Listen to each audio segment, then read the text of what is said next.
Good evening, Rockville. Today is March 24th, 2025, and we'll begin meeting 9-25. Let's start with the Pledge of Allegiance. Please join as you're able. I pledge allegiance to the flag of the United States of America and to the republic for which it stands, one nation, under God, indivisible, with liberty and justice for all.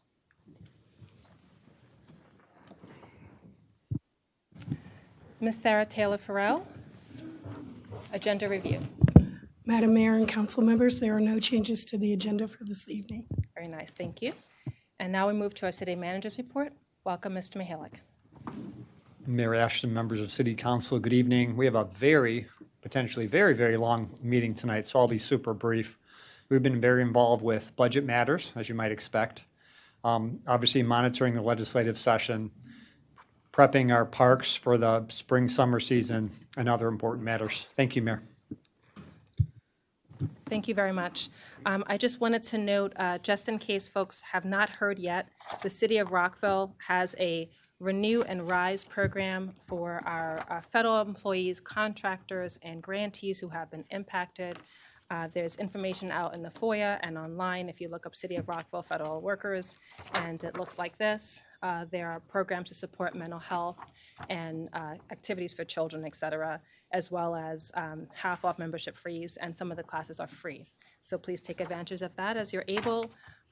The Chamber had an event today to help contractors pivot, and I just want to note that there are a couple of things coming up on Wednesday.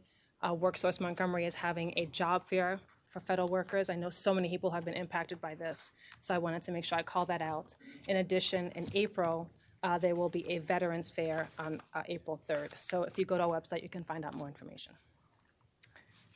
All right, now we'll move to boards and commissions appointments and reappointments. We have appointments for the Community Policing Advisory Board, the Cultural Arts Commission, the Ethics Commission, the Environment Commission, the Financial Advisory Board, Human Rights Commission, Recreation and Park Advisory Board, Senior Citizens Commission, Transportation and Mobility Commission. Colleagues, do we have a motion to approve the Community Policing Advisory Board? Councilman Valeri. I move the appointment of Todd Simmons to the Community Policing Advisory Board to serve an expiring term until April 1st, 2027. Do we have a second? Councilman Van Grack seconds. All those in favor, please raise your hand and say aye. Aye. Thank you. Now we move to the Cultural Arts Commission. Councilmember Jackson. Thank you, Mayor. I move the reappointment of Howard Young to the Cultural Arts Commission to serve a full 3-year term until April 2nd or April 1st, 2028, and the appointment of Michelle Cheat to the Cultural Arts Commission to serve a full 3-year term until March the 1st, 2028. Second, Councilmember Shaw. All those in favor, please raise your hand and say aye. Aye. Thank you. It's unanimous. Next, we have the Ethics Commission. Councilmember Fulton. I move the appointment of Brooks Hanner to the Ethics Commission to serve a full 3-year term until March 1st, 2028. Councilmember Jackson seconds. All those in favor, please raise your hand and say aye. Aye. Wonderful. The Environment Commission, Councilmember Van Grack. Madam Mayor, I move to the appointment of Cindy McCabe to the Environment Commission to serve an expiring term until October 1st, 2025. Councilmember Fulton seconds. All those in favor, please raise your hand and say aye. Aye. Aye. Excellent. Thank you. Next, we have the Financial Advisory Board. Ma'am? Councilmember Jackson. Yes, thank you, Mayor. I move the appointment of Michael Wheat to the Financial Advisory Board to serve an expiring term until February 1st, 2027.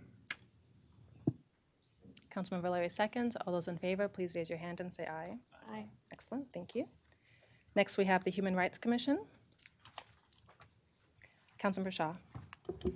Thank you, Madam Mayor, and I'll take both the appointments together.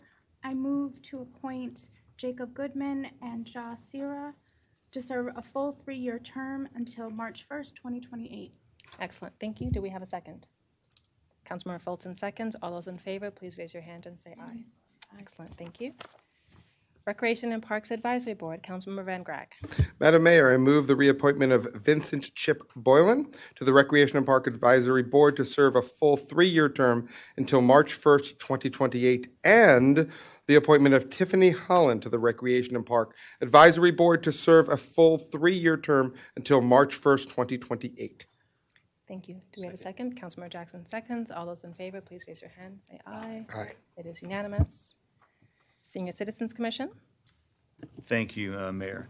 I move the appointment of Vicki Gollage to the Senior Citizens Commission to serve a full 3-year term until March 1st, 2028, and the appointment of Doreen Wink to the Senior Citizens Commission to serve a full 3-year term until March 1st, 2028. Excellent. Do we have a second?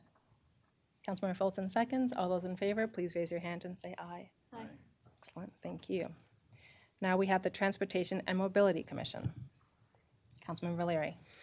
I move the appointment of Irene Bowen to the Transportation Mobility Commission to serve a full 3-year term until March 1st, 2028, and the appointment of Mike Brooks to the Transportation and Mobility Commission to serve a full 3-year term until March 1st, 2028. Do we have a second? Councilmember Jackson seconds. All those in favor, please raise your hand and say aye. Aye. Excellent. Thank you very much. And I believe we have newly appointed Commissioner Goodman here in the audience with us. Please stand if you're able. And I think Brooks Hanner's here.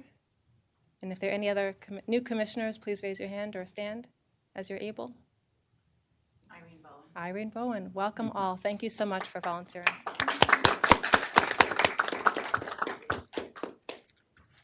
Okay. We'll now move to Community Forum. All persons, please address the mayor and council and speak in a civil and courteous manner, and be respectful of your fellow audience members as well. Each person will be allowed 3 minutes, and we ask that you stick to the time. There will be a time clock in front of you, and you will hear an audible beep when your time ends. Please state your name and whether you live in the city of Rockville for the record. And the first person is Roxana Ajovi. Do we have Roxana here? Okay. Stephen Howlett, welcome.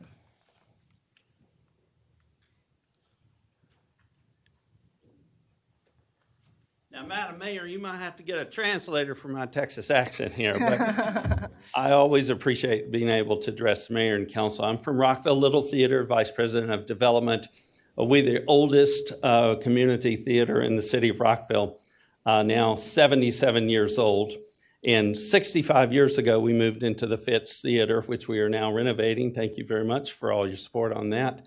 And we just want to thank you for supporting us with the community grants for all, not just for Rockville Little Theater, but for Victoria Lyric Opera Company and Rockville Musical Theater. We bring a very valuable piece of the arts to the city of Rockville. And we also serve the senior community. And we have very special programs for the high schools and middle schools in the city of Rockville. We provide them with costumes, sets, furniture, props, and many things. And the mayor has always very graciously, when we do a matinee, come and introduce that to the students. So we can't thank you enough. And again, on behalf of the arts community, you guys are doing a fantastic job. Here's another 8 decades with you. Thank you. Thank you very much. Ms. Sarah Taylor Farrell, I believe there's some students from Meadow Hall here. I just want to call again Roxana Ajovi or the Meadow Hall students. Maybe they're here for the budget hearing. You'll let us know. Okay, thank you. All right, welcome Emily Towie.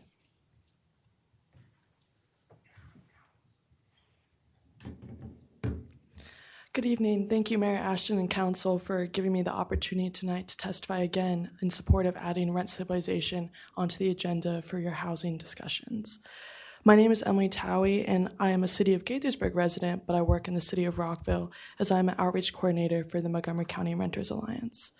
Since 2010, the Renters Alliance has been our region's only organization dedicated exclusively to renter outreach, education, advocacy, and organizing. The Renters Alliance has been working to expand renter protections in the county and in the independent municipalities of Rockville and Gaithersburg for over 15 years. We have seen the renter population and the movement to support renters grow exponentially. We were a big proponent of the county's rent stabilization law, which now in effect protects thousands of renters and their families from price gouging and double-digit rent increases. But this law does not protect everybody, which is clear by the turnout of people here tonight who will be asking for similar regulated rent increases. In light of this body's majority decision last summer to not put rent stabilization on the agenda at any future council meetings, we stand here once again with fellow renters and renter activists to urge you to reconsider your position and adopt or amend the county's law to allow Rockville residents to enjoy the same protections as their neighbors. With the constant uncertainty surrounding the federal government these days, we are relying on local legislatures now more than ever to do the right thing and preserve stable housing to protect low-income, working class, and senior citizen renters from being priced out of their homes. Many residents are feeling the weight of the unpredictability of the federal landscape as they are suffering from mass firings and budget and benefit cuts. This means the responsibility shifts to the local level to provide stability for the people who live here. Rent stabilization is the best way to address the 56% of Rockville renters who are cost burdened and are spending 30% or more of their income on housing. We know that this mayor and council have opted into the increasing supply approach as a method to protect affordable housing in lieu of putting a cap on rents. While the Renters Alliance certainly does not oppose a strategy that seeks to increase affordable housing supply, we must emphasize the short-sightedness and the falsehood of the notion that more supply is the sole solution for low-income renters to avoid displacement. We stress that implementing modest rent stabilization and increasing supply are not mutually exclusive, especially in a high-demand housing market like Rockville and Montgomery County. As County Council Vice President Will Jawando said at the recent Rent Stabilization Community Forum, people want to live here. With every day seeming to bring on new challenges and new fears, the City of Rockville residents should have one constant in their life, to know that they have a safe, quality, and affordable place to call home. We hope that you hear this message and listen to what the community is asking for to be able to keep living in Rockville. Thank you for your time and consideration. Thank you. Welcome Chris Madden, followed by Joel Mercado. Thank you, Mayor and Council. Much taller. Hello, Mayor and Council. I'm Chris Madden. I live in King Farm, and I'm a member of the Rockville Renters United. I went for a walk recently in our beautiful King Farm that me and Councilmember Jackson live in. It's beautiful this time of year with all the cherry blossoms in bloom.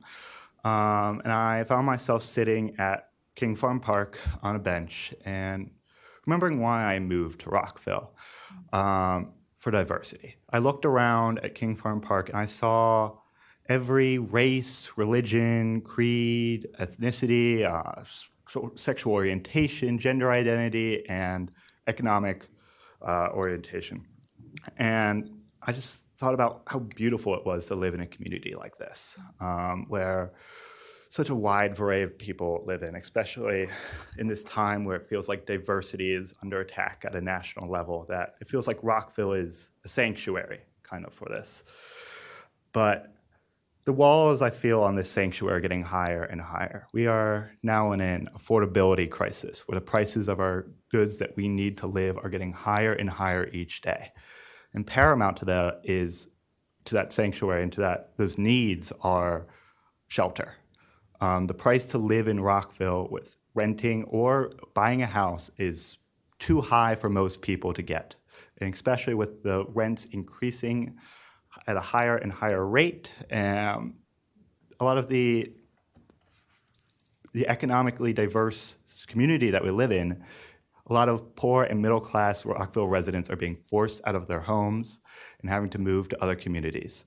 And we could see this in recent scaling of the top 10 most diverse cities in America that we have now dropped to 9.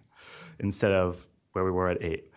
But I know you guys can't control the price of eggs. You guys do not control the other countries that tariff our goods that we need. But you can control the price of rent in this city. You guys can put a cap on those bad landlords that increase their rent at too high of a rate for anybody or any reasonable person to manage, and stop the bleeding of people exiting this city, and keep Rockville a safe bastion of diversity that it is. Thank you for your time. Thank you very much.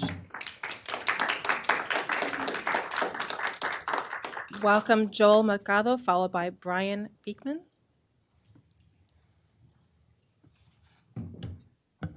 Hi, thank you, Mayor and Council, for your time. My name is Joel Mercado. I am a resident here of Rockville. I've bringing up the courage to speak again. I want to echo and speak on behalf of those who are not able to be here today on rent stabilization. If it were up to me, then everyone in the world would have housing, and I believe that, unfortunately, to the dismay of many, we still have to convince people that housing is a human right. So I asked the council to at least meet us some part of the way and bring rent stabilization to the conversation. Housing is, I believe, the number one thing that many, if not everyone, worries about, and just the ability to plan for the future, plan for your family, and just have that safety would be incredible. To not keep you further, like I said, I'm here to echo what my other members of the community would like to see. Thank you. Thank you. Welcome, Brian, and please state your whether you live in the city of Rockville for everyone presenting. Hi, I am Dr. Brian Beekman, and I live in the city of Rockville, and I'm here to express my support for rent stabilization. I'll keep my comments brief because I think that the speakers coming before me and the ones who will come after me will have a lot of really eloquent things to say about rent stabilization. I'll just talk about my personal story. I moved here a few months ago from Houston, Texas, where I'm originally from, to work at a nearby children's hospital. I love Rockville. I think this is a wonderful community. As a preceding speaker mentioned, it's very diverse. It's beautiful. It's, at this stage, relatively affordable. But concerns about rent increases make it so that I worry that I might not be able to put my roots down here and live here long term like I'm hoping that I can. I may have to go somewhere like Gaithersburg, Germantown, other parts of Montgomery County that are more affordable because of Rockville not protecting us and protecting our rent prices. So I just want to, again, put in my full-throated support for rent stabilization. Thank you so much for giving us the time to speak about this today. Thank you. Absolutely. Thank you. Welcome, Justin Lee, followed by Jake Goodman. Good evening, Mayor and Council. Thank you for the opportunity for me to It's okay, speak welcome. tonight. Yeah. My name is Justin. I am a resident in Twin Brook. I'm also speaking here tonight in support of rent stabilization. Usually I prepare a script. Tonight I didn't really have time to do that because my work has been getting pretty intense. As a IRS contractor, we don't really know where that's going with Doge, but having a job is still makes me much luckier than many other residents in Rockville. That makes me luckier than the 1,100 people that have been laid off from the National Institute of Health, for example. And amidst what is going on here, I got my lease renewal and then it said 19% increase. And I don't doubt this is happening to many others as well. When we're looking at rent stabilization and all of the research on it, no matter whether or not the conclusion is supportive or against it, almost all of them can agree that it actually decreases the amount of displacement and eviction. Right? What this means is that it's a very, very effective social insurance. When you started the meeting with the resources on federal employees, I looked it up on the website. Thank you so much. I know anything counts, mental health classes, career fairs, but I think all of that really pales in comparison to the threat of having your entire life uprooted, of not being able to pay rent. I don't think rent stabilization necessarily means stopping new housing construction. If we look at the law passed for the county, it is very a well-written law, right? Like it exempts housing that buildings that are less than 23 years old. It really does not disincentivize new housing.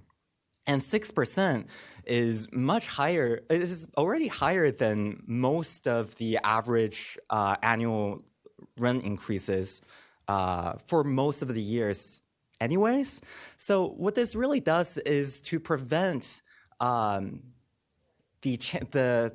portion of our citizens that experiences those double-digit price gouging that they cannot expect. Thank you so much. Thank you for your time.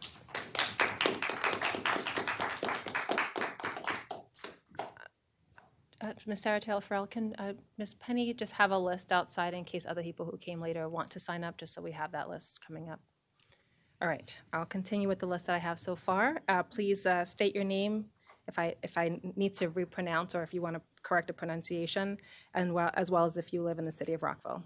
Welcome, Erin Slezak. Hi, good evening. My name is Erin Slezak. I'm a resident of Rockville, and I support rent stabilization. First off, thank you, Mayor and Council members, for the opportunity to speak tonight. I would like to express that I disagree with the Mayor's and 4 Council members' decisions to not vote on rent stabilization last July. I support rent stabilization because it leads to stronger and happier communities over time. I love living in Rockville. It is my favorite place I have lived in my entire adult life, and I love the food and the communal spaces, the safety and the variety of everything that you have right at your door. I feel like I have everything I could want here except for one thing: guaranteed stability. I am a renter along with over half of all Rockville residents, and I do not know what my rent is going to be in 4 months when my apartment is up for renewal. But I do know it will do what every renewed lease has done: it will go up. I know I'm not the only person here tonight who has this lingering thought in the back of my mind that I might have to leave my home if my apartment complex makes that decision for me. This idea has been in my head nearly since I moved in last August, and definitely since I fell in love with my current apartment shortly after. I implore you to please reconsider your previous vote to avoid the topic of rent stabilization, especially since Rockville now lags behind a significant portion of the state since Montgomery County passed a rent stabilization bill. All we are asking for is the same rights and stability and foundation to grow that the rest of the county now has. I am not asking for rent control. I am not asking for a financial windfall. I am asking for the opportunity to stay in one place, to give back to the neighborhood that I live in, and to watch it grow as my neighbors are able to put down roots. I want to see what Rockville as a city can become when its citizens can be given something stable to count on when the rest of the world can seem so unreliable. Thank you again for letting me speak tonight. I urge the Mayor and Council to please reconsider your July 8th decision on rent stabilization. Thank you. Mr. Goodman, I see that you wrote swearing in. Did you also want to speak? Yes, I did. Okay. In fact, there's actually a similar notice of this that I would like to talk about. Good evening. Thank you, Mayor and Council, for allowing me the opportunity to serve on the Human Rights Commission for a 3-year term. As someone who has, recently, moved back to Rockville, well, Montgomery County in general, in May of 2023, and has been living with in the interim until I can save up for my own apartment in the town center. I've been living in Falls Grove half the time with my dad, and then actually in Gaithersburg, in the Kentlands half the time with my mom to save up money. And ultimately, the time I can move out into a place of my own in the town center or in a more transit-oriented development, within the city would be a lot quicker if we had more rent stabilization. Because right now, the cost of rent in many parts of the area and in many parts of the county, the closer you get into the Beltway, is astronomical. It shouldn't really have to cost an arm and a leg to eventually to want to afford to live in a more transit-oriented area or in a more walkable area. After all, I am under the belief that it should be a human right to have housing, and that we should eventually be aspiring to other countries like Austria in terms of like social housing and having some more sort of housing, a model that there's housing available for everyone, so we can not have as much homelessness, but also a higher emphasis on transit-oriented development. And a good way to ensure more transit-oriented development around bus stops and sub-metro stations is by reducing, this may be an unpopular opinion for some, but reducing parking minimums. Already in Gaithersburg, they did away with parking minimums in the Old Town area. And I've been really pushing for, the entire county to maybe be a part of like what the Parking Reform Network is doing and reduce it county-wide, and maybe, or at least start on a city-wide basis. I hope to, in my first few months with the council, to start to work in tandem with the Transportation and Mobility Council also, so we can start creating a transit accessibility audit throughout the city of all bus stops to ensure that most, even though they're run by MCDOT, that there is accessibility. Because accessibility of transportation, accessibility of housing, whether it's for individuals with disabilities or not, it is a human right, and we need to support it 100%. Accessibility, housing, transportation, mobility go hand in hand. And that is something that we need to make sure is afforded to us every day. Thank you. Thank you. Welcome, Grant Sams, followed by Christine G. Grant, are you here? Okay. Christine G. He's in the overflow. There he is. Welcome, Grant. And if Christine G. can come towards the podium as well. Well, hello again, Madam Mayor, members of the council. I want to thank you for giving me this opportunity to speak. My name is Grant Sams. I am a proud Rockville resident, leader in my building's tenant association, and a member of Rockville Renters United. I wanted to shed some light on some of the questions that this body asked during the July 8th meeting, because even though city staff was directed explicitly not to get answers to those questions, I felt like they were particularly incisive questions that deserved answers. Madam Mayor, in particular, in that meeting on last July 8th, you had said that you had serious concerns about what rent stabilization meant for housing supply. And I have good news for you. In a review of rent stabilization literature, a team of economists from the University of Southern California stated that, quote, "The literature suggests that moderate regulations do not appear to decrease housing construction." Those comments are similarly echoed in a paper by a team from the University of Louisville, and are similarly echoed by a team from the University of Minneapolis, all reviewing the body of work on this topic. In fact, there is a very significant body of literature that backs up rent stabilization not having a negative impact on housing supply, on housing quality, quantity, or taxable valuation from this measure. I also have some very good news from the county level. Councilmember Van Grack, I think you'll like this in particular because I know you've said many times that you're a data guy. Despite a lot of concern about a slowdown in the county and housing production, 2024 was the county's best year in a decade for bringing online new, mid, and high-rise rental units. And I also want to state that this excludes Rockville and the other municipalities. That's just the county land that's covered under rent stabilization. I also wanted to address a comment that Mr. Morgan Sullivan from JLL made when he was here about a month ago. And with all due respect to him, because I know he lived in your neighborhood for about a decade, But his opinion that rent stabilization was having a chilling effect on development in the county is incorrect. Looking at the county's pipeline, Montgomery County has approved 26,209 multifamily units for construction in the coming years. That is a 68% increase in just the next few years over what they've built in the last 10 years combined. And relative to population, the county's pipeline is just as strong as the city's. And so I want to urge this body once again to consider and pass rent stabilization. Thank you. Thank you. Christine G.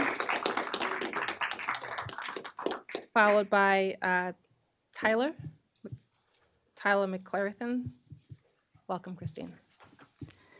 Good evening. Thank you to the mayor and council for having us. My name is Christine Garbodi. I am a Rockville renter. I'm a new resident near the King Farm neighborhood. I'm also an economic analyst for a nonprofit policy organization, which means that I spend a lot of my professional life looking very closely at the ways that economic evidence can be used and sometimes misused to justify policy decisions.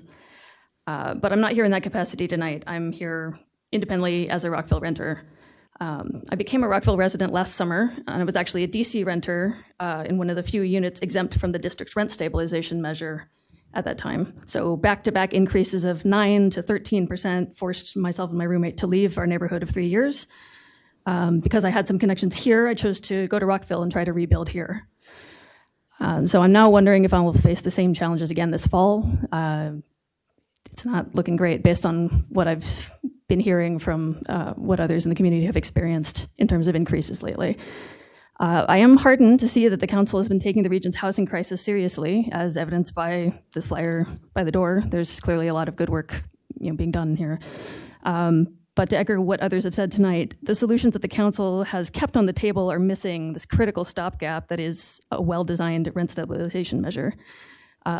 These policies, a well-designed policy like the ones that the economics literature now shows are possible to design, can help keep the Rockville community whole while those longer-term measures can slowly come into place. So I would offer to share some of this literature with the council, but currently it's not clear to me what the council's specific concerns are about rent stabilization policies. Based on revisiting the council meeting from last July, with all due respect, it seemed like the council members had a lot of questions about these types of policies and then voted to stop talking about them altogether. So instead of using the resources at your disposal to get answers, it's just over now. But it seems like many Rockville renters also want those answers based on the turnout to this meeting and the ones I've been hearing about for the last 10 months. So I haven't lived here very long, but I suspect that until a real conversation is had about this, the community is going to continue to ask for these answers. So I'm asking tonight for the council to please put rent stabilization back on the docket for discussion. Thank you for your time. Thank you.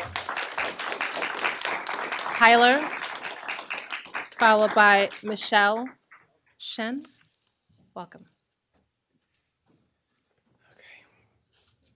Pardon me, this is my first time ever doing this. I'm very nervous, so Okay, take thank your you time. for your patience and appreciation. Hi, everyone. My name is Tyler McClenathan. I'm a resident of Rockville, and I'm here to support rent stabilization. I live right here in West End. I just walked over here 5 minutes away, and I appreciate the opportunity to speak. Thank you all for your time. I'm disappointed in and disagree vehemently with the council's decision not to consider rent stabilization as a part of their bills. I support rent stabilization because it provides reliability and predictability in the housing market for our most vulnerable residents, including myself.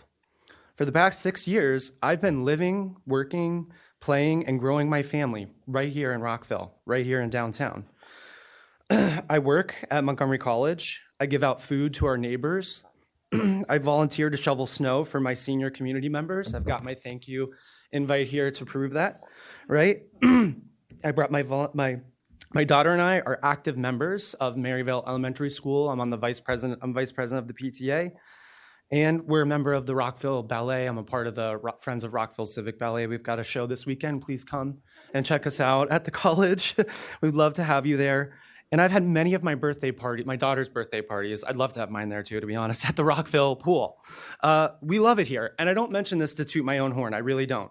I just want you all to know that I love Rockville genuinely, and I want to be able to grow my family here, and I'm invested not just in my family, but the community. But without rent stabilization, every year our ability to stay and build the communities that we care about is put into question. This unpredictability creates a baseline anxiety for me where I never know how much my rent may go up or if I'm going to be able to afford to stay here and be a part of the communities that I love so much.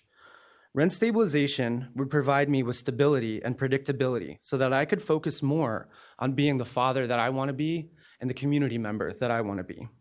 Speaking of the greater community, the city of Rockville recently rebranded with the motto, Rise Together. You got that word together in there, right? I would implore you to consider who we leave behind, who can't rise when we don't have rent stabilization. I've told you how it prevents me from being myself, but I also know that 50% of Rockville residents are renters, many of whom are federal employees who now have lost their jobs, and others who come from the diverse walks of life your new branding statement, which I read before I came here, loves to celebrate. I urge the mayor and council to reconsider rent stabilization so that truly all of us can rise together, and you can thank me in a more substantive way than a dinner. Thank you again so much for your time and consideration. I appreciate Welcome, it. Michelle Shen. Hi, my name's Michelle. I live in Rockville, and today I'm actually here to testify on behalf of other people who couldn't make it on rent stabilization. Dear Mayor and Council members, I am asking you to pass rent stabilization in our city. As a Rockville renter, rent stabilization is important to me because I love my community and I want to stay here. While I appreciate your efforts to look into alternative ways to make housing affordable, I'm disappointed by your refusal to consider rent stabilization. We need rent stabilization to maintain our communities and promote growth in Rockville. I hope you will listen to your constituents who have urged you to consider and ensure housing stability for everyone. Thank you. Oh, and I'll also add this is from our community potluck. To the mayor and council, I was born in Montgomery County, and all I want is to be able to afford to live in the city of Rockville that I love. We need rent stabilization now. There's too much gaslighting by Rockville Mayor Monique Ashton against Rockville tenants. Dear Mayor and Council members, I'm writing to ask you to pass rent stabilization in our city. As a Rockville renter, stabilization is important to me because it will allow me to stay in my community and build my future that I want. My dream is to have a family in a safe and welcoming community, and I believe Rockville could be that for me. While I appreciate your efforts to look into alternative ways to make housing affordable, I am disappointed by your refusal to consider rent stabilization. We need rent stabilization because we need to consider the future of the community. Without it, I believe less people will want to live here, less people will want to have families here, and overall this results in dead communities as generations age out and less younger individuals provide support. I hope you will listen to your constituents who have urged you to ensure housing stability for everyone. Otherwise, my vote will speak for me. Thank you for your time and your consideration. And that's all I've got, so thank you for your time, and thank you for allowing me to speak. Thank you.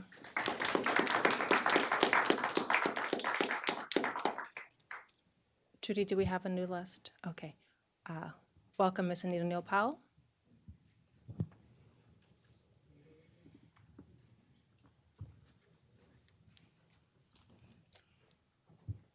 Good evening, Mayor and Council. My name is Anita Neal Powell, President of the Lincoln Park Historical Foundation and a former candidate of Rockville Mayor and Council.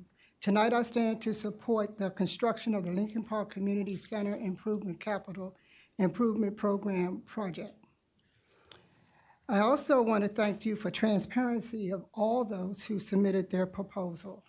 In addition, thank you for having the conversation for the first time in the history of the Mayor and Council for putting this on your agenda.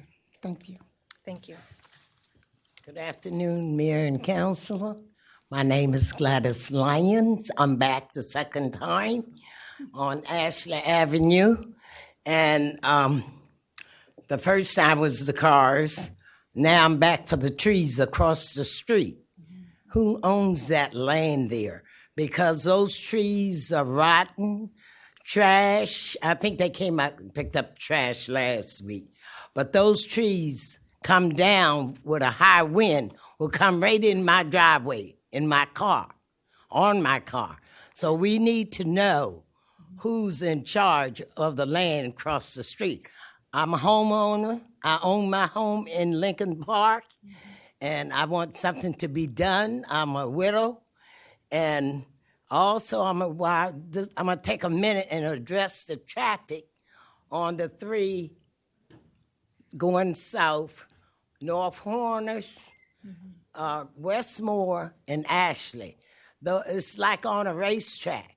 Those cars don't stop. I called the police, Montgomery County Police. They said they couldn't put a flashing light or camera there because of the fact it's in a residential area. I don't believe that. I don't believe that. So if we will address that, take the trees down, okay? Thank you. Thank you for your testimony.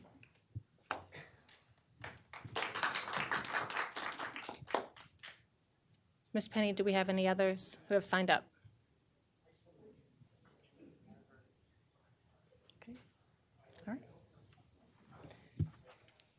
All right, thank you very much. And what about the Meadow Hall students? Are they going to hold for the public hearing? Okay. Yes, are they here?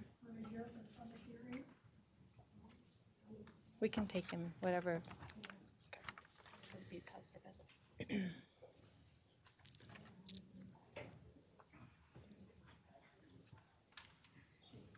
Hi. Welcome. Thank you. Please state your name and I think you're here from Meadow Hall, is that right? Yeah. Okay, welcome. Thank you. Good evening, ladies and gentlemen. My name is Roxana Wooten, and I am City of Rockville resident. I am the Meadow Hall parent, and I am here to talk about Foundation for English class in Meadow Hall. I am so happy to have an English class Monday to Wednesday night, and my daughter is the first grade in Meadow Hall, and my son is 5 years old. He's starting kindergarten next year. I am taught English class in Washington, D.C. from when I come to United States in 2012. And I work and I have to care kids. I have to take care of kids. I need the practice my English. When I am in the class, they have volunteered to help my daughter with her homework, and they watch my son. This is great because the homework in first grade in Meadow Hall is difficult for me to help her, and I don't understand. This class is so important for me and for my family and for my sister. Because, I'm sorry. It's okay, take your time. Lucy's come to United States last year, and she had 2 daughters in Rockville High School. And her daughter is learning English class in Rockville High School. But Lucy, she need a class to learn like me because we don't speak really good English. My daughter is also, she go to Saturday school in Rockville High School. And Lucy and my daughter. But this class in Meadow Hall is so much better. They can teach you, I'm sorry. It's okay, take your time. Oh my God.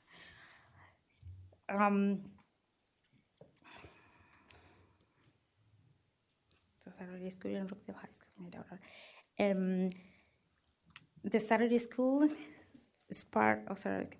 This class in Meadow Hall is so much better than Saturday school. The teacher is very good, and my family really need this class.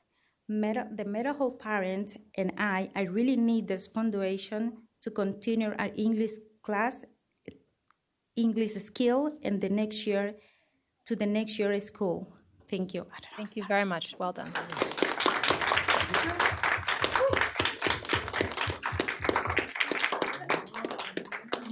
And welcome to all the students from Meadow Hall. Thank you.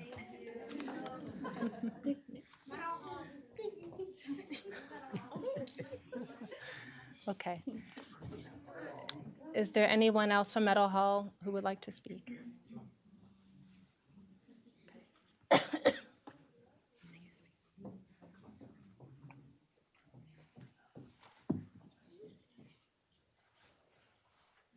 has also signed up to be on public hearing. We can, I will just say this, since there are children here who probably need to go to bed, I just wanted to say, can we add these comments to the budget public hearing? Okay, thank you. Thank you, everyone. Please come up.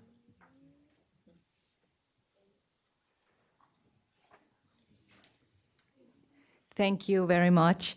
Good evening, ladies and gentlemen. My name is Cristina Recci. I am Vice President of Programs at the PTA at Meadow Hall Elementary School. This is my first year at the PTA board, but my fourth year as a Meadow Hall parent and PTA member. When I first joined the school community, I noticed that Hispanic participation was very passive. I also learned from school surveys that Hispanic students have lower grades.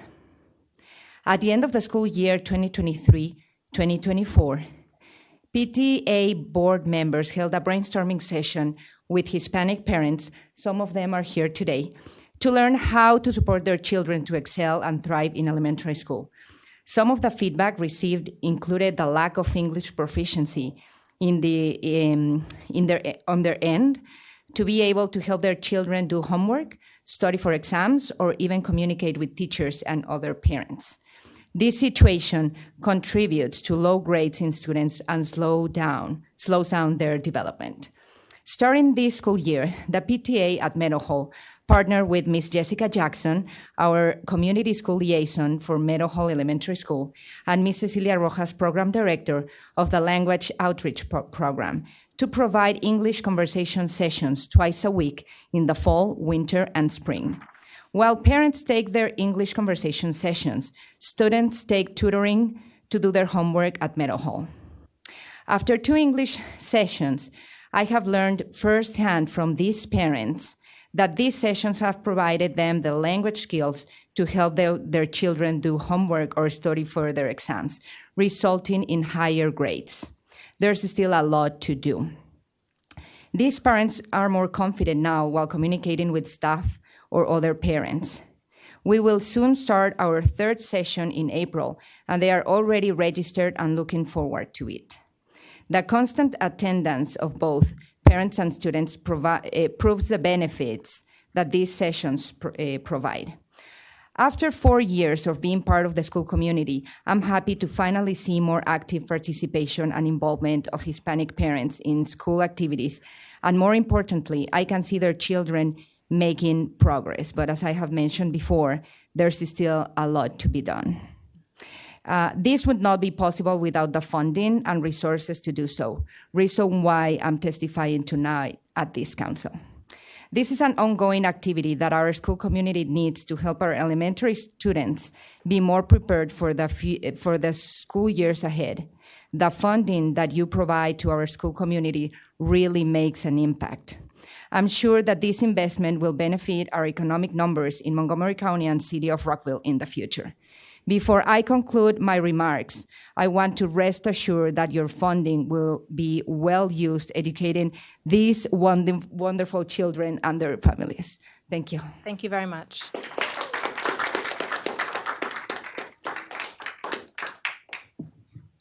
Welcome. Hi, good evening. Good evening, Mayor Ashton and esteemed council members. My name is Jessica Jackson, and I am honored to be the community school liaison for Meadow Hall Elementary School here in the city of Rockville. Meadow Hall is one of 53 current community schools in the MCPS system. As a first-year community school liaison, my role this year has been to get to know the community and identify what wraparound services would best serve its members. I know that my time is limited, but I believe it's important to explain the lens through which I view my role as a community school liaison. While most of the CSLs in MCPS are former educators, my background is in social work. Before I took on this role, I investigated allegations of child abuse and neglect here in Montgomery County for about a decade. In my work with the county, I met with hundreds of families every year. In that work, I found some common themes. Parents love and want what's best for their children. A child's well-being improves when their family's access to resources is improved. And it is very difficult to link families with resources within walking distance of their home. As I onboarded with Meadow Hall last summer, I spoke with multiple stakeholders, all of whom echoed similar sentiments.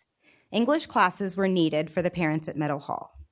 It's much easier to advocate for your child, to guide your child, and to be a partner with your child's school if you can speak the language. My colleague and partner in Good Trouble, Tanya Aguilar, the community school liaison at Twinbrook Elementary, insisted that I make contact with Cecilia Rojas, who's the program director of the Language Outreach Program with Community Reach Montgomery. I learned that in years past, Meadow Hall families had access to English language development classes, which were well attended by many in the community. When I first met with Ms. Rojas, she spoke fondly about the work she'd previously done with Meadow Hall and how eager she was to get back to work again. Working with Ms. Rojas has been seamless. She simply does not say no. With help from Meadow Hall parent, Ms. Christina Recchi, whom you just met with a moment ago, we got to work. Ms. Recchi is coordinated with Rockville High School to provide tutoring for the students whose parents attend the English classes. So to date, the parents have attended 48 hours of free English classes so far, and we prepare for an additional 24 hours to come this spring. Their children, many of whom are English language learners themselves, benefit from extra support with reading and math from the students at Rockville High School. And in turn, those students receive student service learning hours, which are required for graduation. At the end of each quarter, Meadow Hall recognizes students with exemplary academic performance during a Growth and Achievement Assembly, which is a school-wide assembly. This year, I've had the honor of recognizing some of our parents who participate in the classes during that assembly. I invite you to put yourselves in the position of a child whose parent is recognized in such a way. Imagine the pride that they feel. And imagine the message that the children receive from their parents about the importance of continuing education. With support from the council, Community Reach can continue the impact they strive to have on our school community. We humbly request your support in this endeavor. Thank you. Thank you.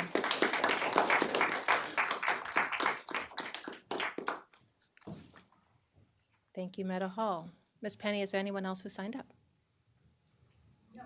Okay, thank you. Thank you to everyone who testified here today. We really appreciate all of your testimony. We will be having budget discussions later this evening. Thank you. We'll now move on to consent agenda.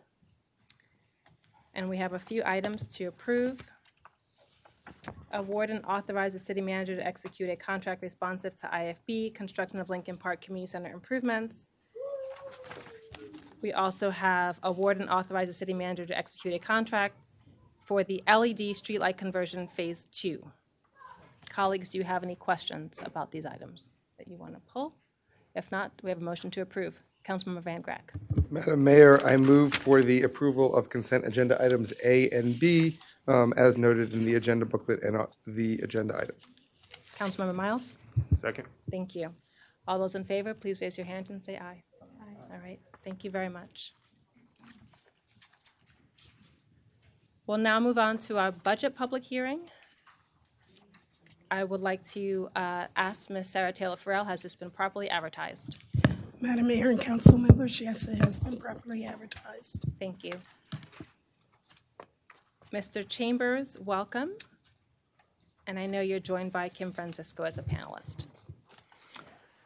Thank you, and good evening, Madam Mayor and members of the council. Okay. This is our third public hearing scheduled for the FY 2026 Operating and Capital Improvements Program budgets.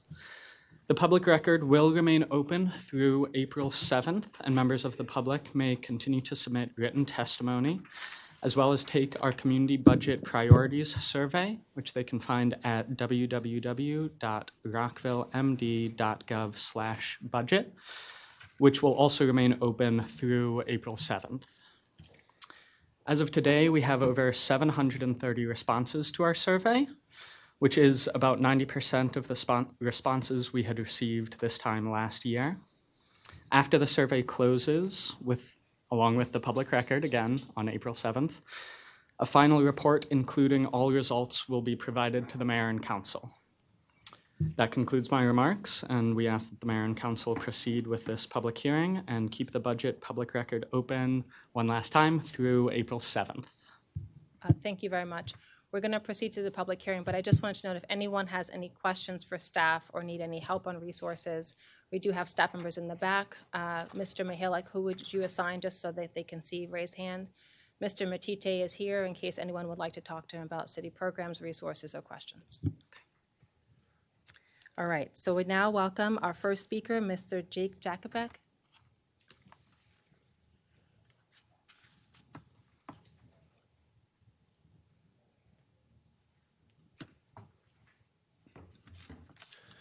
Good evening, Madam Mayor and rest of City Council. My name is Jake Jakubek. I live at 319 Grandin Avenue. I'm here representing the Rockville Bicycle Advisory Committee on our input for the 2026 fiscal year budget for the City of Rockville. We would first like to commend the City Council for its efforts for making Rockville a cycling city.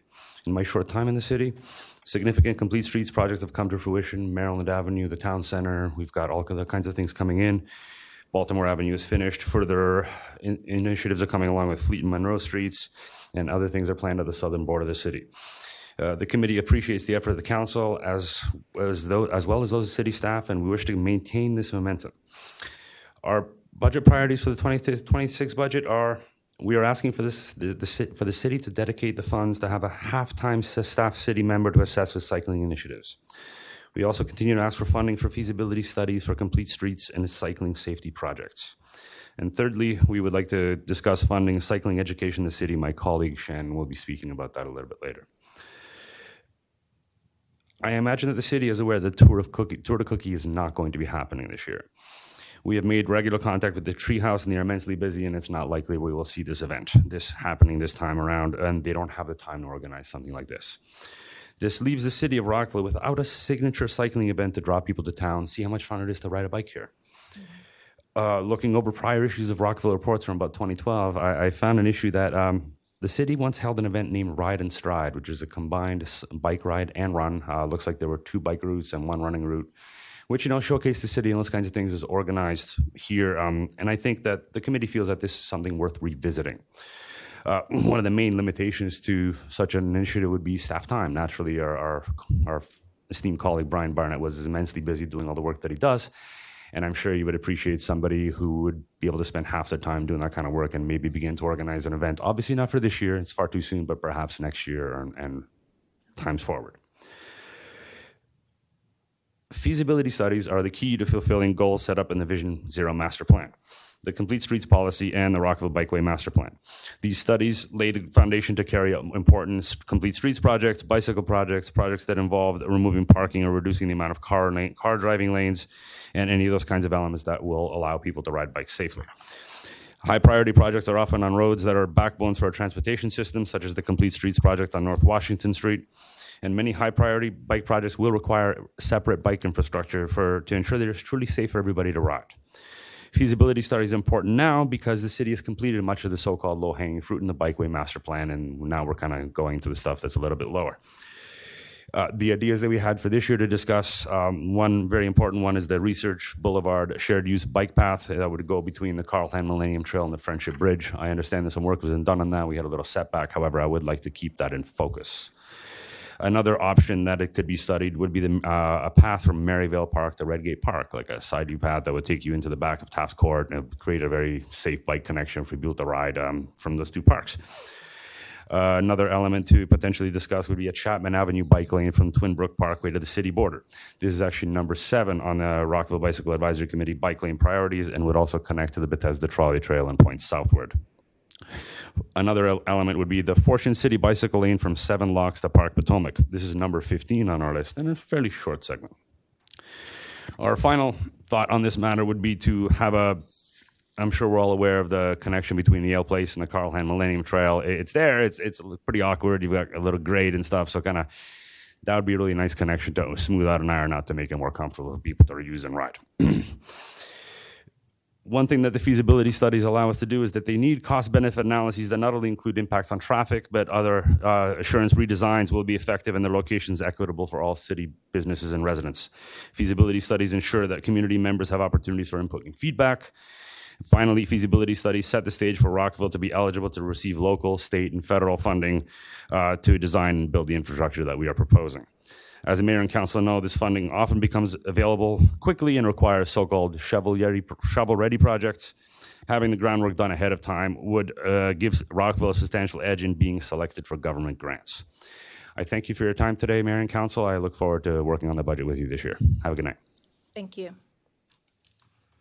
Welcome, Christopher Cano.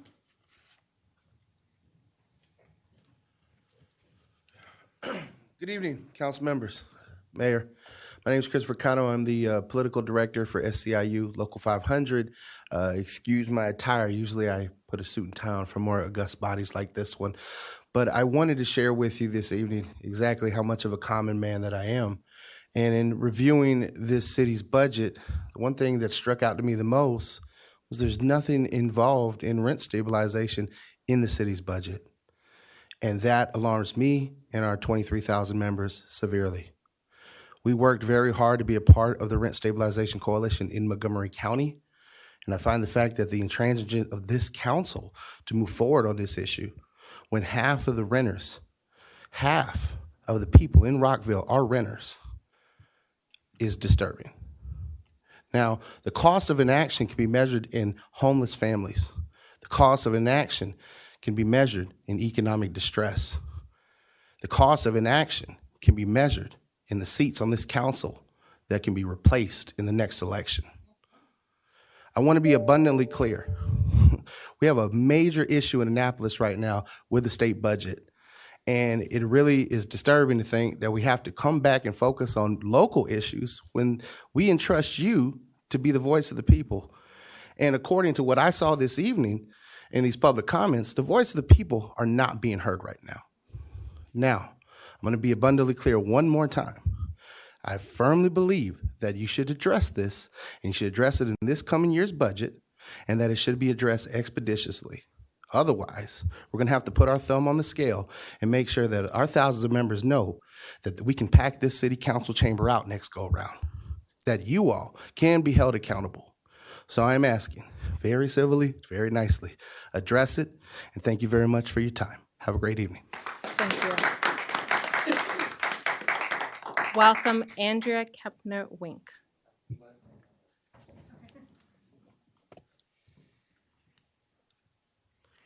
Good evening. I'm Andrea Kempner-Wink with Community Reach of Montgomery County. I'm the managing director there. Thank you, Mayor and council members, for your support of the underserved in Rockville. Community Reach of Montgomery County has appreciated the work we have been able to do with your support to serve those in need of health care, housing, financial emergency assistance, education for immigrants, and elder care. We thank the city for our faithful partnership since our inception in 1967 as we serve and advocate for Rockville residents. Together, we have embraced people from all walks of life and every corner of the world. We have helped residents realize their dreams of financial security, plant roots, and raise their families in this welcoming community. And I also want to thank many of you for attending many of our events. Community Reach of Montgomery County, we shorten our name to REACH, offers the following: assistance to those who face eviction or utility turnoffs or need referrals for food, clothing, and vision care and dental care through our Rockville Emergency Assistance Program. Home care services and repair and maintenance for our senior citizens aging in place through our Senior Reach program. A safe place to call home for men and women who were previously unhoused through our Jefferson and Rockland houses. A way to connect with our community through English language classes and citizenship test preparedness classes for immigrants through our language outreach program, and a health care home for those who are uninsured or enrolled in Medicare and Medicaid through our Mansfield Caseman Health Clinic. My colleagues will share information about those services. I have the honor of sharing a story and facts about our Senior Reach program. Each year, our Senior Reach program serves about 50 City of Rockville residents who are over 60 years old with home care services that lower their risk of illness and infection. We provide approximately 30 residents with assistive living devices and home repair and maintenance so they have a safer living environment and more mobility within their homes. Our clients are able to live independently, many in the homes where they raised their children, for years longer than they could without our service. Most have an annual income of less than $20,000. Thank you for funding this program in FY25 and previous years. It makes a world of difference in the lives of our clients. Here is one example of how our work makes a real difference. Ms. G, a Lincoln Park resident in her 80s, lives in the house where her children grew up. For over a decade, she has received home care services through us. During a recent check-in by our staff, Ms. G mentioned that her water bills had been unusually high, and she suspected there might be a leak in her water heater. We hired a plumber to do an inspection. He confirmed there was a leak and warned that if it was not repaired, the tank might burst, flood her home, and cause significant damage.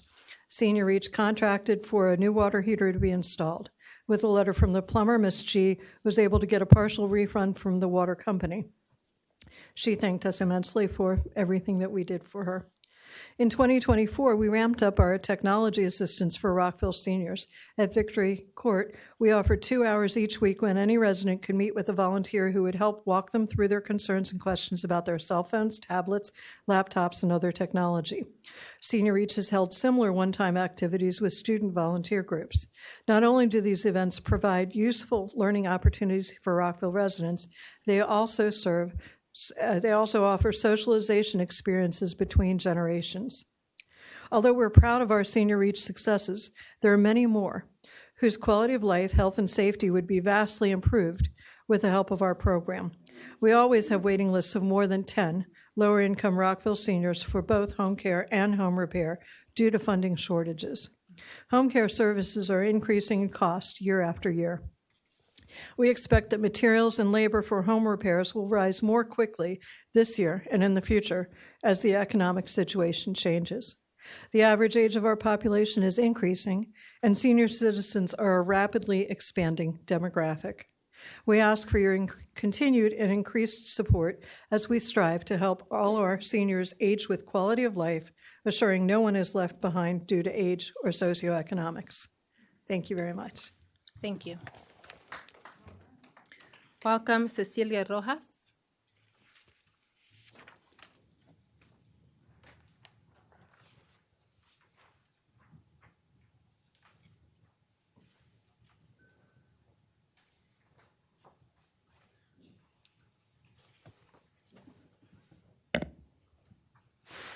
Good evening, Mayor Monique Ashton and City Rockville members. My name is Cecilia Rojas. I am Director of the Language Outreach Program of Community Reach Montgomery County. Oh my God, coming back. During these past 30 years, with the city's support, LOP has provided English as a second language and literacy to adult immigrants. Our students turn to us because they want a better life for themselves and their children. However, to achieve that, they need to be able to communicate. LOP class serve a basic need in diverse communities such as ours. Our classes are unique, as we also provide tutoring for the school-age children of our students. Children have received care, tutoring, and mentoring from our staff and volunteers. The children from the first decade or two of LOP are now adults. Due to the impact of our program has had on the lives of their parents and families, those children are giving back to the community by helping the very program that help improve their lives. Children and non-speaking English parents are at a clear disadvantage. Their parents are unable to help them with the homework or effectively communicate with the school staff. We work closely with the teachers and of our children to provide much needed support, helping to provide communication between the parents and teachers and learning what additional assistance the children need. For an immigrant, learning English is a long journey. It takes 7 years for a non-English speaker to master the English language. 7 years. Therefore, you all can see that our program retention rate is critical for the greater success of our students. Each class and level of instruction incorporates life skills that are key to the quality of life. Our students believe in the current environment is now even more essential to speak and understand and read English. The fiscal year 25, we had the opportunity to offer classes at Reuben Community Center and Twinbrook and the Rockville Community Center of Twinbrook and Lincoln Park, and at Twinbrook and Meadow Hall Elementary School, as you heard them. We also offer child tutoring at Meadow Hall. We serve 84 city Rockville adult and children in our summer and fall and winter session. We're waiting for our spring. The city of Rockville has been a strong supporter to the language of this program. We truly appreciate the funding, and we hope to receive your continued full support. Thank you so much. Thank you. Okay, welcome Allie Robinson, followed by Odith Berlin.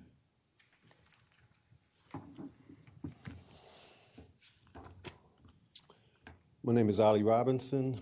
Good evening, Mayor Ashton and City Council members. Thank you for the opportunity to speak tonight and for your continued support of Community Reach of Montgomery County. I direct the Client Services Division, Housing and Senior Reach for REACH. The REACH office is located at 1010 Grandin Avenue in Rockville, Maryland.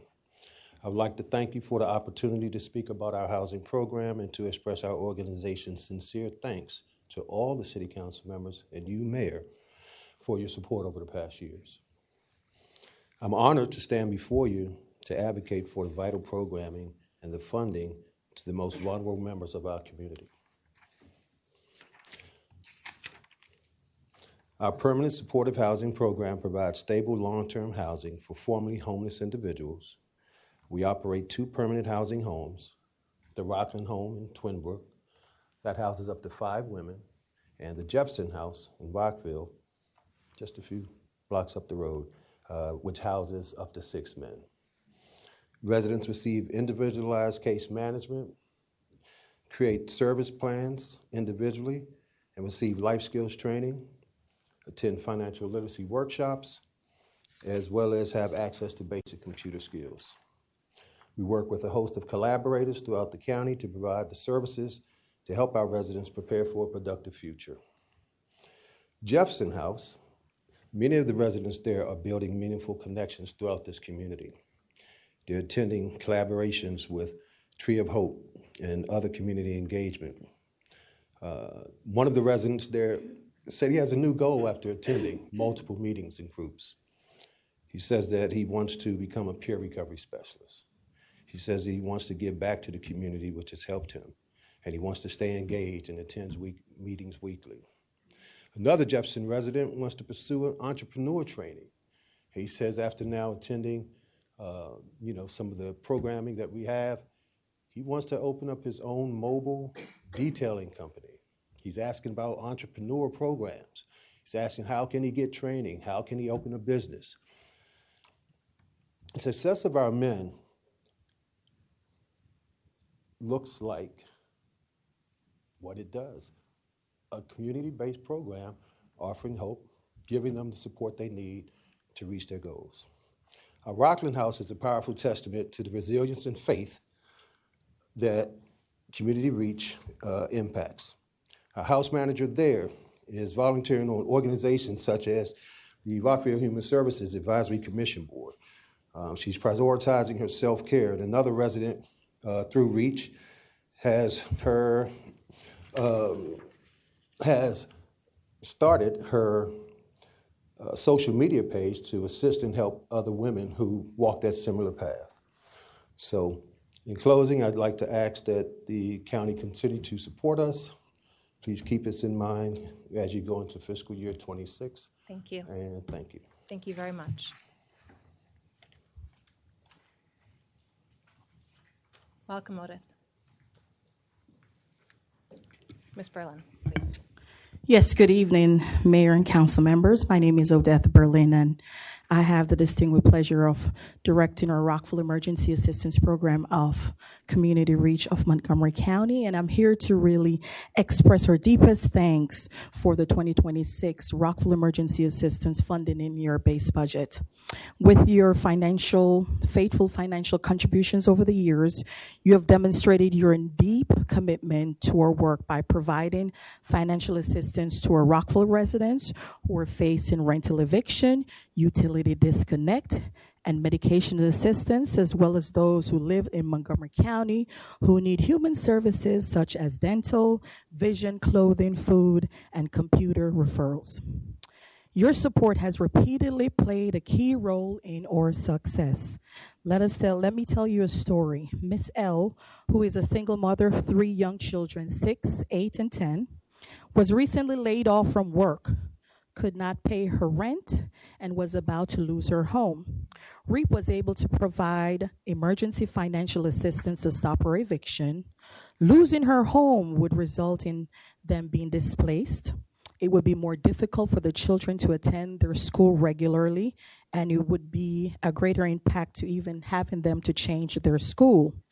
It would take away from them looking for a new home, a new job, the negative impacts on her credits, and the inability to secure housing in the future, as well as other hosts of problems. It would put a great burden on the city of Rockville and the Montgomery County to find them a shelter and to use the county resources, which you know are very limited at this time. So you see, this is just one of the examples of our many clients who receive funding through our REAP grant. And this is why it's so vital that the city of Rockville ensures that the safety net programs to be included in the base budget. REAP was awarded $55,000 in FY25 budget, but due to the high demand and need of the residents of Rockville, we have already exhausted those funds, and we were awarded an additional $44,000, which is moving rapidly.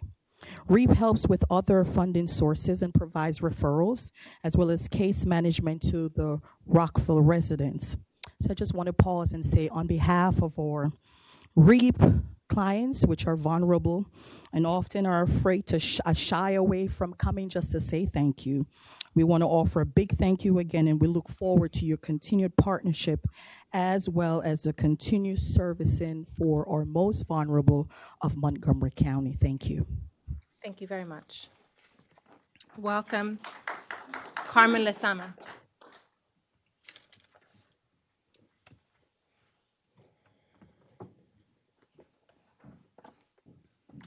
Good evening. Dear Mayor Ashton and honorable member of the City of Rockville Council, I'm here to express our sincere thank you for the continued support of our clinic. Your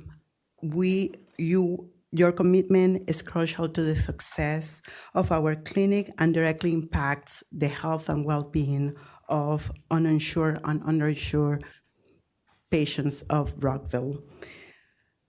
At least 22% of our patients live in Rockville, and we recently, less than a year ago, we moved to close to the Shady Grove Hospital, and we are trying to increase the number of Rockville patients who come to our clinic. For that, we're doing some special events like Women's Health Day or Diabetes Day, where we that includes food exam, retina exam, diabetes education, and important blood work. We also are proud to say that our quality measures, we have 92% of patients with diabetes were tested, 79% of patients maintain blood pressure under 140/90, and 60% of women receive cancer screenings. We are thankful for the number of volunteers we have at the clinic. Medical providers volunteer 484 hours. We have medical assistants who contributed 27 hours, and we also have interpreters who donated 311 hours in the last 6 months. With this, what we are trying to say is that we are trying to expand our service capacity by using volunteers and reduce the cost and enhance patient care by reducing the barriers, the language barriers some patients have. We are also, with these volunteer hours, we are trying to reduce operational costs. And we do all these things to our volunteers and to the support that you are giving us. So together we can ensure that Rockville remains healthier and more inclusive place for all. Thank you. Thank you very much. Next, welcome Jack Thierloff.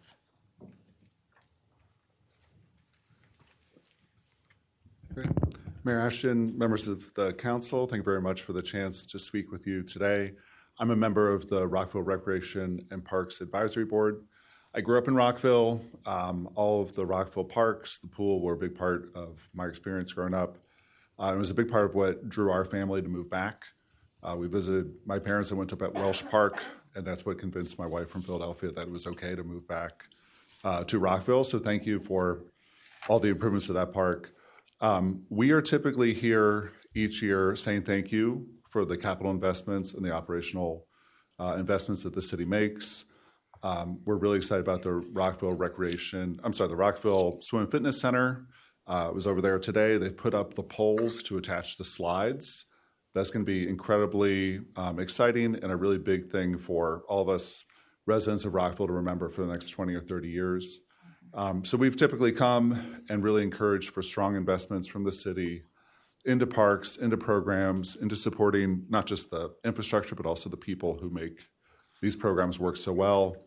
I think that we're unique in this area in having such a strong recreation and parks program, and it's part of what draws us together, all different parts of the city, all different people growing up here. It's a way to just bring us together, and it's a big part of our identity. So we thank you for those investments over the years and want to make sure that we're able to continue to make those. Our group had a different feeling this year in a way that we did want to express. We have our eyes open to budgets. We see family members, friends, neighbors, colleagues who are being impacted by reductions in force.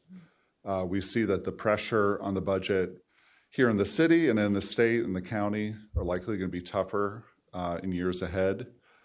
So we don't want just a strong budget, but a smart budget that helps us protect and assist residents who may have signed their kids up for camp one week and then found out that they were laid off a following week. There are long-term investments that the city is making that it should continue to protect, but we also want to have flexibility and focus on the things we need to have in this moment, not just the things that we want to have. That's hard. That's not typically what we come up and say, but we think it's the right time to meet the moment. We have a big kind of thanks and appreciation for the city for the outreach and support you've done for folks who are working in the federal workforce who may have been affected. That's really appreciated from citizens. And if we can just give two examples of places where we might be smart in looking at the budget in out years. And I think you had heard from us over the winter about the King Farm farmstead. Our board had expressed some frustration that doing a study to assess what to do in the future with that facility wasn't exactly what we wanted. King Farm was redone when I was going into middle school, so that I'm obviously quite a bit older now. It's essentially sat empty. I'm glad that got a laugh somehow. It's essentially sat the same and even deteriorated over that time.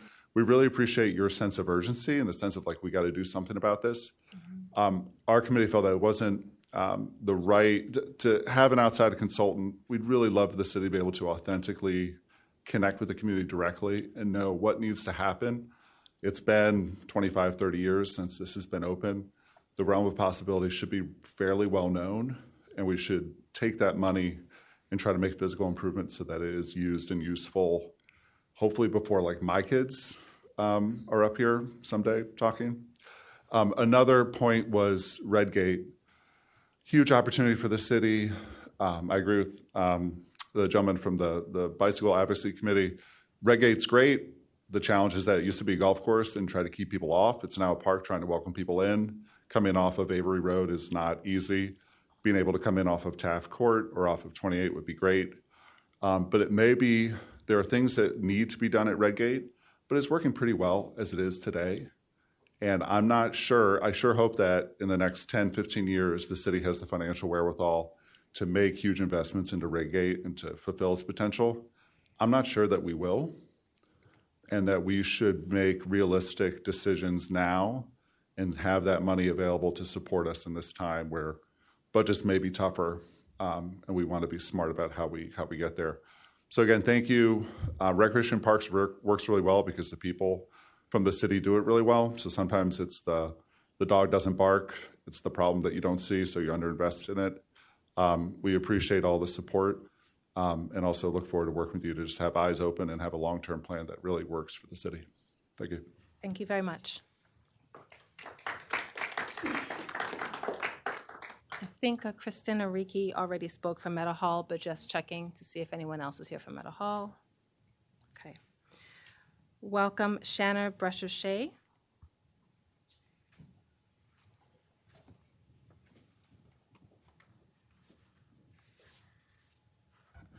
Jack is quite a bit taller than I am. Thank you to the mayor and city council members for welcoming feedback and input to the city budget.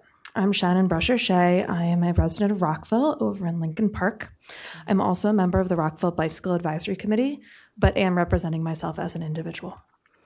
Biking for transportation is essential to the city's goals, as well as our children's futures. I have 2 kids myself. One just turned 9 and one is 11. Transportation is currently the #1 source of greenhouse gases in Montgomery County above commercial or residential energy use. Making it safe and convenient for everyone to bike will reduce our future risk of climate change, as well as improve resilience. We will be setting our city up for success in the decades to come as the children who live here now grow into adults. But it's not just the future. Bicycling has many benefits for kids and adults today. As I describe in my book, Growing Sustainable Together, biking teaches kids independence, responsibility, and confidence. Being able to bike means that children and teens can get places without needing to rely on a parent to drive them. Biking to school reduces stress and helps kids mentally prepare for the day. In fact, a study from the University of Illinois shows that after a bout of moderate exercise, with biking being that, of course, and possibly offering other benefits as well, children with and without ADHD did better on a test of cognitive control. And I've seen that in my own children when they've biked to school.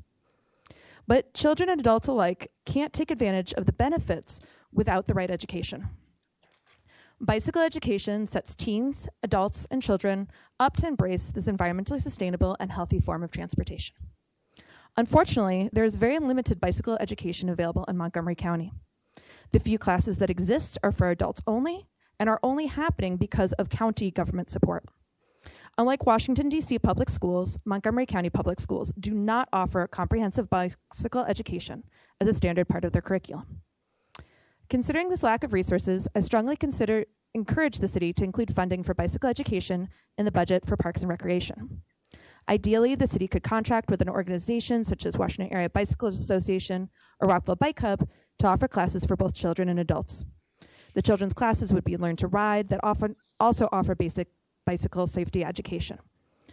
The Bike Rockville after-school safety workshop being offered at Maryville Elementary School could be a template for similar after-school programs or ones that could be offered on weekends.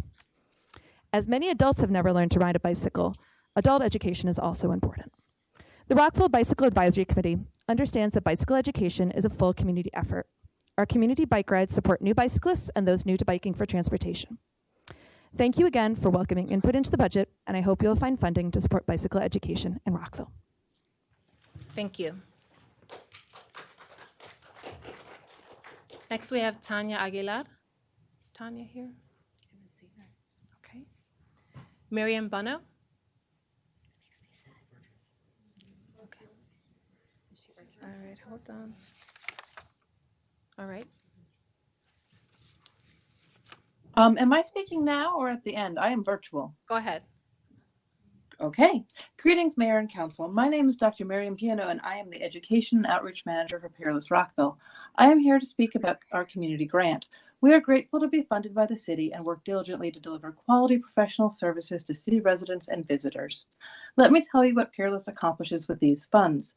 Since the last time we appeared before you at a budget hearing, we held over 25 educational lectures, programs, or tours to over 1,000 guests. These programs covered topics from Rockville's colonial history on the road to the Declaration of Independence to Rockville U.S. colored troops who helped secure the Union victory in the Civil War and were in Texas for the first Juneteenth, the role of Mid-Atlantic women in the Civil War, to S. Scott Fitzgerald, to tours granting special access to historic buildings and activities for the whole family, to sharing Thurgood Marshall's work in Rockville in the very room in which he argued, to a virtual tour of Lincoln Park with a neighborhood native, to teaching third graders the history of their city. All of our work has the overarching goals to commemorate Rockville's heritage and create human connection and personal investment in the sights and stories of Rockville to help the people of today and tomorrow understand the landmarks and legacies that make this place special. Whether it's going on a tour, sitting down for a lecture, or visiting our archives, there is no other community grant-funded organization that provides these opportunities. We welcome volunteers and community members and regularly convert visitors and researchers into speakers. We have a strong record of community collaboration, offering friendly aid that empowers individuals to realize that their local knowledge is important to their community and deserves to be shared or archived. Tomorrow, there is a ribbon cutting for a Civil War trail sign for Zedekiah Thompson, a local enslaved man who freed himself and became a Union soldier, based on the work of Hugh Goffinet, who first did this research at Peerless Rockville as a middle school student and returned to us as an empowered and educated speaker and Howard University student as part of our series on the U.S. colored troops. He is one excellent example of how community members take advantage of our organization for their local interests and then share their knowledge, research, or experiences. Let me tell you a little about what Peerless Rockville is working on for next year, materials and events that simply will not happen without our community grant. 2026 will mark the 250th anniversary of Montgomery County and our nation, an opportunity to explore centuries of Rockville's history in both its local development and the role in the national story. A new series on urban renewal before and after Rockville's original downtown was replaced by a doomed mall. We've planned collaborative tours and brochures on the neighborhoods of Lincoln Park and Hayti, celebrating the 70th anniversary of the Twin Brook Pool, the 65th anniversary of the sit-in protests that challenged segregation in Rockville, and more. Our programming spotlights an inclusive and diverse heritage that always embraces underrepresented histories, ensuring that Rockville history includes Black history and women's history. We all know that this kind of history that counts the experiences and contributions of all Americans is under attack. And funding Peerless Rockville's work, the mayor and council have the opportunity to establish the kind of story it once told about Rockville, because we can only tell it with the full support of our community grant. And if we don't, who will? Thank you for hearing me tonight.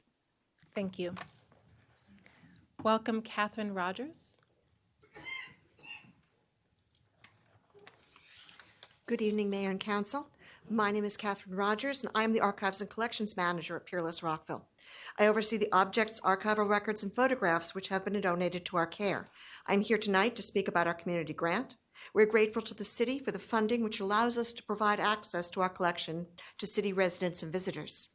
Our archives include personal papers, photographs, maps, ledgers, and other records from families who have called Rockville home, businesses which have served the community, and politicians who shaped our policies. Among our collections are many items related to our Black communities, including oral histories of residents who experienced segregation. My position includes seeing items stored properly, creating inventory of items, entering the records in our cataloging system. I do research to better interpret our collections and give presentations on many of these subjects. I create exhibits and displays which are shared at the library and at our offices. I assist researchers and respond to requests for information. I regularly work with our volunteers and oversee their projects. The challenge I face is I am one person working about 18 to 20 hours a week at a job which will be daunting for a full-time person with a staff to assist them. We have records which are only partially processed due to a lack of time and funds. These include documents from past mayors, community associations, theater groups, and schools. Last year, we were fortunate enough to have a collections technician for 100 hours. I supervised her and we selected items for digitization and cataloged 2,000 slides, which have been digitized with funds from a grant. The project is still underway with more items to be fully processed, but no technician. We are often approached by local educators to work with students. Last week, I worked with a class of journalism students from Rockville High School. I met with them to answer some questions about local history, and one of the young men said something like, "Wow, we searched on the internet and couldn't find that."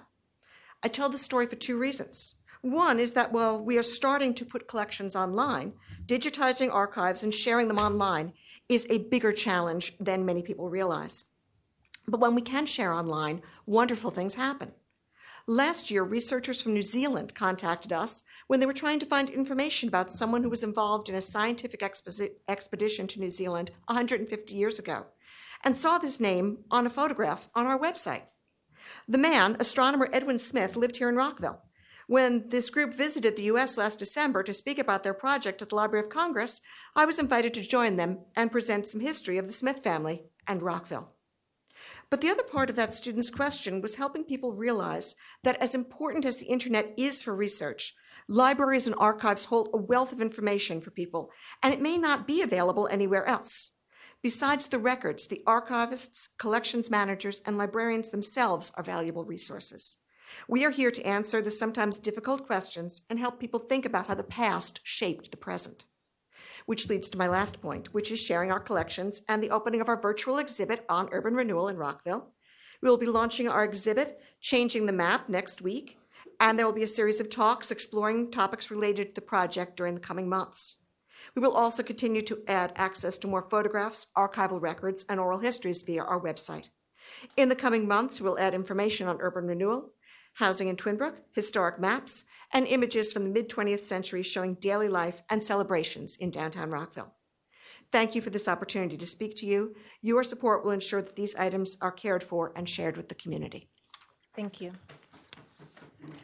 Welcome, Nancy Picard.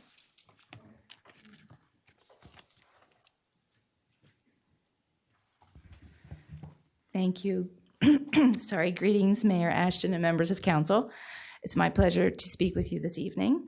I'm Nancy Picard. I'm the Executive Director of Peerless Rockville. I may repeat a little bit of what you've just heard. I had expected to go first with them to follow with details, but they did an excellent job. So I'm just going to continue kind of with an overview.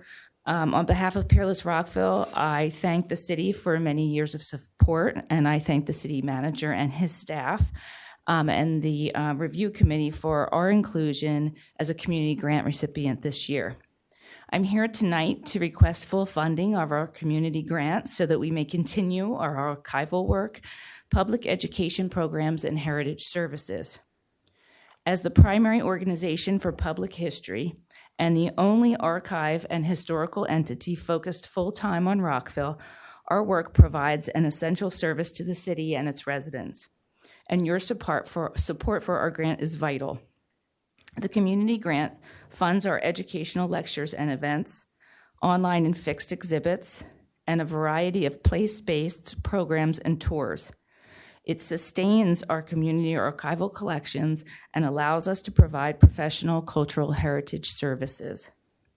With these funds, we serve as a resource for city and county government, for residents, for students and educators, for local organizations and institutions, and for visitors to the city. From placemaking and archival conservation to history research and heritage tourism, we successfully carry out our activities with a lean budget and a small staff. In fact, you've heard from every one of us this evening. Working to make every dollar count. Grant funding from the city allows us to leverage other investments, provides a match to grants, and multiplies donations and sponsorships. Activities funded by this grant include the full maintenance and professional curation of a publicly available community archive, public history, education, and program and resource to the community, and as well as mayor and council approved preservation work plan initiatives that we partner with the city for. As a community archive, we serve as a repository of local historical artifacts and information, both collecting and curating materials from the present day as well as times past. We use grant funds to preserve these materials for current and future generations, thus protecting and sharing artifacts, documents, and photographs that might otherwise be lost to time. Our knowledge, our documentary materials, photographs, and more inform many things that you see in the city, including art, lectures, research projects, publications, interpretive signage, and other heritage tourism projects throughout the city. And we are committed to highlighting Rockville's underrepresented populations, ensuring that the history of our diverse communities are always a part of Rockville's story. Peerless Rockville offers educational opportunities to the community in a variety of ways, in publications, exhibits, lectures, and all kinds of tours. Residents can learn about their neighborhoods, about the development that led to their very own homes, and how Rockville has grown and changed over time. We are dedicated to teaching the contributions and experiences of Rockville residents, from colonial days of slavery through emancipation to the fight for civil rights. Upcoming educational programming includes working with partners to celebrate the 250th anniversary of the funding of Montgomery County and the nation. Peerless will mark the 250th with programming titled Rockville's Moments in History, exploring both our local history as well as connections to the national story. Linking with the state of Maryland 250th theme of civics, our anniversary work is designed to encourage the search for meaning behind America and deepen engagement in civic life by connecting buildings and places to historic events and people. This spring, as you've heard, we'll be launching additional online collections, an online exhibit and lecture series on urban renewal, in particular on the Mid-City project that transformed Town Center. We have lots of other tours and publications scheduled, and we will also be sharing hundreds of additional archival images and documents online. The staff and colleagues already spoke tonight to give you a better idea of how they spend their day-to-day and how their work benefits the community on a daily basis. Thank you very much. I urge you to fully fund our 2026 grants so this important work can continue. Thank you. Thank you. Welcome, Ulysses Samantha, or Sanja Martha. All right. Good evening, Mayor and Council members. It's always good to see you. I'm Ulysses Santa Maria. I serve as the president of Rockville Science Center. And I want to thank you all for the current proposed budget in reference to Rockville Science Center. I encourage the city to maintain their current proposed line item amount for our funding for fiscal year 2026. Recent events at the federal level shows a staunch deprioritization of the sciences in our society. We are proud to be in Rockville, where the city supports us with funds through the Community Grants Program. These funds enable us to mentor over 40 high school students from Greater Rockville in engineering, and they represent us, the city, in tournaments that they participate in around the country. We teach hundreds of grade school students through our after-school programs, and we also provide a library of tools local residents can use to prepare and improve their housing and craft projects.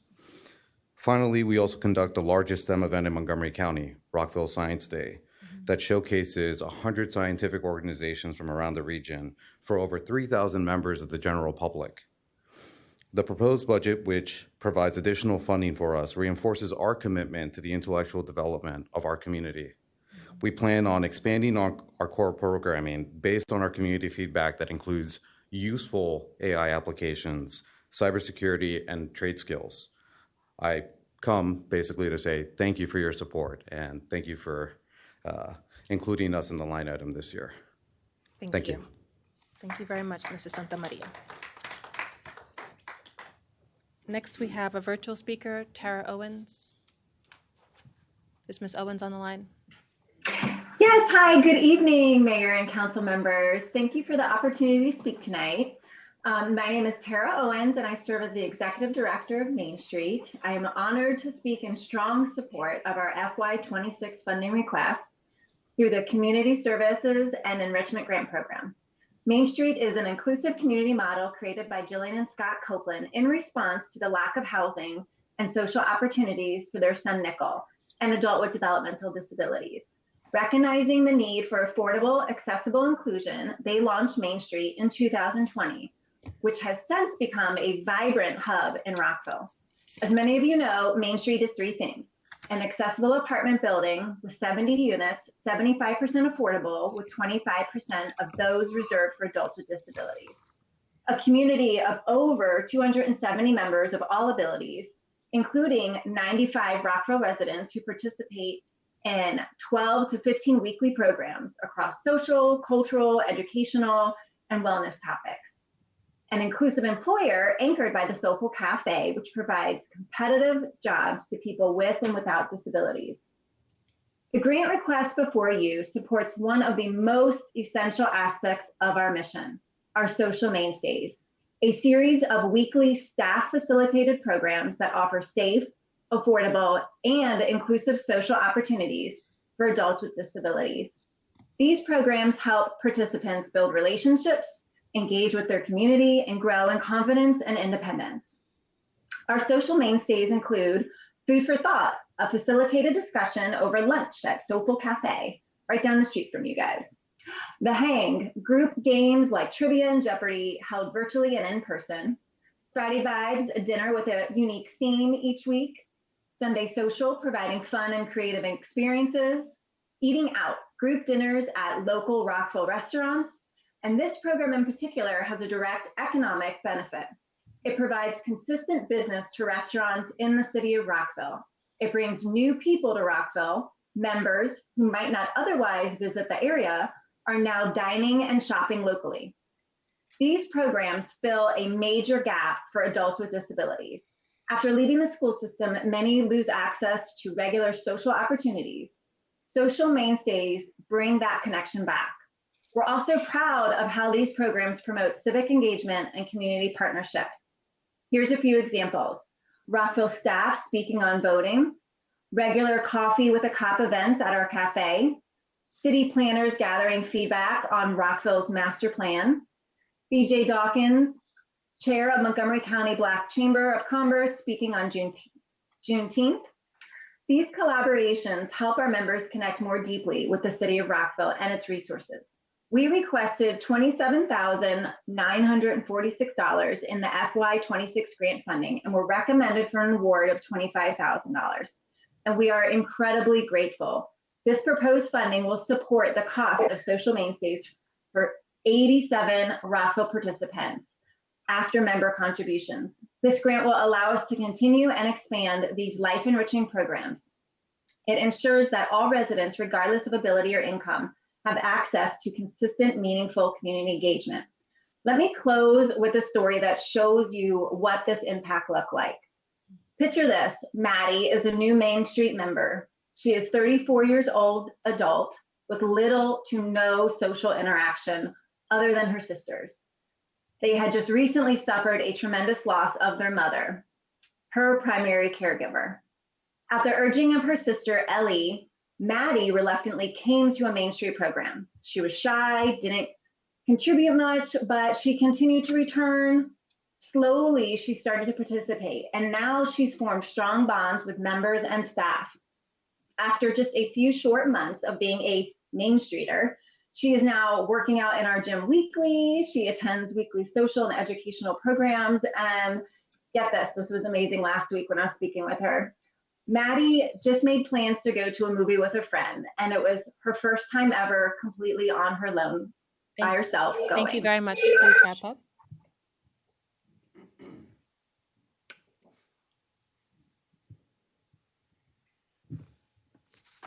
Ms. Owens?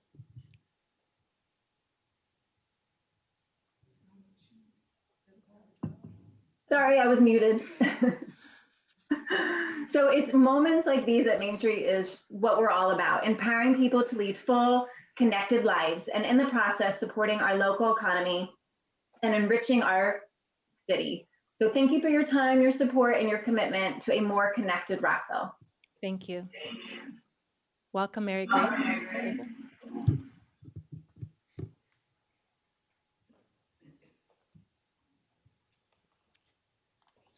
Hello, my name is Mary Grace Sobel. I work for the City of Rockville, but I'm testifying tonight as a resident. I live at 210 Blandford Street with my husband Vince. We want to speak in strong support for both Peerless Rockville and Main Street Connect. These people deserve full funding, whatever they're asking for. They're very, very efficient, very collaborative, and they reflect Rockville's values to the core. These are good people, and whatever money we can dig out of the couch, I think it ought to go to them. Because of Peerless' rich history of providing programming, my husband and I, who are not originally from Rockville, know the rich history of Rockville all the way back. We all also know that Twin Brooks Pool was dug by post-war men from the neighborhood. We also know that Frida's Cottage was paid off when they rallied the members to pay it off this year. That's a big win. I can picture Rockville of many different eras. Took me a while with Montgomery Avenue going like this because of Peerless's work. Also, because of Main Street Connect, we have been members there, and they demonstrate the diversity and the inclusion in a very concrete way. And this cannot be erased or obscured or lessened by any non-local force. And that's all I'm going to say about that. You can be a member without living there, which I'm grateful for. And every time I step through those doors, it enriches me. They also have a frequent visitor, media darling, and RCPD officer, Ronnie Crow, who you will see in some of their materials. He's kind of a celebrity there. So we fully and enthusiastically support any grant funding that you can push their way because these are both jewels in Rockville's crown. Thank you. Thank you very much. Ms. Penny, do we have anyone else who has signed up? No one else has signed up. Okay. Thank you. I would like to go back to staff if you can reiterate the end of the public comment period and how people can also comment. Yes, so the public record will remain open through April 7th. So members of the community can continue to submit written testimony and submit the survey as well. April 7th. Thank you. I did want to also note that we are still taking email commentary. We have some written comments that I know my colleagues and I have also reviewed. And the survey is still open as well. Thank you. All right. With that, we'll close today's public hearing. All right, so we have one more public hearing. I do think my colleagues need a quick break.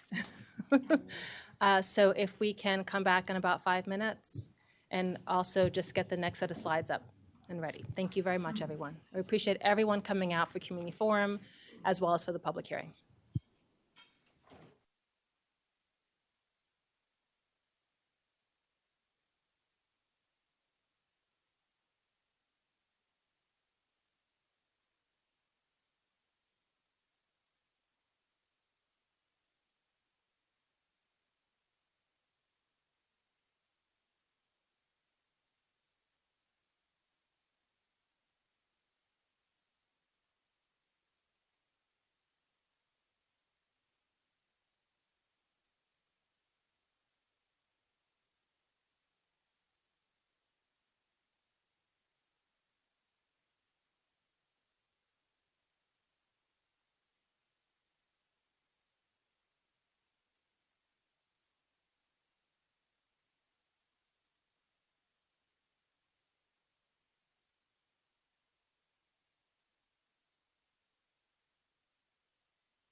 stabilization versus ones that didn't in this paper ended up coming to the conclusion that it does not appear that rent stabilization ordinances net other intervening factors have any community-wide rental quality or quantity, property appreciation, or foreclosure rate impacts with those cities that have them.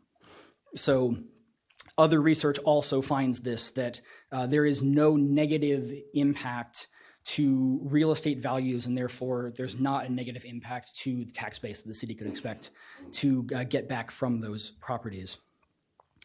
Lastly, with the time that I have, I would like to say that a governmental budget is a reflection of the values of a city, and that a budget is a moral document above all else. And over the past year, not quite year, this body has heard hundreds of written and in-person testimonies about the desperate need for rent stabilization. The body has seen a petition that now stands at more than 500 signatures asking for this to be put back on the agenda. We've seen increasing media attention to this issue. We've seen a wave of evictions as rents have skyrocketed for LMI households, frontline workers, our Black, Brown, and Asian American neighbors, immigrant communities, and federal workers and retirees, many of whom within that group are disproportionately vulnerable to price gouging and disproportionately impacted by rapidly rising rents. So now that we have the staff in place to move forward with capacity to enable some of those protections that are enjoyed in the rest of our housing market, that is something I would urge this body to consider and put back on that agenda. And just lastly, I'll say that, given the weight of both the supportive evidence within the academic literature and then also the overwhelming need for these protections, this is something that we need to get passed within our city and join with Montgomery County. Thank you. Thank you very much for your testimony. All right, so we'll reclose that public hearing, and we'll now move to agenda item relating to our next public hearing, 10B. Okay. Public hearing on zoning text amendment TXT 2025-00269 to implement certain zoning recommendations of the Town Center Master Plan, including floating zones. Mayor and Council of Rockville as applicants. Welcome, Katie Gerbis, and I also see Mr. Wasilek. Thank you. Thank you, Madam Mayor and members of the council. This proposed text amendment will implement, in part, some of the recommendations in the Town Center Master Plan that you just recently adopted in January. I'm going to be a little bit briefer than you heard before at the authorization to file. Just as background, the master plan was adopted in January, and the council did recommend moving forward with floating zones that would build on the floating zones that we have in place related to the comprehensive master plan. And the idea was to implement the town center goals and vision now, instead of waiting for the zoning ordinance rewrite and comprehensive map amendment, which is in process and will be coming forward to you at the end of this year. So this proposed zoning text amendment will establish 3 new floating zones within the town center with the heights and bonus heights assigned to them as you see here. It also eliminates off-street parking requirements for much of the town center, although requiring accessible spaces to be provided, and provides for ground floor residential uses and does not require ground floor retail. We feel that the Town Center zoning text amendment connects very clearly with the Town Center Master Plan and also with your goals and initiatives for the city in terms of economic development, housing production, and affordability, as well as the Climate Action Plan. So we have moved forward a couple of steps since the last time you saw this slide. The text amendment has been to the Planning Commission. They held a public hearing and recommended unanimously that the zoning text amendment be approved. And tonight, we recommend that you hold the public hearing. And on this text amendment, we are recommending approval of the text amendment itself. And I have one more slide for the next agenda item after the public hearing. And with that, our team is here to answer any questions you might have. Ms. Penny, do we have anyone who has signed up for this public hearing? No one signed up. Okay, thank you. Okay. Did you receive any comments in writing? No, we have not. Okay, thank you. And was this hearing properly advertised, Ms. Sarah Taylor Farrell? Yes, it was properly advertised. Okay. And then my last question related to advertisement, did you send a notice out to everyone on the Town Center Master Plan list? Yes. Yes, we did. Okay, thank you very much. Hearing no one to testify, I think we can close this public hearing. Colleagues, are you good? Okay, all right. We have another agenda item, 11A, related to the similar topic, introduction and possible adoption of an ordinance to approve zoning text amendment TXT 2025-00269 to implement certain zoning recommendations of the Town Center Master Plan, including floating zones, Mayor and Council of Rockville applicants. Welcome back. Thank you, Madam Mayor. And I just would add that if you wish to move forward with adoption this evening, and we hope that you do, that you will need to introduce the text amendment, make a motion to waive the layover period, and then a motion to adopt. Thank you very much. And at a broad level, this is going to allow the city to move forward on the Rockville Town Center Master Plan that we went through a very lengthy process to discuss, went through the Planning Commission, approved by this body, and this will allow people to do projects in alignment with that plan. In addition, you are going to be bringing forward the larger zoning ordinance rewrite. Okay, thank you. Councilman Van Grack.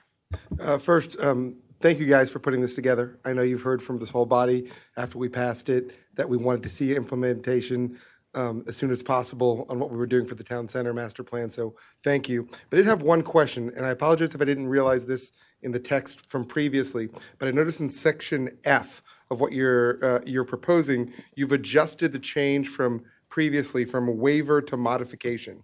And I was wondering if there's a reason for that and whether it has any difference to how we were applying the floating zone text amendment previously. As we've been working through the zoning ordinance rewrite project, we realized that, of course, words matter, and we would like to not use waiver as little as, we'd like to use it as little as possible and use the term modification so that it provides more flexibility and is not held to the high standard that either a variance or a waiver would require. So there's going to be no further hindrance compared to the previous version of this with the use of this change. You're just trying to make it more understandable, the process, that it might not be as onerous as requiring a waiver. That is correct. Yes. Excellent. Thank you. So that's what I thought, but it's good to get the confirmation, and I appreciate, again, all the work that the staff had here. Thank you very much. Councilmember Jackson. Thank you, Mayor. I'll be brief, but I just want to echo my colleagues' comments. I think this has been a great process, and you have really heard us when we said that we wanted to move fast on this. So thank you for the revisions, and thank you for putting it forward. And I guess I would make a motion, but if nobody else wants to say anything. You can still introduce. Okay, all right. Then I want to introduce the zoning text amendment, TXT 2025-00269, to implement certain zoning recommendations of the Town Center Master Plan, including floating zones. Thank you very much. Does anyone want to waive the layover period or have questions? Councilmember Fulton. I move to waive the layover period. Do we have a second?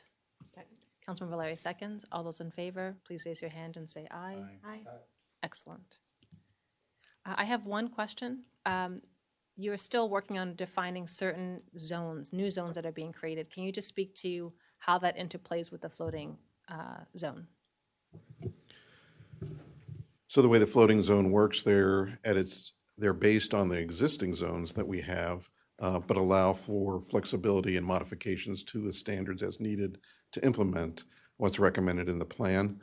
So we are working through what the actual permanent zones will be in the town center as well as others in the zoning ordinance rewrite to be able to bring that all forward to you in a complete package. Thank you. Councilman Van Grack. Madam Mayor, I move the zoning text amendment TXT 2025-00269 to implement certain zoning recommendations of the Town Center Master Plan, including floating zones. Thank you. Do we have a second? Councilmember Valeri. Second. All those in favor, please raise your hand and say aye. Aye. All right. On behalf of our entire council, thank you very much for moving quickly on this. Thank you again for the Rockville Town Center Master Plan. This is part of the revitalization of the plan, and I know there's also a need for more housing. So we appreciate the work that will support both economic development and housing. Thank you. And we look forward to the next discussion on zoning ordinance rewrite. Okay. All right, we'll now move to agenda item 11B, the possible adoption of a resolution to approve the electric vehicle readiness plan. This supports our climate action plan, and we're very thrilled to have Ms. Amanda Campbell and welcome Erica Shingara as well. Thank you, Mayor and Council. We presented the draft electric vehicle readiness plan at the work session just exactly a month ago, February 24th, and we asked for your direction on 3 main policy questions. Your guidance was incorporated within each of those related actions, and the changes are shown in the red line version of the plan that's in attachment 1 of your packet. The first question involved pricing strategies. Mayor and Council supported a blended strategy of the cost recovery and the revenue model that would vary according to charger type, location, level of traffic, and use for city-owned and operated charging stations. So this feedback is incorporated in Action 114, found on plan pages 86 to 87 of Attachment 1. The second question involved parking minimums. Mayor and Council supported the inclusion of flexibility in the zoning code, parking space minimum counts for retrofits of existing parking lots to include electric vehicle charging and accessible aisles when appropriate, since you may lose a spot due to the construction of an accessible aisle. This feedback is incorporated in Action 115, found on plan pages 88 and 89 of Attachment 1. The third question involved curbside charging options. Mayor and Council supported 3 of the 4 suggested models for allowing residents without garages and driveways access to charging. Mayor and Council supported vendor and resident installed curbside chargers and resident installed covered duct-in sidewalk options with appropriate design and safety standards and enforcement. Mayor and Council did not support cord over sidewalk charging due to mobility and safety concerns. This feedback is incorporated in Action 122 on plan pages 91 to 94 of Attachment 1. With that, we're here to respond to any additional questions or receive any further direction. And if these changes are amenable, Mayor and Council may move to adopt the proposed resolution attached to the staff report as Attachment 2 to approve the electric vehicle readiness plan in support of the transition to clean fuel vehicles and to reduce greenhouse gas emissions. I'll stop there. Thank you very much. Again, this is a huge step forward in allowing more people to use alternate types of vehicles that will support our climate action plan. I looked at all the materials and the edits, and I think you captured our conversation quite well. There was just one question that I had related to thinking about how we support residents who would not be able to normally have a charger at home because maybe they're multifamily or a condo. And there are some, we talked about making sure that we look at maybe the lower cost option for residential and more of the other model for commercial. And the one thing I just wanted to flag is that there are different kinds of apartment buildings where people live. Some apartment buildings have dedicated tenant space for people to park, and some do not. It's a mix of the commercial and residential. I just wanted to flag that I think some careful consideration is needed there to support residents so that they're not paying a higher electric vehicle charging at home, which could be, I know that sometimes it could be like the 18 metric versus a 20-something. So I wanted to flag that in thinking about residents who don't have that option for dedicated residential and how we think about tiering that. I know that that's something you all would have to think about, but I wanted to raise that from a user perspective, thinking about people who don't have the ability to, put in a charger themselves, and particularly with condo and multifamily. Does anyone have any comments or questions? Dr. Miles?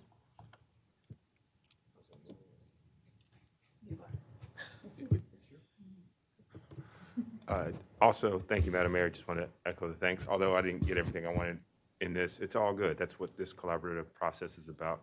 I'm excited. I won't bring the motion forward before everybody has a chance to speak, but just thank you all again. Thank you. Councilmember Fulton. Yeah, I did actually have one question. Thank you. And then one question. I just wanted to confirm on page 93, when you incorporated our feedback, it looks like we have limited the ability to install a right-of-way charger only when there's been a determination that it's not feasible to put in a driveway or do something in a front yard. I just want to confirm with my colleagues that we wanted that limitation. I know we talked about it's most likely going to happen when you can't install a driveway, but I just didn't know if we wanted that limitation because I want to make sure the property owners can do what they want with their front yard and still be able to put a charger where they want to. So I wanted to confirm that one piece, that limitation actually reflects what we talked about. So I'd ask you all Councilmember, what you can thought. you note the page, please? Sure thing. I think we're on 93. Page 93. Yes. Which is also packet page 535. Thanks for that. Thank you. It says, and I'll read it too, Model 2 recommendation, when there is no on-site existing parking space and it is not feasible to install a driveway or parking pad, resident-installed charging in the right-of-way may be permitted in appropriate areas. I don't feel strongly, but I personally don't recall us all saying the "and it's not feasible." So I just wanted to double check before we totally finalize. Councilmember Valeri. Yeah, that's my understanding as well. I don't recall that that second clause that it is not feasible to install a driveway or parking pad because maybe for a variety of reasons, some of which may be environmental, they may not want to install either a driveway or a parking pad and add to our impervious surfaces. So if we're able to make that modification, I'm with Councilmember Fulton. If we're able to make that, I think that would be great. But if not, I'm willing to overlook this for now. Just as background, that language was used in Montgomery County's guidelines. So that was where it came from. Gotcha. But you're free to provide guidance. Yeah, I mean, if I always like doing something that the county is not doing. So I'd be amenable to taking that one out if people don't have a concern about leaving it in. Thank you. I do want to also note that we were trying to make sure that there is a safe, passable avenue. I don't know that you've actually seen that avenue for installing it right away, but I know that my colleagues just wanted to make sure whatever we allow, that we're not creating an ADA trip hazard. And also that if it is put in the right of way, that there is some legal guidance on liability. So those are just some of the things I wanted to make sure that it's clear as you are doing your guidelines with the homeowner or property owner, so that is figured out. Councilman Van Grack and then Dr. Miles. Yeah, I was just going to add, I don't recall specifically with regard to a feasibility reaction. I know there was discussion about whether there could happen, but at least with my support, it didn't include that. However, I do want to go back. I know with at least, and I don't know how the rest of the council would feel about this, with regard to both items 2 and 3, I've got concern about, the accessibility and where it could create potential hazards in right-of-way and use. But with 2 and 3, I know I did have that qualification, but not on the feasibility and use of the property. Thank you, Madam Mayor.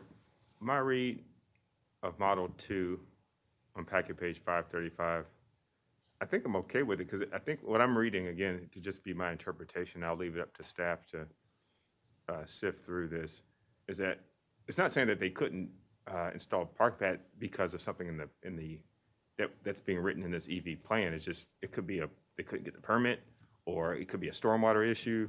But I don't think that's what it's saying. I think it's just saying if for whatever reason they're not able to put a driveway or parking pad in, they can then it may be approved in the right of way. That's my read. That's why I think I'm okay with it. Councilmember Fulton. I think that is the right read, but I don't know that what this reads as to me is you can only put it in the right of way if it's not feasible to pave your yard. What I personally would like, and I don't feel strongly, and I don't mean to derail, is as long as there's been a feasibility of can you put it in the right of way and all of the appropriate design and implementation and all of that is done, I wouldn't say that a homeowner or resident has to first try to put it in their yard.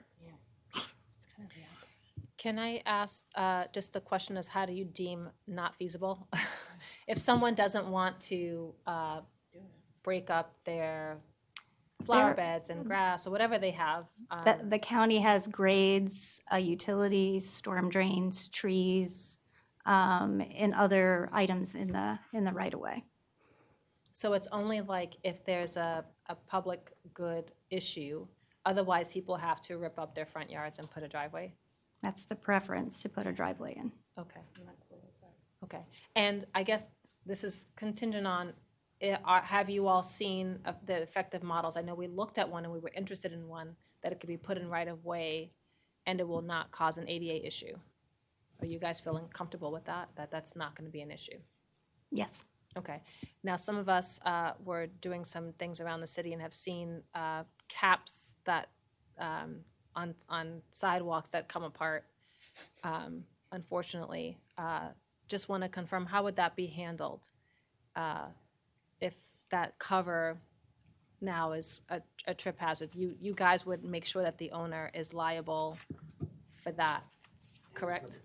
Is that number 3 you're talking about? Mhm. That's supposed to be flush, it's a mixture Yes. of design and That's inspection? right. Because if you can't do 2, then you're moving to 3, Then you're doing right? 3, correct. So, just want to make sure there are people who have visible impairments, physical impairments. I just want to make sure that we are being ultra safe and also protecting the city in terms of liability while also supporting the green work that we want to do. Permits and inspections for those items in the option 3. Right. Yes. So you guys feel comfortable. Perfect. All right. Colleagues, what say you on this?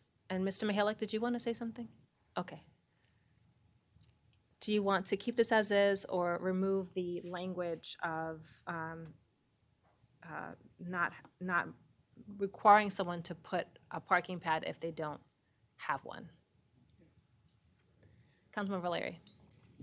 I think in keeping with the intent of why we're even talking about EV and minimizing the impact on the environment, it distresses me greatly that we would force somebody to put, again, impervious surface where maybe there wasn't that before. So I would be more comfortable with this language if that was removed. I will note I'm okay with removing the "and not feasible." However, if there's an existing on-site parking space, I prefer that to put it on their property because it reduces the risk for a hazard and ADA and all the things we've been concerned about. That's what I was Is trying to everyone say. okay with that? Yes, absolutely. Okay. Sorry. That's what So, can we make that modification, team? All right. Good balance. Thank you, everyone. All right, then, are there any other questions about this EV readiness plan? Okay. All right, then we can adopt the resolution. Does anyone want to make the motion? Dr. Miles, did you want to? I know you've been excited about this. Oh, I can. I just make it with amendments. Yes, as amended. Thank you, Madam Mayor. Move that the mayor and council adopt the proposed resolution attached to the staff report as an attachment 2, as amended, to approve the electric vehicle readiness plan in support of the transition to clean fuel vehicles to reduce greenhouse gas emissions. Do we have a second? Councilmember Van Grack, second. All those in favor, please raise your hand and say aye. Aye. Aye. It's unanimous. Thank you, everyone. Now it's time to get to work. Thank you so much.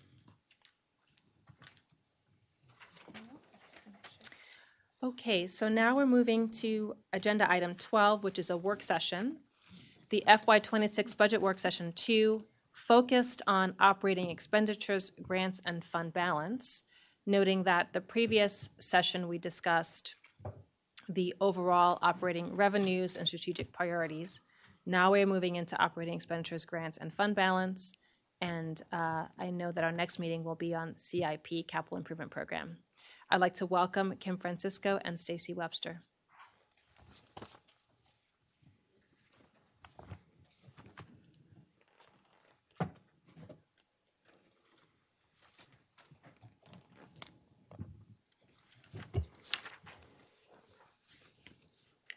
Good evening, Madam Mayor, members of the council.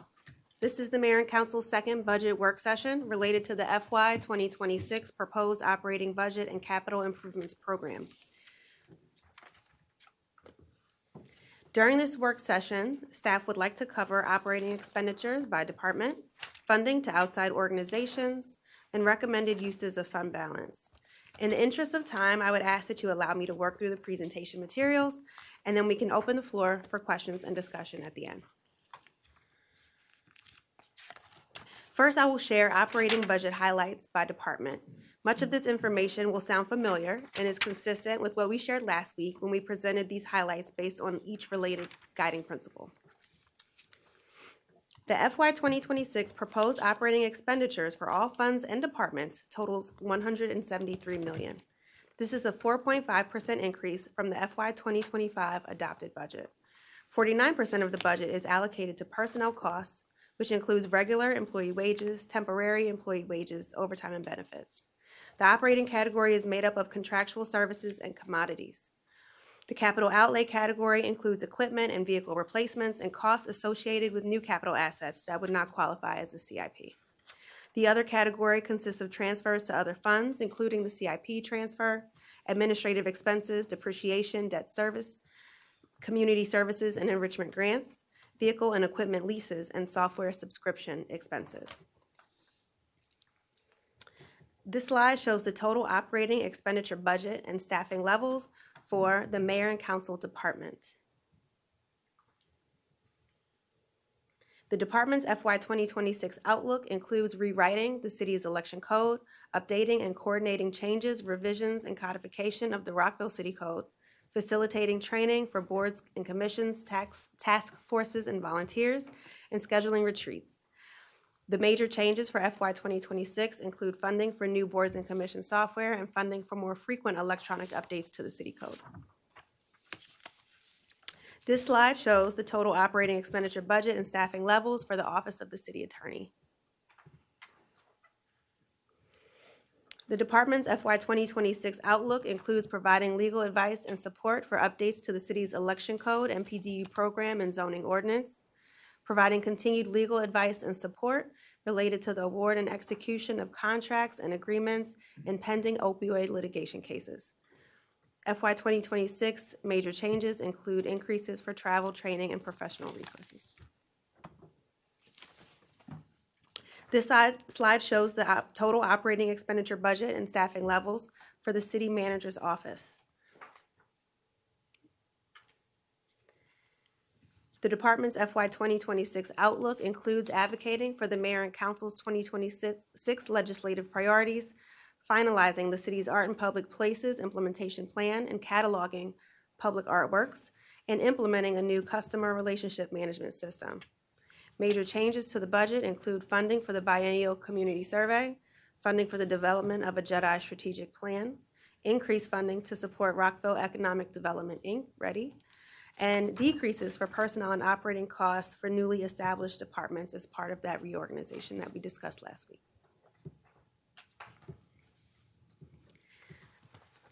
This slide shows the total operating expenditure budget and staffing levels for the Communications and Community Engagement Department. This is one of those new departments that are part of the reorganization.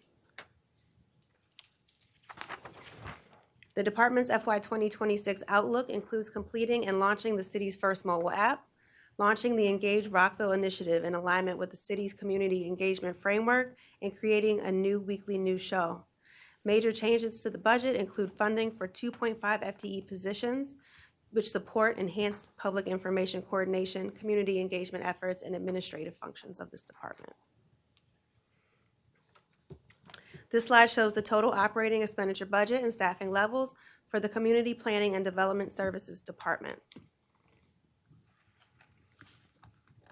The department's FY 2026 outlook includes adopting the rewritten zoning ordinance and facilitating the rezoning of property for additional housing opportunities, supporting the prospective annexation of the Shady Grove Metro property, reviewing the results of a comprehensive fee study, and implementing continued improvements under the FAST 2 initiative. Major changes to the budget include funding for 4 FTE positions, which support next-day inspections and a more efficient zoning enforcement process. This slide shows the total operating expenditure budget and staffing levels for the finance department. This department's FY 2026 outlook includes monitoring economic conditions and providing recommendations for budget amendments, including potential uses of reserves, assisting Recreation and Parks with the funding strategy for the King Farm Farmstead Master Plan, and supporting the advanced metering infrastructure deployment and housing strategy deployment. Major changes to the budget include funding for a 0.5 FTE position to provide administrative support and costs related to the AMI software, financial reporting software, and payments to Montgomery County for property tax bill processing. This slide shows the total operating expenditure budget and staffing levels for the Housing and Community Development Department. The department's FY 2026 outlook includes revising the city code on rental facilities and landlord-tenant relations, completing the housing needs assessment currently getting underway, and expanding the financial empowerment and homeowner assistance programming. Major changes to the budget include funding for 2 FTE positions to provide expanded programming and increases related to the consolidation of the community grants programs. Increases also for the expanded use of the opioid settlement funds and increases related to new funding for the Housing Opportunities Fund. This slide shows the total operating expenditure budget and staffing levels for the Human Resources Department. The department's FY 2026 outlook includes developing an action plan to price, communicate, and implement changes to city benefit offerings, initiating the dependent verification audit for city benefits, and increasing offerings of training opportunities covering things like workplace safety, policies and procedures, and skill-based subjects. Major changes to the budget for human resources includes decreases for 2.5 FTE positions, which moved to Recreation and Parks, funding for expanded organizational development efforts, and increases for wellness incentives, which shifted from the departmental personnel budgets into the Human Resources Department. Just a reallocation of funding. This slide shows the total operating expenditure budget and staffing levels for the IT department. The 2026 outlook for information technology includes implementing off-site cloud-based disaster recovery interconnections, exploring opportunities for automation under an AI pilot initiative, and then enhancing city cybersecurity through visibility, exposure, and vulnerability management. Major changes to the IT budget include funding for the first of a 2-year CCTV modernization initiative for all city facilities, and funding for network infrastructure upgrades. This slide shows the total operating expenditure budget and staffing levels for the city's police department. The department's FY 2026 outlook includes providing continued community policing, crime prevention, and traffic safety operations for the community, expanding outreach efforts through a range of community events, and ensuring compliance with all accreditation standards and new state laws. Major changes include funding for 2 FTE administrative positions, funding for new software that supports the department in a range of ways, and increases for red light camera operating costs in line with increased volume. This slide shows the total operating expenditure budget and staffing levels for the new procurement department. The department's FY 2026 outlook includes enhancing procurement customer service initiatives, improving technology and consistency in the procurement process, and implementing the goals and strategies outlined in the procurement strategic plan.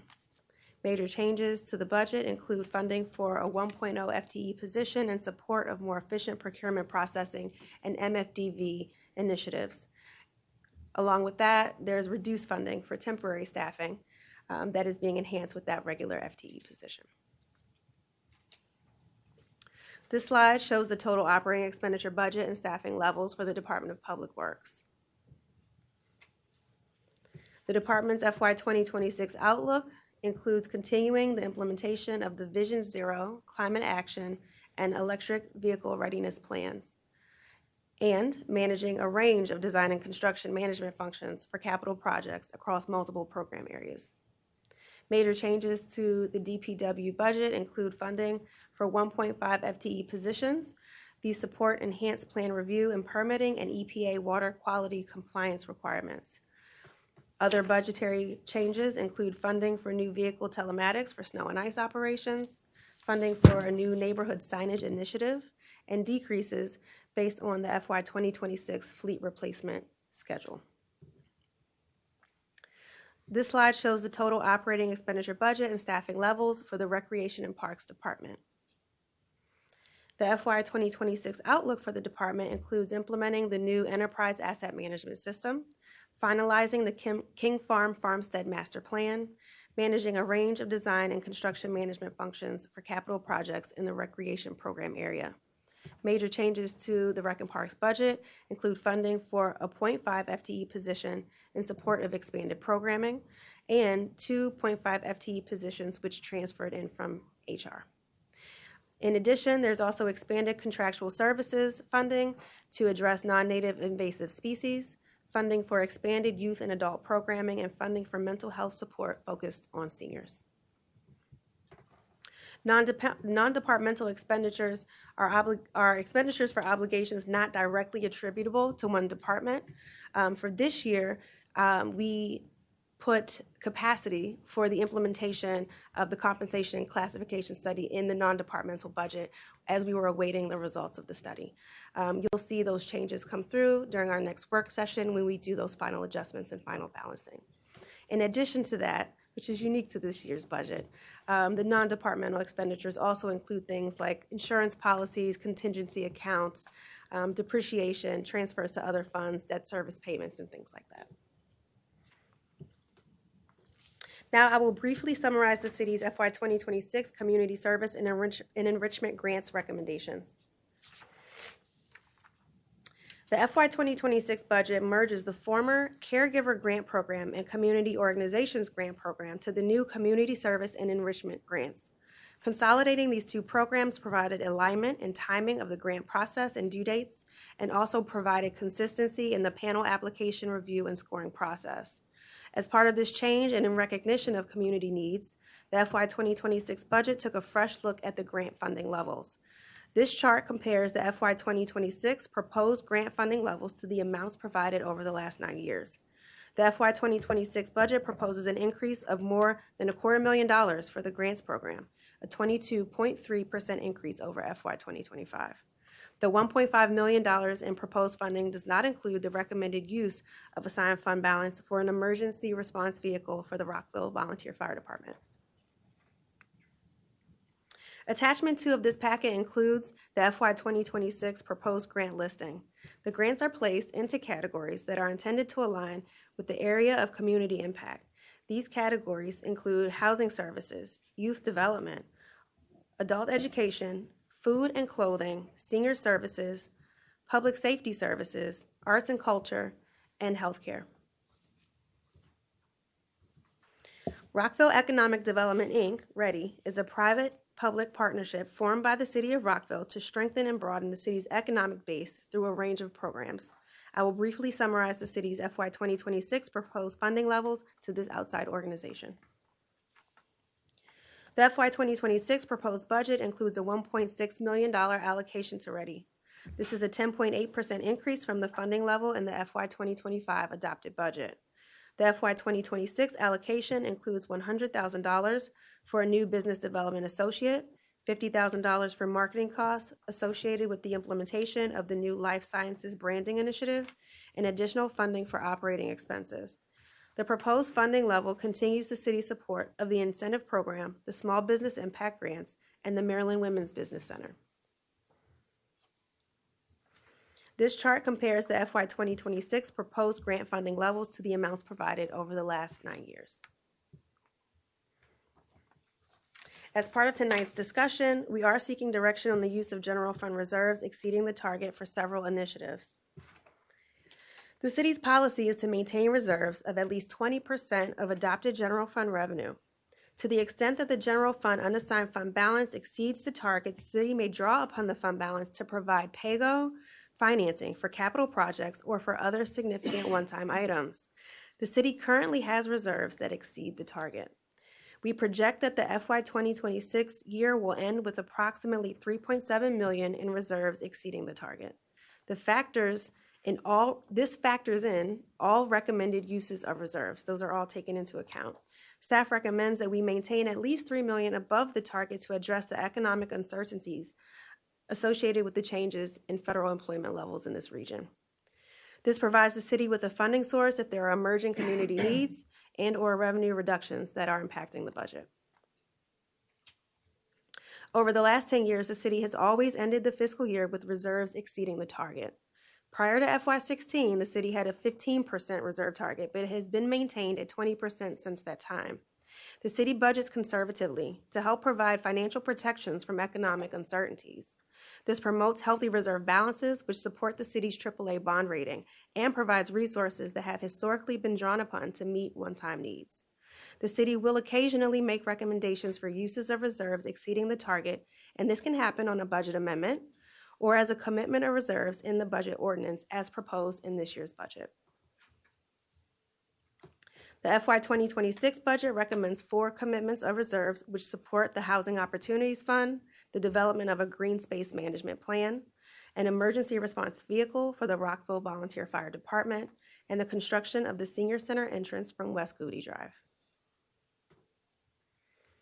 The Community Budget Priority Survey remains open, and we encourage all residents and business owners to share feedback. You can access the survey using the QR code or by visiting www.rockvillemd.gov/budget. Looking ahead, budget work session number 3 is scheduled for Monday, April 7th, and will include an overview of the FY 2026 capital improvements plan, an overview of the city's issued debt, and will include a final balancing exercise incorporating changes from the proposed budget. As part of tonight's work session, we would ask that the mayor and council provide direction on any requested changes to the operating budget, including allocations to outside organizations.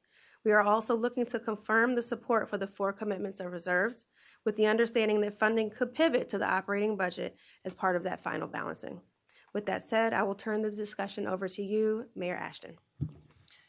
Thank you very much. I think you did a very thorough but yet concise overview of our budget. I want to thank everyone who contributed and for your leadership. I think that we are seeing all over where other jurisdictions are really struggling with budget, and I think the focus on trying to maintain reserves, thinking about how we're using one-time expenses and ongoing really has put us in a good position, and I just wanted to thank you for keeping us AAA bond rated.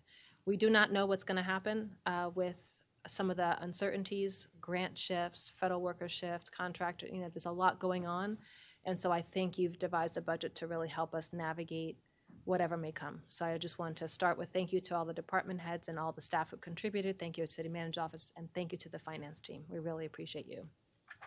As we begin this discussion today, I know we have a lot to get through, so we're going to try to help organize our questions. If we can take them by department, and I'll also note that I want to also add if anyone has questions on the city clerk's office and particularly CMO or our city attorney's office, those are also things we will go through. If we could start with some of the, I looked at 100+ questions that my colleagues and I have submitted. I wanted to call attention to the public that those questions that the mayor and council submitted are online. If you go to the City of Rockville budget page, you will see the questions we asked and an answer. And so, this is very thorough there. I'm sure no one wants us to go through 100 right now. So I really appreciate everyone who's responded to our questions. There are some things, though, I think some of us have follow-up questions on. And just in judging by my colleagues, and how we'll group some of the lighter questions up front so that if there are any directors who can go home, and then we'll go to some of the more in-depth departments. Is that okay with my colleagues? Okay.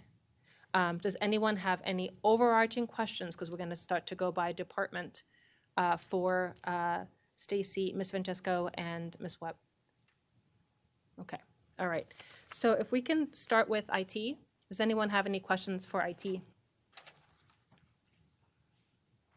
The question that I know we ask every year is, do we have the budget necessary to make sure that our systems are well protected from a public security perspective?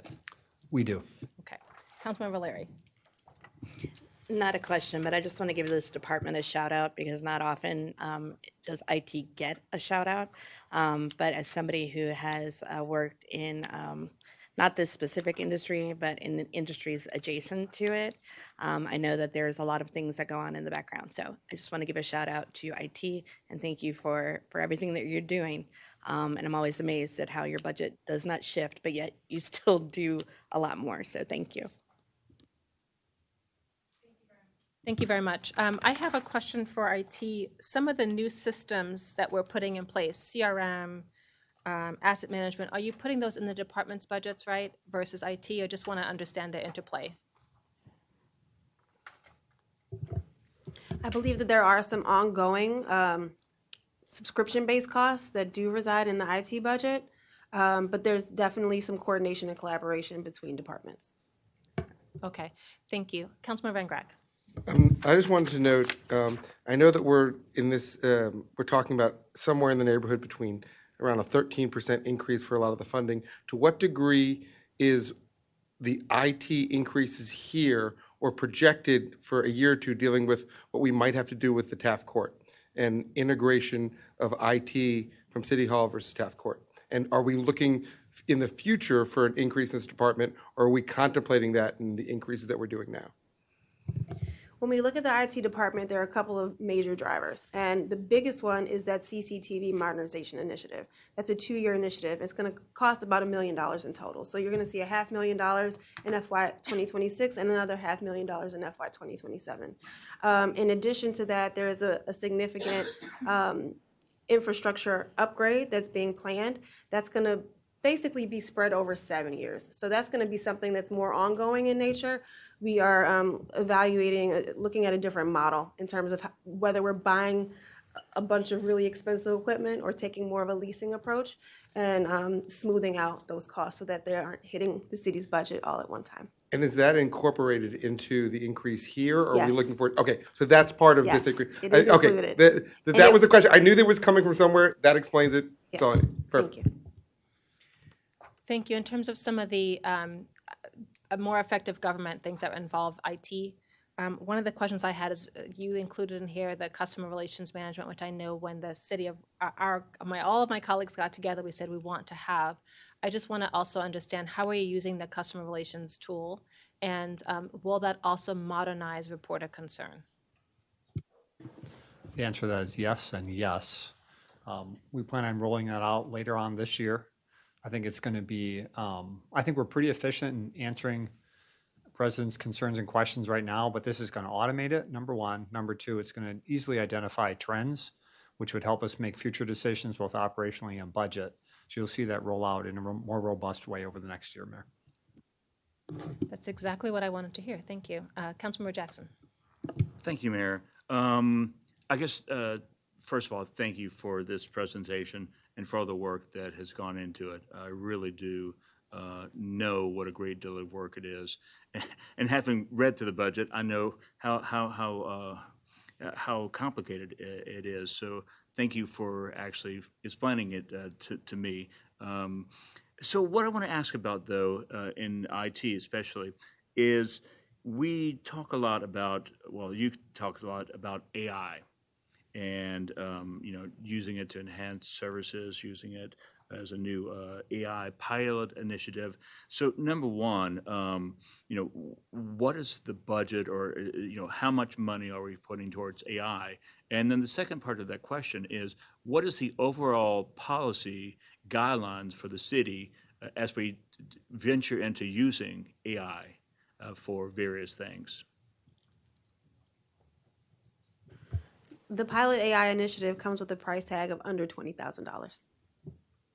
And I'll answer the rest of it. Thank you, Kimberly, because I didn't know the number off the top of my head.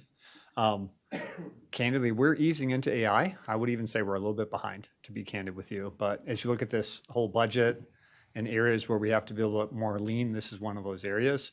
But we're trying to do a pilot project this year, and that's really to look at our data sets. What I've learned over the years is that your AI is only as good as your data, candidly. So we're looking at our data sets. We'll identify some pilot programs. But our goal really is to create efficiencies more than anything else using AI, council member. So that's really the thrust of this year. Get the organization used to it, and then I think you'll see some additional requests in subsequent years to use AI in a more robust way. So you and I have talked about AI pretty extensively, and I'm on the record and admire the job and saying that, you know, AI is a tool that can be used really effectively for more efficiency and for finding solutions. But at the same time, there are a lot of unknowns about AI, and there's a lot of information that could be shared in AI tools that maybe we don't want to share, because when you share information in AI, it uses that in other applications as well. So I guess my overarching question is, do we have a policy on how to use AI and approved tools and non-approved tools? And do we have a process for if somebody wants to use an AI tool, that we review it and we either approve it or say, no, we can't use that? A lot of really good questions. So we do have an AI policy. We're continuing to update and make it better. But one thing I want to make sure I say in front of you all and in front of all 5 people that are watching our meeting, and that is, we are very, very cautious about using any sensitive data, and we do not push out any sensitive data when we use AI. It's really important to protect that data set. So the biggest thing is stay tuned. We're easing into it, and as we bring adjustments to that policy, we'll make sure to get feedback from council. Thank you. I'll just add on the AI piece. I know some of us have asked about a policy and wanting to have something shared with us, just so that we can also, we are users as well, see how the city is using AI and how we're protecting our residents' data, also how we're acknowledging when AI is used. I think that will be very helpful. I had another question about other IT systems that we're going to be using. You talked about the asset management. Are you thinking that will, because this has been something that has been discussed for a long time, so this will be completed in FY26? We will have the tool in place by the end of 2026. We're going to build that out. It's going to take us a while to build it out, to make sure that all of our assets are within that system. So finish up what we're purchasing, get it online, do training, and then start using it. Okay, thank you. Councilmember Shaw. Just really quickly, I just wanted to add on that I appreciate that this is a pilot, an AI pilot, and so you'll be working with us and bringing back information just so we can monitor that. Thank you. Thank you. On the AI piece, I also was interested in seeing how we can use things that are not sensitive data, but using AI to look at how do we track repaving. And how you might, some cities are attaching some AI tools onto, they're using satellites, some of them are using, transportation trucks that are going on every city road. I mean, there are some tools that might create some efficiencies versus just following like a 12-year replacement cycle. So I'm hopeful that this year we'll be able to do some reflection as to seeing what is right for the city and what is not right for the city, so that we can begin to be more efficient where we can, but also not put residents or anyone at risk, and that we have guiding principles. I just wanted to make sure I said that.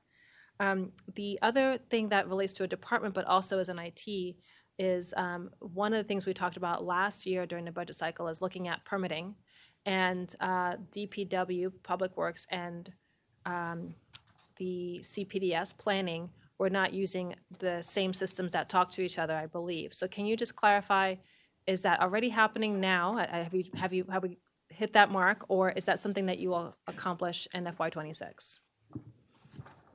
We are still working on it. There's still some uniqueness with each of the departments, but over time, Mayor, to your point, we're trying to merge those systems together into one platform to gain some efficiencies. And is that something you expect to achieve in FY26?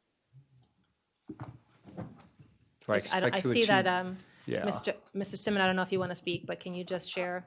I mean, we do. If it changes, I'll let you know. If someone say yes, we do. Okay, so that will be a part of a KPI. Correct. Thank you. All right. Colleagues, anything else on IT? Okay. Thank you to our IT team who are here. Don't think there'll be any more questions. Just wanted to flag if anyone wants to sign off. The next one is procurement. Does anyone have questions about procurement? Okay. I will note that, Dr. Miles. No, go ahead. Thank you, Madam Mayor. With the reorganization with the procurement department, I know there's going to be increased costs. Is that correct?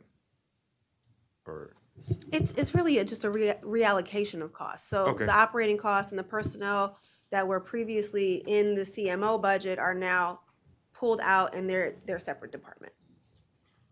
got it. There will be some increased costs as well, right? Because the directors get some additional benefits. That is correct. As a department director, you get some enhanced benefits, and then there was a 0.5. The net effect is basically a 0.5. There was a temporary 0.5 person, and that position is being converted into a 1.0 full-time. That's not necessarily tied to the reorganization. That's just tied to like a need for procurement. Okay, yeah, I just want to respond to my colleague's question that there is a small increase because we're upgrading the position. Yes, incremental. Dr. Miles, do you have anything else? No. Okay. So the other question I had for procurement is I know that we've been trying to, help the systems. Everything has to go through procurement for contracts. Do we feel like we have the staff in place to help, get things out the door, RFPs, et cetera, so that all the projects can sing and be on time? Are we feeling good about that? Yes, and I received quite a bit of feedback over the past several months about the hope that we could create some efficiencies in our procurement. So we're going to be doing a bit of an analysis of our entire process from soup to nuts to identify some efficiencies there. It may, to your point, Mayor, come back to you guys and ask for some additional support in having some of those contracts not go through council, because there were some, you guys had a threshold and you said bring it back. So we'll do that later on, because you're right, we're trying to create some efficiencies to make sure our initiatives move forward quickly. Because I know there's some frustration on occasion, both from staff, but also from city council, on why can't these projects move forward a little bit more quickly? Thank you. Yeah, I know we actually did change the threshold. So I think we did do some of that work. So if there's anything else, please send us an email before it gets on agenda. Of course. Dr. Miles. My apologies. Just one more follow-up, and this involves a bit of prognostication, but I recognize that we may be having a work session in April on looking at perhaps a revisiting of our code to see to what extent we can achieve some of our other goals, be they environmental or other, via procurement. And if we were to do that, to the point or question that the mayor raised, do you think we'll have enough staff, or is it kind of a to be determined based on what we decide as a body? It's absolutely a to be determined. Understood. Thank you. Related to that question, thank you, Councilmember. If we do decide to go in that direction, it's my understanding that there may need to be a disparity study done, which is not included in the budget. So we would either have to revisit with a budget amendment or think about a future year. That's exactly right. I do recall that there is, I think it was about $200,000. I don't know if that number has changed. It's higher now. Okay. Dr. Miles. Apologies about the back and forth. It's like table tennis. Are we too early to consider putting in funding for such a study, or should we have the discussion first? What does staff think? I think it's too early. But we'll find out a little bit more direction from council next month. And then you guys can decide how quickly you want us to move forward, if at all. Understood. Thank you. I will just note, we did have some additional tax duplication money that we negotiated. And it's upwards of $400,000. So in addition to the idea I mentioned about switching what we're using from reserves to using that money, but there may be some funding in that pot. Okay. Any other questions on procurement? You want another volley, Dr. Miles? All right, so I'm seeing none. Procurement team, thank you very much. If you're online, we appreciate all that you do. I just also want to note that one of the things I raise every year, and I feel compelled to say it, is that making sure all of our team members are trained on contracts management. The federal government has this kind of training. I don't know if we have that here in the city, but I wanted to make sure, because I raise it every year to make sure that we're doing that. And Mr. Mihalik and I have spoken about that. It has a lot of implications for how well we manage our contracts. Next, I'll move to HR. Does anyone have any questions for HR? Councilmember Valeri. Sorry, that was kind of like a sly hand. And this won't be a surprise because I know I brought it up before, but I remain concerned about the lack of competitiveness and alternate options for health insurance for our employees. I probably, Madam Mayor and I, and actually Dr. Miles, probably know more than most about the health insurance industry in this state and the overall lack of competition. But when you look at the amount of our personnel costs that is attributed to both health insurance and dental insurance, I think it does us a disservice to not revisit multiple times to look and see if what we're doing is the best for the city, not only in terms of, the best for the city in terms of financially and ways that we can have a tremendous benefit while also having a cost savings. But as I mentioned to Mr. City Manager before, providing an insurance option that has an expansive network in Montgomery County. And I am not convinced of one of the options that they have that. But that's a whole nother discussion about monopolies in the state of Maryland. So I'd like to hear a little bit about, I got the sense from that this was not something that was truly looked at. I hope that my read of that is wrong, but what are the ongoing kind of check-ins on that? And what can we do in the future, not in time for this budget, but for our next budget, to ensure that we are getting the best possible value for employees on health insurance? Thank you for the question. It's interesting you bring that up because I hear that from our employees a lot, actually, just what you said. This year, actually, we did do a deep dive on it. Pleased to tell you that nationwide, healthcare costs have been increasing double digits, about 11%. Our rates, our plans only went up in the single digits, so we felt very comfortable there. Having said that, I think to your point, over the next year, could we take another look at it? Yep, we should, absolutely. What we're always cautious about, though, and I know Councilmember Lee, you realize this, but just for folks watching at home, we got to be careful for lost leaders. Sometimes you can get a new provider come in, making promises on a really low-cost plan, only to up it in subsequent years. We just have to be real thoughtful about that. But yes, we'll continue to look at ways to not only have better, more robust offerings, but to make sure that there's good pricing for that for all of our employees. It's not in this year's budget because we think we did a good job, but next year we'll give it another hard look. I appreciate that. And any sort of update that you can provide Mayor and Council on how that's looking as we progress into the year would be really appreciated. You bet.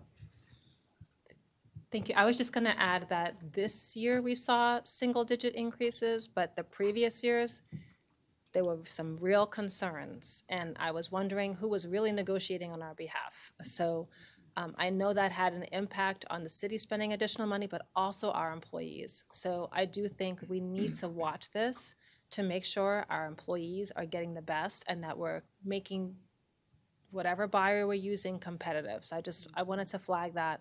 I'd be very concerned if we go back into the double-digit increases again. I do appreciate that you added some additional dental benefits, but I just wanted to make sure on the record, we are watching this because this is so important for our employees. Dr. Miles.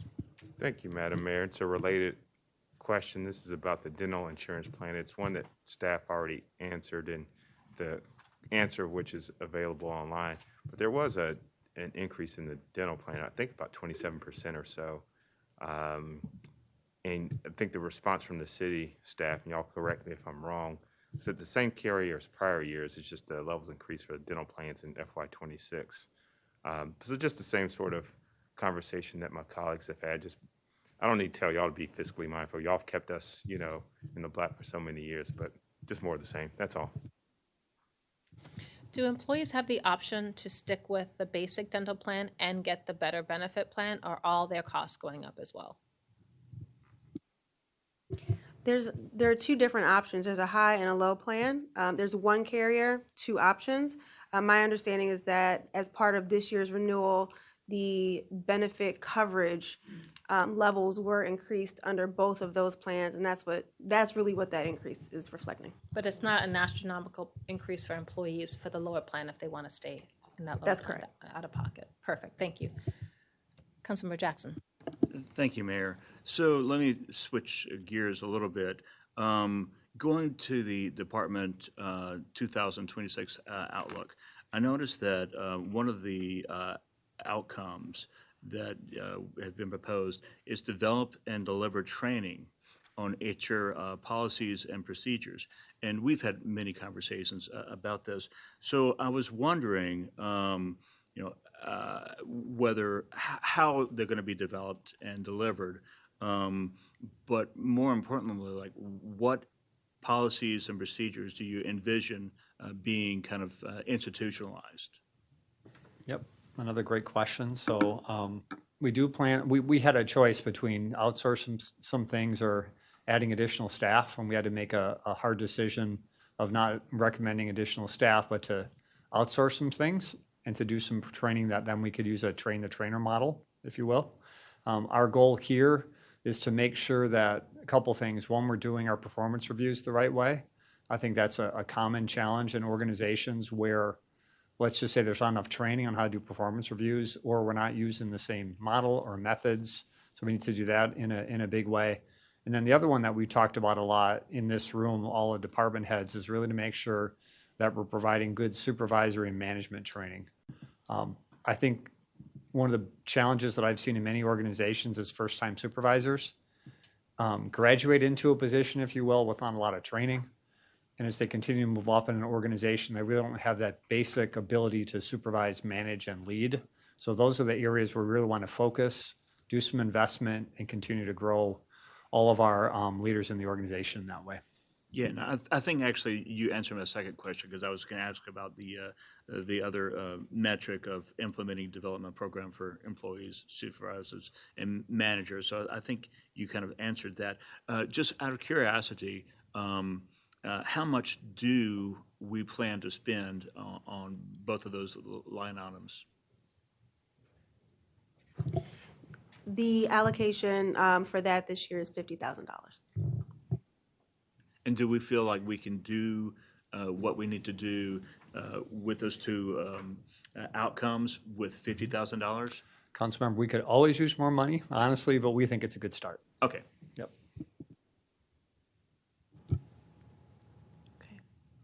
I have a few other HR-related questions. Can you tell me whether the discussion on retiree COLA would fit under HR for you all or finance? We could talk about it now. Okay. So I ask this every year. I know last year we did a 1% increase. What is our strategy on supporting retiree COLAs? Just so that it's not a guess every year. I know that inflation is real, and we want to make sure we're taking care of our people who have dedicated their time to the city. Can you just please give us an understanding of what your strategic approach is on this and how you're working to support our retirees? So the current pension plan does not include a automatic retiree COLA. So the city's always used an ad hoc approach, which means when the mayor and council want to give a COLA in a year that we can afford a COLA, the mayor and council directs staff to then do it. In the past 20 years, we've given COLAs 4 times, and we have these past 2 years, we gave a 1% each year. Now, the last 2 years, we gave it through appropriation of reserves.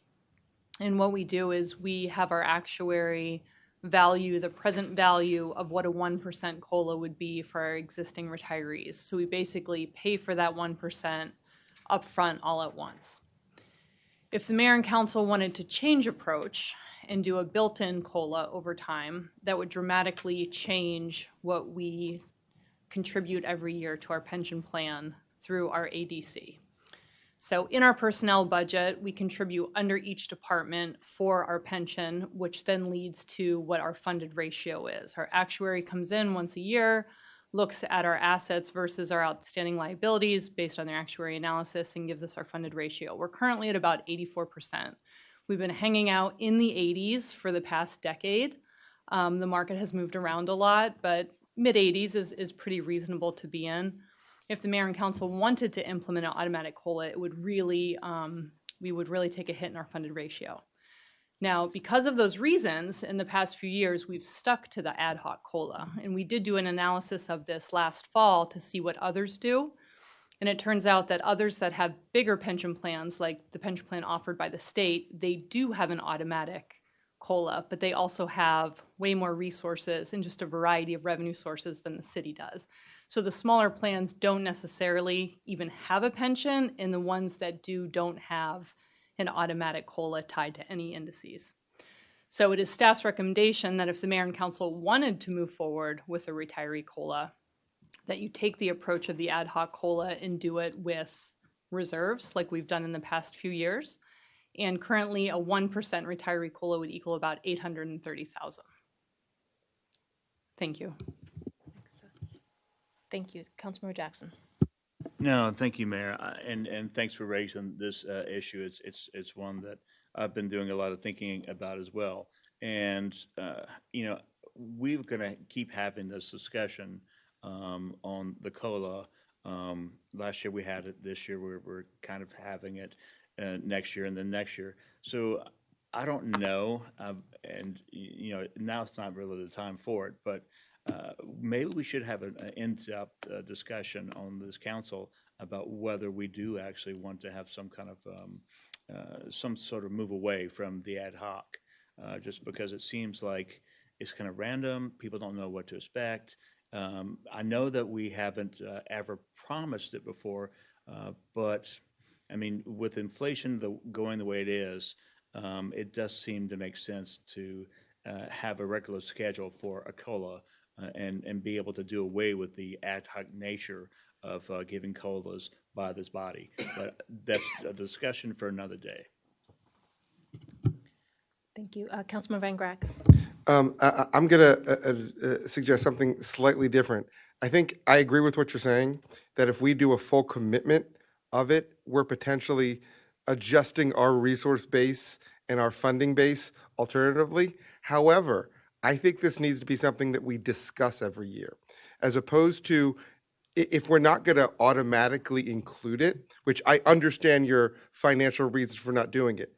I think at least on an annual basis, it needs to be an upfront discussion as opposed to coming, you know, to the mayor and council when we're addressing it in the middle of our work session to see what we may or may not have done. I think it needs to be a discussion that we have as we're planning this budget, because I think it's important for us to take care of our employees, not just currently, but our past employees as well. So I think it needs to be a more direct conversation to understand what we're doing if we're going to stick to the ad hoc basis.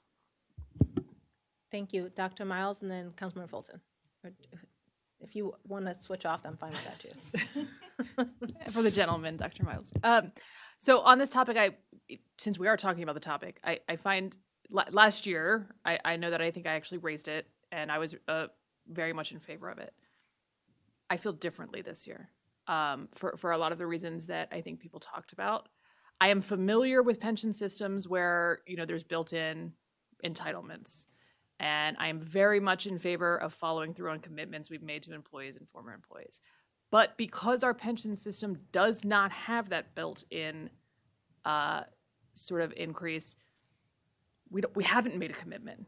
And in this particular budget environment, that amount of an increase that would compound forever when we're looking at doing the most we can for the residents of Rockville and getting the most bang for our buck out of what we have, I actually agree with the recommendation to not include one in this year's budget. And it's a hard decision, but I didn't want to hide where I stand on it if we're having that conversation right now. Thank you. Dr. Miles. Thank you, Madam Mayor. I appreciate the comments of my colleagues and the recommendations of staff. I tend to fall in line with the recommendations y'all outlined. I think we are a small municipality, and short of a large windfall in perpetuity, I think it'd be kind of hard to legislate or put something on the books to that end. I would, though, support, given, heck, you can't buy a dozen eggs. I mean, everybody's talking about eggs price, but I eat eggs darn near every day. And I do, and am sympathetic to retirees. I'll be having one move in with me shortly. And it's tough. So I would be in support of a COLA for employees funded as outlined by staff. I would hold, at this point, legislate something long-term, given, again, the size of our municipality and that we don't know what the financial future is going to look like, though y'all have been doing a great job keeping us in the black. Thank you. I will just note that ever since I have been on this body, it comes up every year, and I know that finance answers it every year. One of us raises it. I do think that as we go into budget season, it's good to just not say it's not in there, but just to give the mayor and council some background. What went into your thought of including it versus not including it? I also think that we need to look at, maybe we don't know what's going on over the next year because there's a lot of unexpected issues. But maybe if things are great, that we might revisit it through budget amendments. I want to make sure that we look at all the options because I do recognize that cost of living is going up for everyone. I also think it's important to note what are the other benefits that we provide, right? And so, like, in addition to getting a pension, some people get, there's also the 401k version for the city. And so people are drawing on two of those things.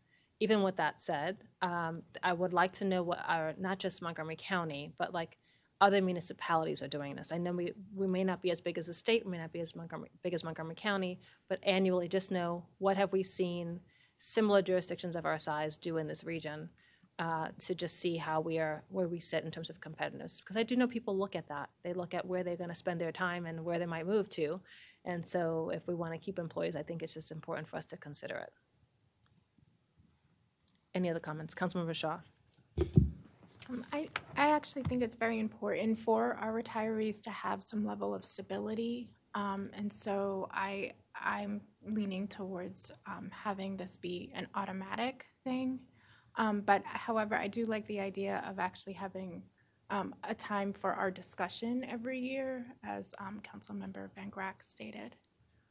So just want to share that. Councilmember Larry. And the idea of pensions is always very personal to me because that is what is making my own mother able to be in the place where she is. And so I was kind of wrestling with it, and I kind of thought through a lot of folks' points on this. And I appreciate that that you would prefer it to be ad hoc. I totally get that. I would love to have this conversation before the draft budget to a certain extent so we can kind of work this out. But aside from that, I have firsthand experience with a retiree who truly depends on it. So I feel that very acutely. So I really do support a COLA for retirees. I understand, and I want to have the discussion. And I completely agree with my colleague that we're going to have some tough decisions to make. But I think that this is one of the, as somebody said earlier, our budget is a moral document, and it is the reflection of our values. So that's kind of where I come from. When you all were looking at building the budget, did you look at what the impact would be as it compounds over time? And you may not have that now, but I think it would be helpful for us to be able to see that. That, Madam Mayor, would be a full actuarial analysis. So we would have to pay for our actuary to look at what doing an automatic COLA at, you know, a determined amount would look like as far as the funded ratio goes, and then what that ADC, the annual determined contribution, is. So that would have to be something that we would have to contract with an actuary to perform. How much would that cost? I don't know. We don't know yet. Okay. If we could just, and we're hearing, you know, a little bit of trepidation about where we stand financially this year, but I think that if we could just at least know what are our neighboring jurisdictions doing, do you have that kind of information? I do. I did that analysis in the fall, and I can provide that to the city manager to send to you. Okay, that will be helpful. And then we can determine in the future if we want to do a full actuarial study, if we want to look at doing something, if we look at the, you know, mid-year and see that we're in a really good state, what we want to do. But I just think the information will help this body better understand where we are and what we can do for our retirees. Councilmember Fulton. I just want to make sure I'm tracking where we're going. So I think yes, a conversation moving forward about what we might want to do with our pension system. Yes. Anything we do moving forward, you tell me about how our pension's set up, wouldn't change existing people in the pension system. It would be a go forward change to the pension, right? The mayor and council could choose how that's could written do in the that. pension plan. So you could make it effective now for any current retiree. Okay. So we'll have that conversation. I agree we should have that conversation about what that, but I don't know, do you all have what, on the question of do we do an ad hoc this year, do you need more from us? I was listening intently. I did not hear 4 votes to support adding 1% to the the retiree's pension, but I did hear we should study it, come back with some options, and get it to you well in advance of next year's budget work session. I heard that as well. I also, I want to see if my colleagues support this, but at least want to understand, because you have the information, what other neighboring jurisdictions that are comparable to us. We can get that information too. Okay, Happy to do it. that's a majority. Okay. Sorry to take so much time on this, but I really think it's important. I appreciate everyone. The other question I had, first of all, I really like, you know, and appreciate all that HR has done. I know we have a newer HR director and a team, and I just want to acknowledge, I know that there was really nice work done with our employee appreciation and training. So I wanted to just add, as we think about employees, you are doing something for wellness. So I saw that's included, which is great. This is a creative thinking here, but you guys tell me if this is totally not possible. So every year our employees have, you know, time that gets carried over. And if someone is wanting to say, hey, I didn't quite max out my 401k, is there any way I could apply some of the funding I would have either lost or carried over into that versus doing leave buyback? We already allow that. Are you doing that? We already do that. Okay, perfect. Yep. That's wonderful, because that allows people to add more to their retirement funds. So thank you for doing that. The other thing is certificates and education. So I know that we're offering some education benefits for our employees. That's going to continue, correct? Correct. The other thing I was thinking of as we're doing hiring, and I appreciate that the city is hiring some former federal workers, contractors, and grantees. There may be some things because people were at the federal level may not have some of the on-the-ground certifications. I know this is something we talked about when visiting the water treatment plant. I believe you all would help support certificates and helping people to make that transition. I just wanted to confirm that's still the approach. Yes, and so we always hire the person and then get them trained, and that's always our goal, right? But if someone has to have the certification in hand before we hire them, there would be an exception there. But if we can bring someone in to a position and then we can get them the certifications as they go forward, we absolutely will do that. Okay, thank you. And my last question related to HR, I know I've raised this previously, is just thinking about training young people, young adults, people who are aspiring, and looking at internships and apprenticeships. I've asked Mr. Mihalik, sometimes people ask for internships, and somehow we're told that we don't have internships, but then we see them throughout the city. And so how do we make sure there's a fair process for internships? And also if mayor and council members are asked for internships and we want to help support someone, what can we do about this? Yeah, let me work backwards. So if mayor and council want internships, that's up to you guys, right? Number two is, yes, we have had interns in the city in various ways. I have learned over the past couple months that perhaps we're not as consistent as we could be. So I think we just need to work over the next year to develop a more formal internship policy. I agree with you, Mayor. I think internships are invaluable, but the law on that has changed over the years, which requires us to pay interns. So we just have to be careful with our limited resources. But the overall goal of giving folks an opportunity to learn as they continue to go through a process, and also, this is very important to our staff, to get some valuable work done while giving people an opportunity to have an internship is important to us as well. So give us some time to think about that over the next year. We'll bring something back. Thank you. Any other questions for HR? Okay. All right, so communications. And I have a broad question about our new departments. Some of the other established departments have KPIs. And will the new departments have KPIs, the way in key performance indicators for those who are listening? Sorry to use an acronym. We'll be having that similar in the budget book.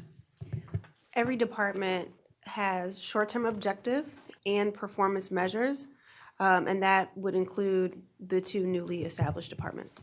Okay, it doesn't seem to be represented the same way, whereas like if you look at the planning department, they have like achieve this by X time with this percent. We do see in the other departments where it's like we want to do this is our outlook, but it doesn't have in the same way what the key performance indicators are. So I just wanted to flag that. Maybe I missed it. I'm happy to relook at it, but I just, in scanning it, there seems to be some differences. And I recognize there are new departments, so I just wanted to make sure that we're helping and supporting. Councilmember Larry? I was just saying you were right, but apparently I need to be on the record saying you were right on that. No.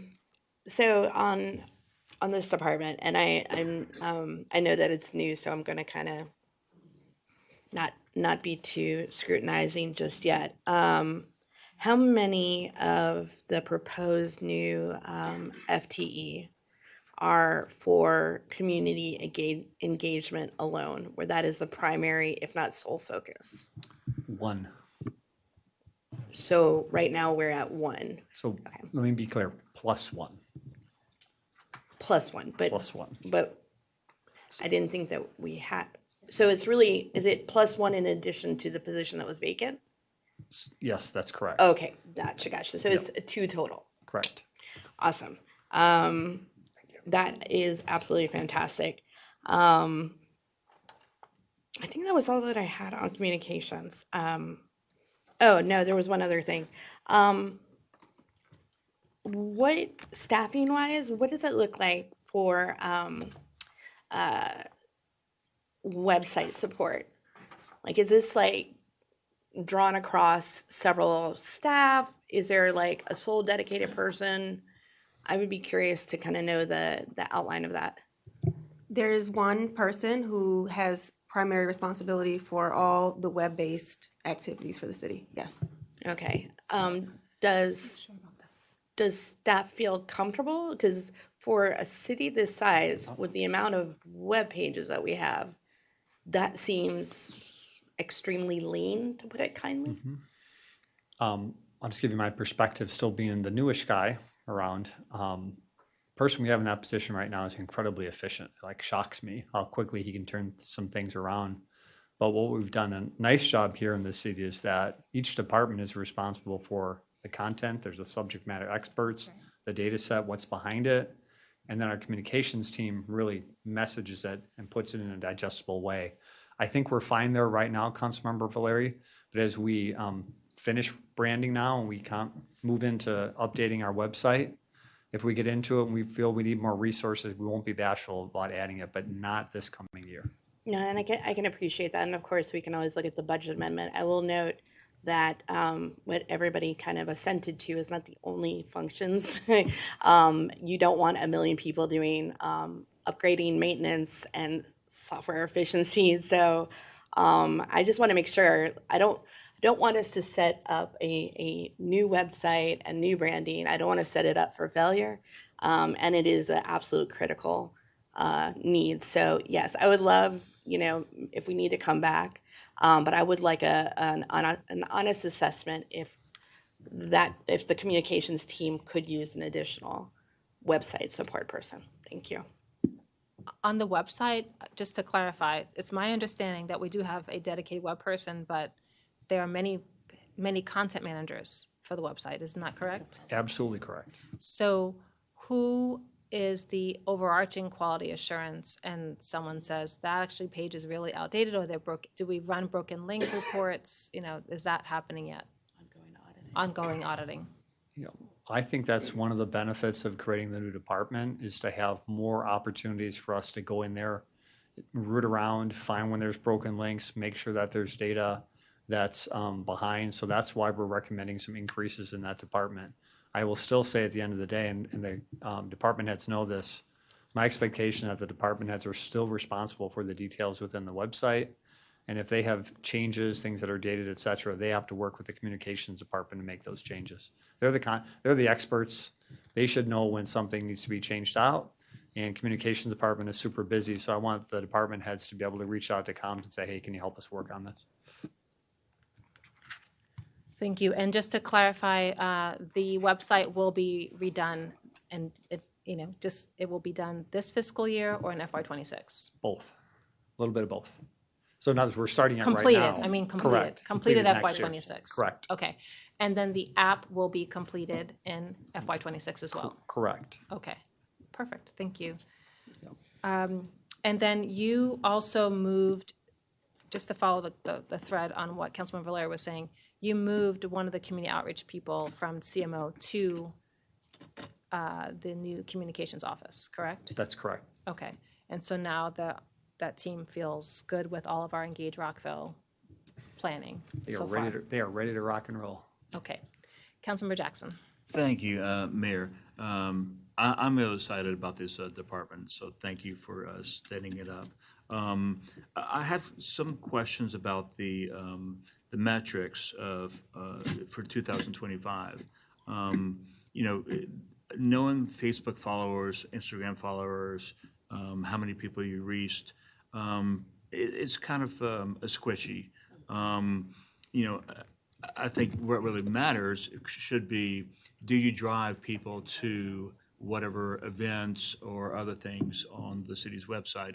And so maybe that's a piece that's missing that we could add in the future, because really knowing if people actually took action and went to the content that you wanted them to see, it's probably more important than just 54,000 people on Facebook saw the post. So that's my first point. The second point that I want to delve into a little bit is the mobile app. So who's doing that? What's it going to do?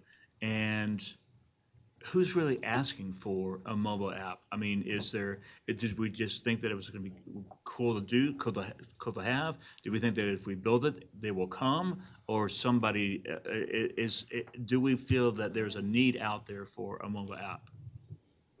My understanding is that council asked for the mobile app a couple of years ago. Then that's a great thing. Yep. So this actually was budgeted for already. True. So it's now actually just an implementation phase, but they wanted to get the branding done and the website done. I don't mean to speak for the director, but you got that exactly right. That's my understanding. That's correct. All right. And the cadence. Well, that's the answer to that. So finally, the other thing, the metrics for 2026. I know that we have mentioned it many times, and I looked through the budget, and I really didn't see a mention of it. And I would be remiss not to mention the council in the community. So where is that in either the budget or in these metrics? Yeah, I wouldn't say it's in the budget per se, like we wouldn't call it out as a separate initiative or how many.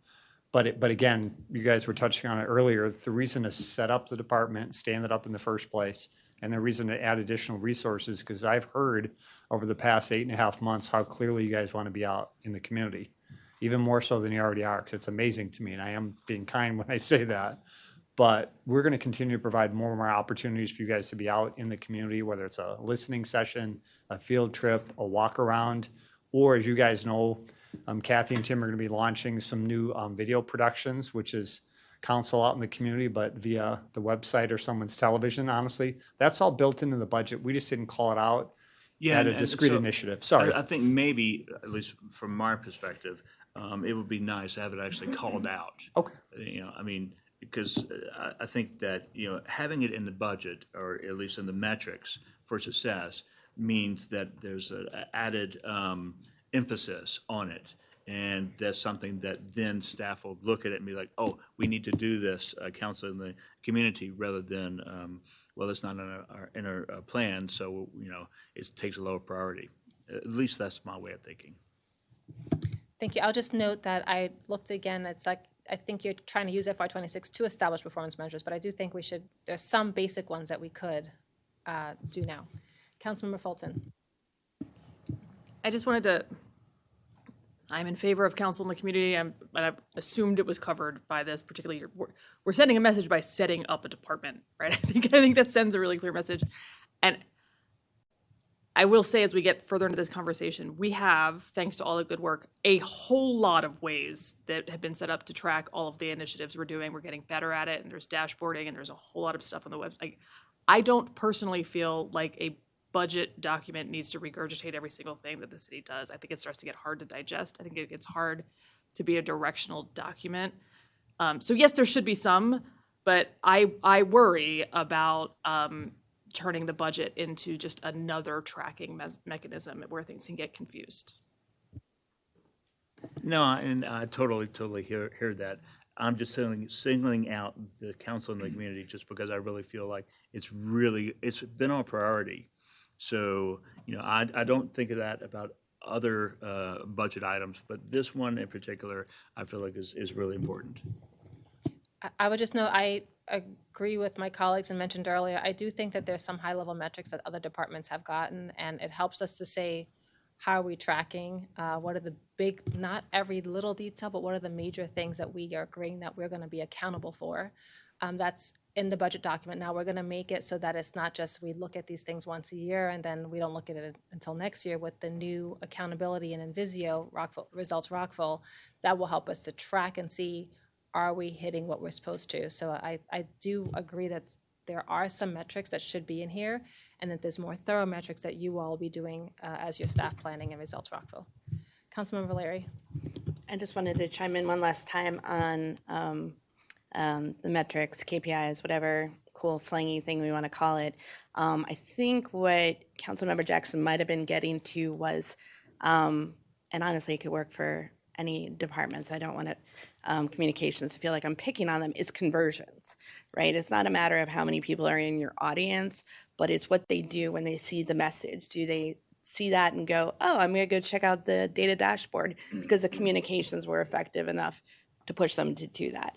How many people land on the website, they're looking up, how to get a license for their animal and then leave the website entirely because it's really frustrating? Or how many people, new people are doing that? So I would be interested, and to go to Councilmember Fulton's point, I would be interested for these sort of metrics to show like the efficacy through them in what the overall goal of that department is. And ultimately communications, the goal is to get more people connected to the resources and programs. And if we see that, that's ultimately, and they're called conversions in web geek talk. But I think that would be helpful and beneficial to see, okay, this wasn't met. We really do need another FTE and have that kind of conversation. So I just wanted to chime in on that. Councilmember Shaw. I have a couple of questions. So the bullet that says launching the Engage Rockville initiative in alignment with the city's community engagement framework, what that means is implementing that spectrum where we had information and consult at one end and then community ownership at the other. Is that what that means? That's exactly right. Okay. I know that a lot of the communications that I've seen us do has oftentimes been somewhat one way. With implementing that spectrum, and I know it's very challenging to implement that spectrum because it's very theoretical. There's all different types of communities that fall in different places on that spectrum. And also with thinking about developing the KPIs, is there space or opportunity in that to figure out communities' engagement needs, like the other way, to really try to implement that and to help to develop the KPIs? Like even going out and doing, I know the county has a similar type of study that they did where they did a survey, they did a focus group night, and really asked the community, what type of community engagements do you have? And that then informed how they were gonna, that then informed their KPIs. So is there something like that in order to implement that spectrum? Super sophisticated question, and I agree with everything that you've said. This may seem kind of crazy to some folks, but sometimes before you do a community engagement plan, you have to go to the community and ask them how they want to be engaged. I mean, you really do. Yeah. And that gets sophisticated, but the other part is it takes a long time. Mhm. This council likes us to move. You guys all know that about yourselves. There are times when it's like, why can't we move faster? Sometimes it's because we're being very intentional with community engagement. If you guys remember, we established the spectrum, brought it to a work session. It was very well received. But the other thing that I'm able to do is to require a department with an individual initiative to come up with a community engagement strategy specifically for a discrete project. One of the best examples I can think of right now is the King Farm Farmstead. I think we heard tonight and from other things that perhaps there was maybe some missteps in that years ago before you all were on council. But we did a very specific community engagement plan for that. And we did ask residents how they wanted to be engaged in that. And now we're fulfilling it. So when I send you guys those community engagement plans, discrete ones, if you look at it and you say, we're not so sure, would you please engage the community first? We're happy to do that. I would just also note where I have seen that spectrum be applied in a successful way, it has taken a long time, and I've just seen government move at the speed of trust with the community, and which can take a really long time. Yeah. Thank you. Can I just ask, are you clear on whether we want to include council and community as a metric or not? Do you want us to weigh in on that for you? Are you going to add it? I'll work with the team, and if we can add it over the next month, we'll certainly do that. If not, I'll ask. If not, I'll understand it and make sure we get it next year. But I think we can do something between now and the budget time. Okay, yeah, Yep. and I heard just making sure there's parity on metrics between Understood. the new departments. Okay, perfect, thank you. Dr. Miles. Thank you, Madam Mayor. For my clarification, this is one of the new departments we're creating, correct? A similar question with a department that was recently created for procurement. There will be, outside of the reorganization, will senior staff also be entitled to the same sort of increase, benefit salary or whatever that we discussed for procurement? Okay, thank y'all. Yes, that's my understanding as well. Thank you. All right, I'm watching our time, just moving on to our next department. I know we're talking to finance, but any questions about finance? I think we're good. Okay. Keep rocking and rolling. All right, so RCPD, Rockville City Police Department. I'll just note that we all discussed some things last week. I know you're going to update the budget book to make sure there's clarity on all the things that we have done, and that we have elevated the bonuses and salaries and on-call over the past 2 years, and that you're going to include some of that background, and that also because we are going to pass the budget, we're going to just take a quick look in July and August to make sure we're competitive, because other people are going through and trying to be competitive as they're passing their budget. Is that correct? Mayor, yes. Okay. Colleagues, any questions? Councilman Van Graag. Yeah, first, I just want to thank staff for, I know they put together some of the more detailed questions and answers in supplementing exactly where the salary comes into play and comparison between the adopted and the later budget. And I just want to, again, echo what the mayor was saying, because I know that in the number of the police recruitment seminars that I've been through, for example, through MML, there are a lot of different actions coming from different municipalities all over the state of Maryland with regard to trying to, leapfrog through the different fiscal years. We saw that last year. And I want to commend the city manager's office, the budget office, and everybody for what they've done, both with the comp and class, with the addition of the additional signing bonus of $20,000. It's exactly the right thing that needs to be done. I just want to make sure that we're not sitting on our laurels, and exactly what the mayor said with this next fiscal year when things are announced, similar to what we did before. Great that we're doing the comp and class. I just want to make sure that we're not going to be losing anything to some of these other departments that might, as have been disclosed in certain recruitment seminars, be looking to do a leapfrog. But again, I want to commend both the finance staff, the city manager's office, of what they're doing to keep on track with all of this. Thank you. Councilmember Larry.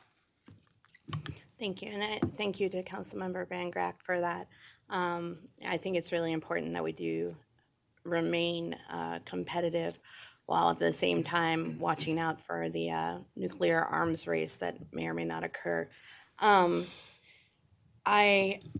was appreciative and thank you for reminding me that we did already fund the new mobile command unit, so good on us for that. I had two things. The first thing is I know that at this time there may not be a perceived need for a second mental health specialist.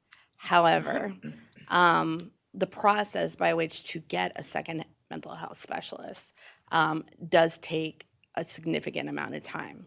So, again, I think I brought this up previously. Would it be possible to set aside a certain portion of the budget so that the process could begin where we know that the actual expense would not occur until maybe the next fiscal year, but that we have the intent there?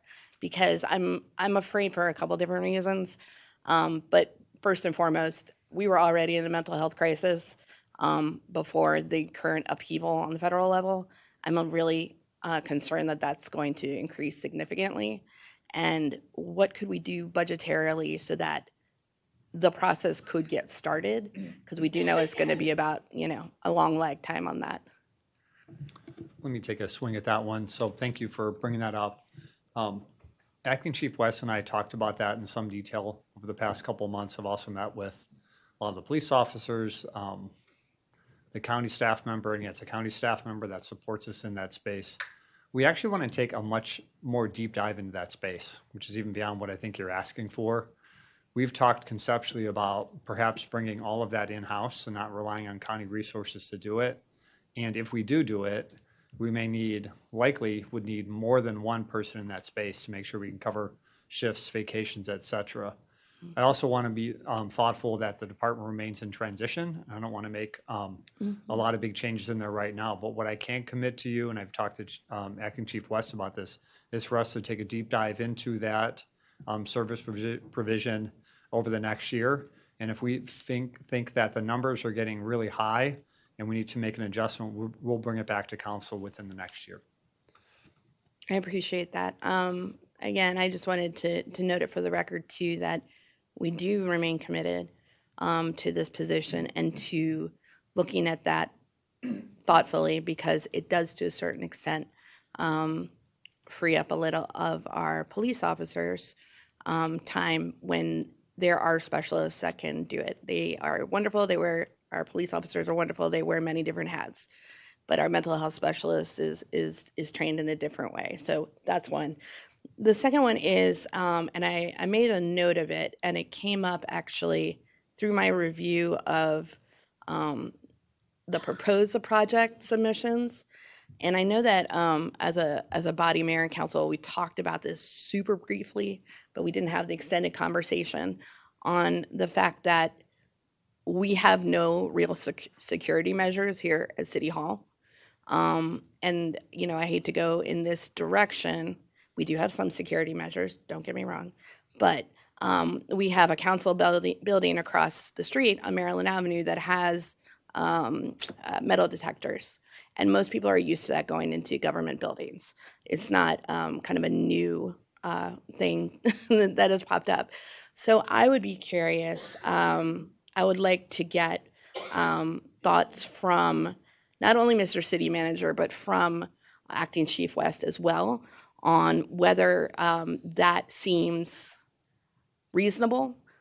It would not be a capital improvement project level outlay, as I am understanding after a quick search of costs, but it is something that I think is a needed addition to City Hall, given that the tenor of the national discussion can be a little. I'm not going to say it. It can be a little uncertain, is what I'll say there. So I would, again, be appreciative to hear from Mr. City Manager as well as Acting Chief West. Councilwoman Valerie, brand new idea, as far as I know. It is. But it was in proposal project. Unless Chief West wants to come up and take a swing at it, I think I'd like to have some more time to give us some more deep thought. I'll just add something that, yes, it's a brand new idea, but no, actually not, because when Okay. we were talking about facilities, the emergency operations person talked about security at City Hall, and there was some discussion that not moved on yet, but the staff was going to be analyzing it back then. So I wanted to flag, and I recognize that you were not here for that. So I wanted to just flag it. There is a report, I believe, where it's, it came before Mayor and Council last term. So just maybe worth dusting it off and see where we're going, if any, because I know you're going to be making some changes here in City Hall as people move to Taft Court. Read my mind, Mayor. You read my Councilman mind. Grack gave a thumbs up. Thank you, Councilman Valerie. Councilman Shaw. I would be interested to see, I know you're going to take that back, but I would be interested to see staff's thoughts on that and having to go through that every day when they enter. I was trying to read the comments, and it looked like it may have been staff asking about it, the security. So when I was, if it was either proposal project or in a survey, I did see some commentary. So it could be your own staff who are concerned. Dr. Miles. Thank you, Madam Mayor. To that previous term, yeah, there was a top-down report and recommendations made. Metal detectors was one of the things that was considered. There were some modifications, even of this chamber, that we see today that weren't present prior to, and then some things that the public doesn't see that were done. But yeah, it was a discussion. I think the part of it was how it would impact the feel and how people would feel welcomed within the chamber. But again, go back to the tapes and to the old report on that. That's all. Councilman Bashaw. So there was like some data on that? There was like a study of discussion with some options and things to look at. So there is something that we'll have to dig out. I know that Jeff Mihalik will do that with his team. I was just curious if it was majority of staff or... But I don't think there was a survey, but there was some initial thinking, and staff was going to go back for next steps. So I would suggest, in the interest of time, if Jeff, you could just dig that out and take a look and see, what does staff think about this, thinking about the safety of people who are in this building as well. Happy to do that. Thank you. Councilman Valeri. And I don't need it tonight, but I still would like to hear from the acting chief on this issue as well. I was just going to check and see. I know I looked at the public safety report, and it's a little different this year, which I support changes. But there was previously talked about factoring, including hate crimes as part of our analysis, and I didn't quite see that as we had discussed. So I just wanted to check in on that. In addition, there were some increases in crime. I'm not going to go through all of them now, but it may be because we're monitoring it better, but I just wanted to see, is there anything from a resource perspective that we need to be thinking differently to support reduction in crime? And I also know we can't control everyone's behavior, but if to the extent that we can find ways to get these numbers down, I think is great. Actually, I'll ask Acting Chief West if he wants to comment on that.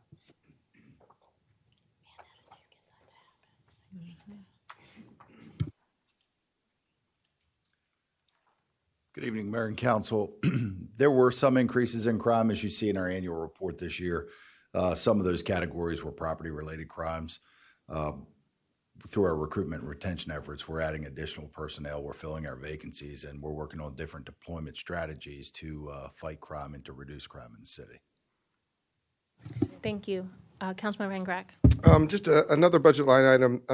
I love, on page 198 of the budget, we're talking about enhancing and improving the engagement with the community. And I know that the department has literally been nationally recognized, whether it's Chief West, Sergeant Picaro, Corporal Crow. We've done an incredible job with the school systems and engaging.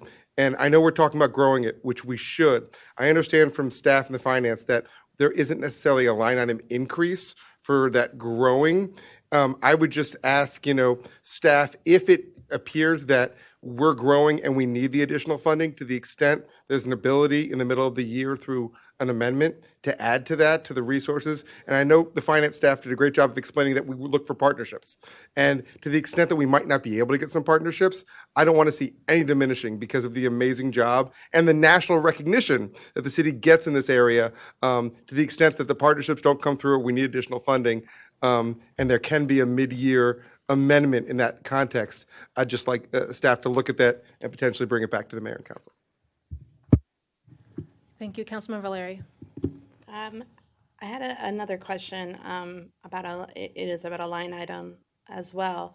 I saw in the narrative on page 199, right after Councilmember Van Grack, the Office of the Chief of Police revenue increased due to support for the gun buyback program. Can you explain that a little? Does that mean that more resources were allocated by the city? We got grant funding? Just curious.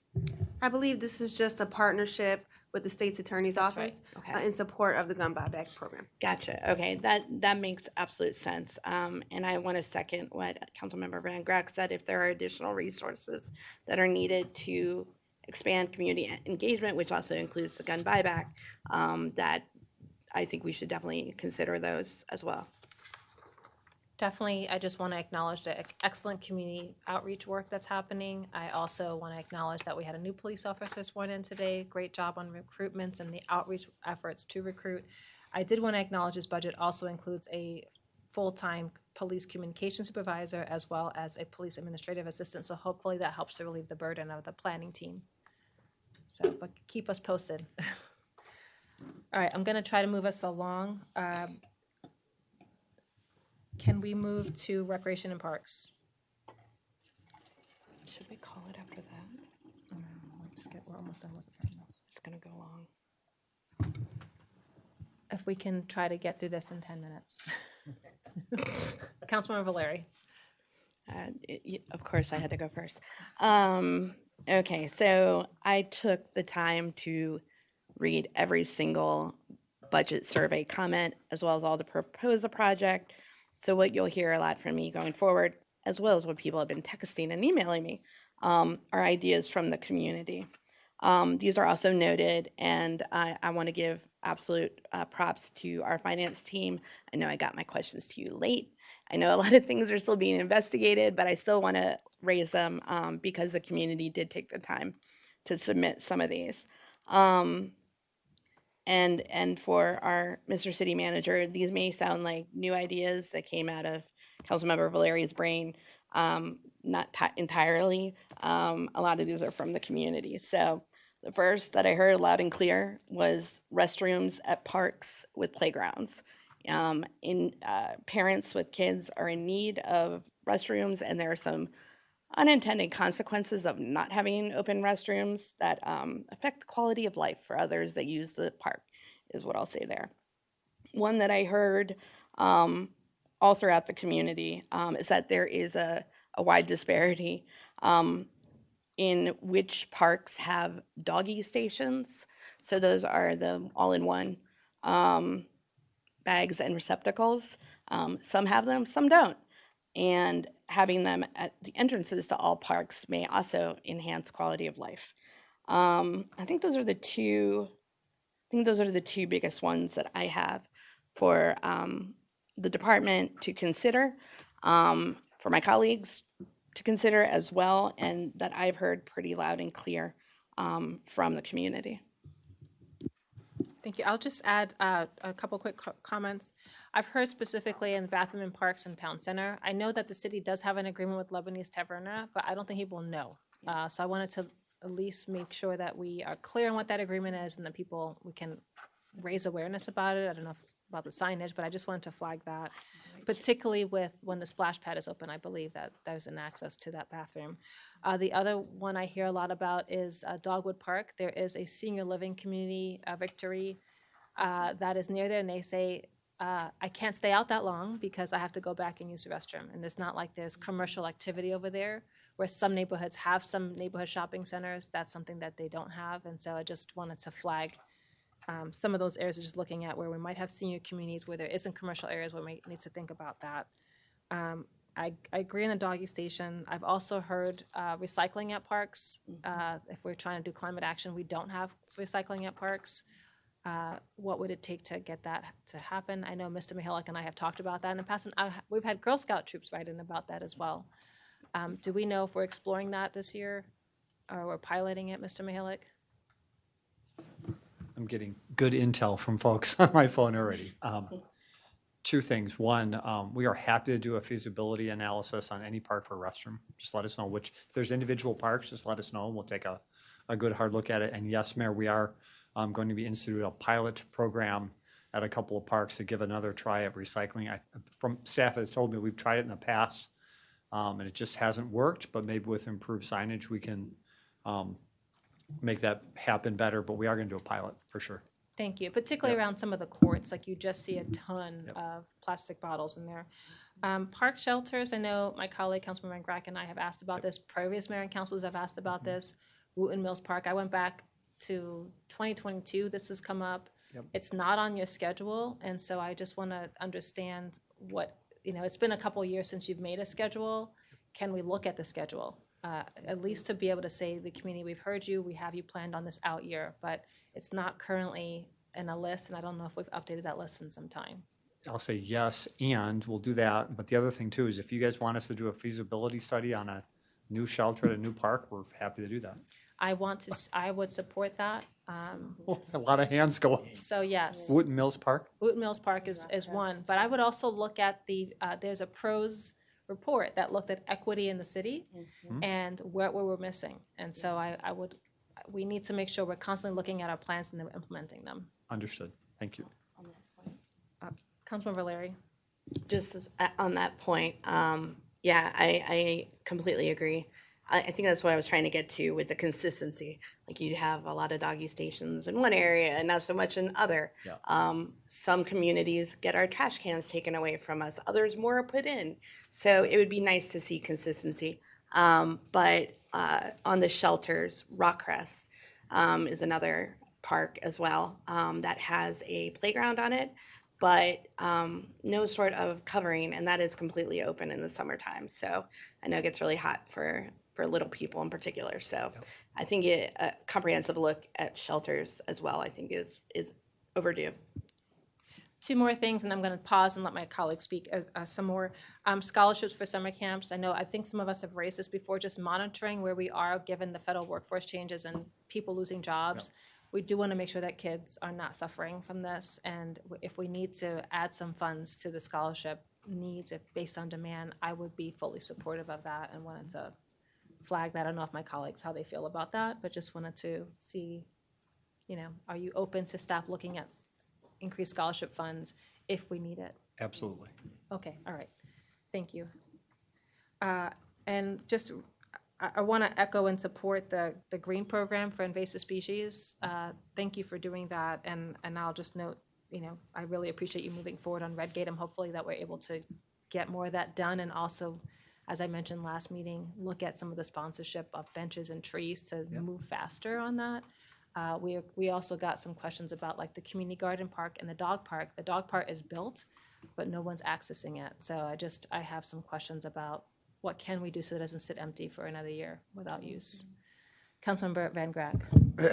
I just want to clarify a discussion here, because I know a lot of we're talking about, parks and specifically studies and priorities. Is that more discussion here in Recs and Parks, or should we be discussing it with the CIP?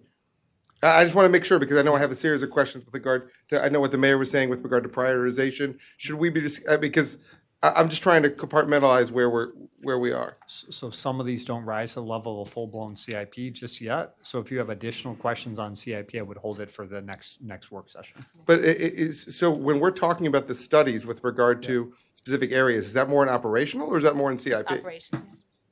It's operations that leads to a CIP is what Yeah. I would describe it Okay. as. Yep. Did I get it right? Yay. All right, well then, just as the mayor said with regard to understanding, and I know Councilman Valeri's brought it up before with regard to different areas of the city and making sure that we're doing the right studies with regard to our resources and what is in each area. And if, to the extent there's a overarching view of that priorities, and also listening to the public too, to where the public is clamoring for or reaching out to us with regard to different areas of recreational park, either improvements or building. I'd echo those comments. Thank you. Councilman Van Grack. Jeff, did you want to add something? You're good? I do Okay, not. Councilmember Jackson, sorry. Thank you, Mayor. I just want to follow up on something that you mentioned earlier. Could you discuss more the proposed green plan and what's going to go into it, how much money we have devoted to it this year, and also, I mean, what is being done now to, in the meantime, to remove invasive species as we develop the green plan? Okay, so two uniquely different things, but first, how much money in the budget for the green plan? So the green space management plan is coming in at $280,000. That's one of those 4 areas where we're recommending that you commit reserves for this one-time need. In addition, in the proposed budget, we've put in additional resources for contract services to deal with non-native invasive species. Yep, so they are separate. The green space plan is really for us to look at, just the way we describe it, our actual green space plans that aren't programmed, that don't have fields on it, et cetera, not active spaces, and to really give you guys some recommendations on what might we do with them. Maybe you want to forest them, maybe you want to use as a demonstration project for additional plant species, maybe you want to do what you've been leaning into, and it's really just get rid of all the invasive species. But we really don't have a plan right now for some of those larger open spaces, and we need to develop one. But we'll definitely be coming back to the council to make sure we're headed in the right direction on that one. It's a pretty good commitment of funds. No, thank you.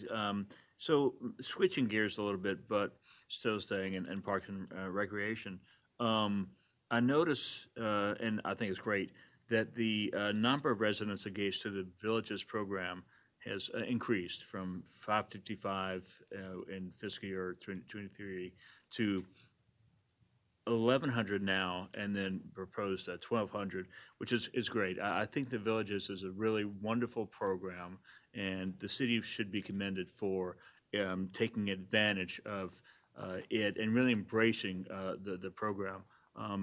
It's really a wonderful neighborhood organization at its core, and it's a really good way to structure that program. I wanted to ask a question, though. It's not really in the budget, but it is in that how does the Recreation and Parks Department cooperate or collaborate with the with HCD, Housing and Community Development?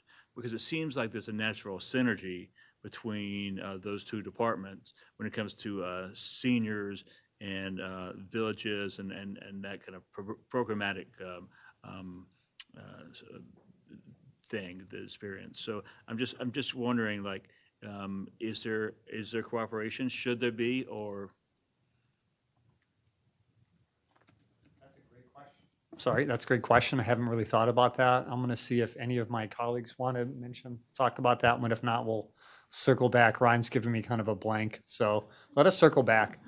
So that means there's probably opportunities to do more. Yeah, I would think so. Thank you. All right, thank you. Can I add, I believe, because I just learned this recently too, you have made some shifts from Recreation and Parks to DHCD, right? Isn't now the Latino Youth Development Program That's correct. within DHCD? So it looks like you guys have started to strategically think about how do you align certain things? That's and correct. Where there might be delineation between rec and parks and DHCD, so. That's correct. Ryan and I have talked about this quite a bit. If you guys recall, some of you who are more veteran council members, HCD is a combination of two departments, two separate divisions from two separate departments kind of melded together. And they really haven't taken the time to stop and just say, how can there be better synergy, kind of to your point. And Ryan's sorting that out right now. But we're trying to have more opportunities to make sure that from a social services standpoint, that it's really housed in housing community development. And yet, to your point, it has the tentacles out into other departments so we can care for as many people as we can the right way. Yeah, and I think the senior center is such an anchor for recreation and parks and is doing fantastic work. I see why you may have split it and put it all the senior service, most of the senior services in recreation and parks. Yep, agreed. Okay. I just wanted to, I'm not going to go into too many details, but I did want to note something that came up since we're talking about seniors. So the senior center, people can buy memberships there. I have received some requests from residents to consider, can there be an Uber senior pass? So like people can buy membership there, but they have an option to upgrade to access other facilities versus buying individually at those facilities. For example, there's a resident who lives near Thomas Farm Community Center. They may want to come to the senior center for a major program, but if they want to use a fitness center, they prefer to go to Thomas Farm. So I just wanted to explore that option that gives seniors the opportunity to access a senior center, but to also be more neighborhood-based when they want to be. Let us circle back. Okay, thank you. Councilmember Larry. So I would be remiss if after the very, the way that Madam Mayor put it, the senior center is absolutely an anchor for older Americans living in the city of Rockville. I'm trying to get better, Councilmember Jackson, and be more in line. But I do want to put a pin in the fact that youth in the city don't have an anchor yet. And I'm hopeful that we can have more of those conversations. To that end, and I've put it in a million people's ears as well as in writing, I would like to explore a model that is used successfully in other cities, in other countries, and that is the pop-up youth drop-in spaces. It would take a lot of intricate moving parts, but it would be a quicker way to stand up something for a very marginalized group of our constituents. Additionally, and I swear it's only because Councilmember Jackson brought up invasive vine removal. I just want to give a shout out to the weed warriors who've been doing this voluntarily with large machetes for a very long time. I would like to also put forward the idea similar to LED conversion, and that is if we transition city landscaping from annuals to perennials, in particular native perennials with minimal maintenance, not only we will be hitting one of our climate action goals, but it is like LED conversion or solar. It's a long-term cost savings. So, and I don't think, is deer mitigation under DPW or Rec and Parks? What? Deer mitigation. Oh, deer mitigation, that would be Rec and Parks. Would that be Rec and Parks? Yes. Okay, cool. I wasn't quite sure. Another thing that a lot of people have brought up, what is our plan? People are getting very more and more upset about the effect of deer on what they have planted on the community. We've had people run into pedestrians, or had deer, not people. We've had deer run into pedestrians. So it's, again, another big issue. And it can be bad for drivers as well as pedestrians alike. So I'm wondering if Mr. City Manager is there. I looked through the budget, didn't see a particular line item, which I get because it might not rise to that level. But are you looking at this issue currently? What are we doing currently? And do we have to have a more fulsome discussion on this? Yes. Definitely fulsome at a future date. Thank you. A-okay by me. Thank you. Thank you. I will note that City of Rockville has had some deer discussions in the past. It has gotten interesting. I will note that what we have heard for is humane deer management. So I think that's a lot for tonight in terms of we can't get to that in full, but it may be something just to discuss and see if staff has evolved thinking on that. For the Latino Youth Development Program, it is a fantastic program. Girls are not involved, so I just wanted to note that I note that, and other populations as well. So I just wanted to make sure that we're looking at that because it has been very successful. I think they're bringing it online. Okay.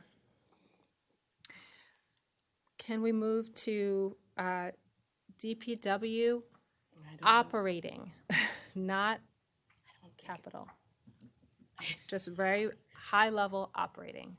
And refillable stations, I should have mentioned that. You put that in facilities for Rec and Parks, correct? And would you put that in CIP or operating?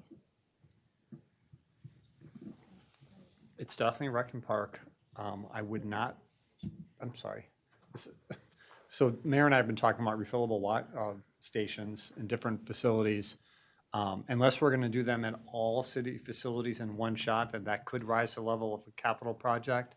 But if we're going to be opportunistic with creating those stations, which is my preference, then we would do it whenever we'd renovate a building, we'd change those out. I will just note the city is buying a ton of plastic water bottles. I see lots of pallets. I think we should look at a prioritization plan. I don't think we can wait till we update every facility, at least at City Hall. I don't know how much the city's spending on plastic water bottles, but it's too much. And if at least we can do 1 or 2 this year, I would appreciate that. It's just in alignment with the climate that I action could pull plan. off. Okay. All right. DPW operating.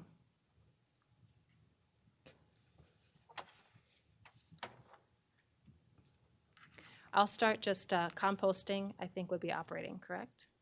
All right. So I'll just note that our climate action plan calls for looking at 1 or 2 locations. I don't know, we don't have a single additional location included here. So I wanted to at least see if we could find additional location. Thinking about equity in Rockville, we do not have one in Southern Rockville. Southwest. We'll take a look at it. So, okay. And are you putting the solar work as capital improvement or operating?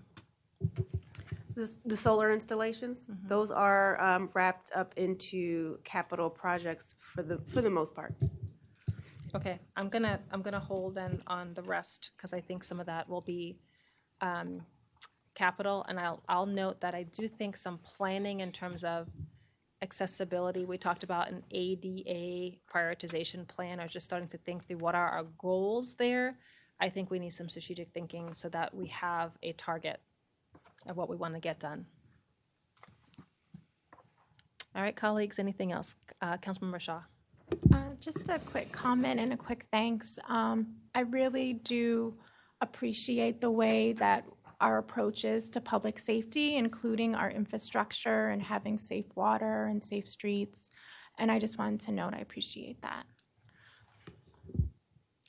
Thank you. What's that? Oh, can you please have IT come up for Ms. Shaw, Councilmember Shaw? Thank you. Okay, CPDS planning.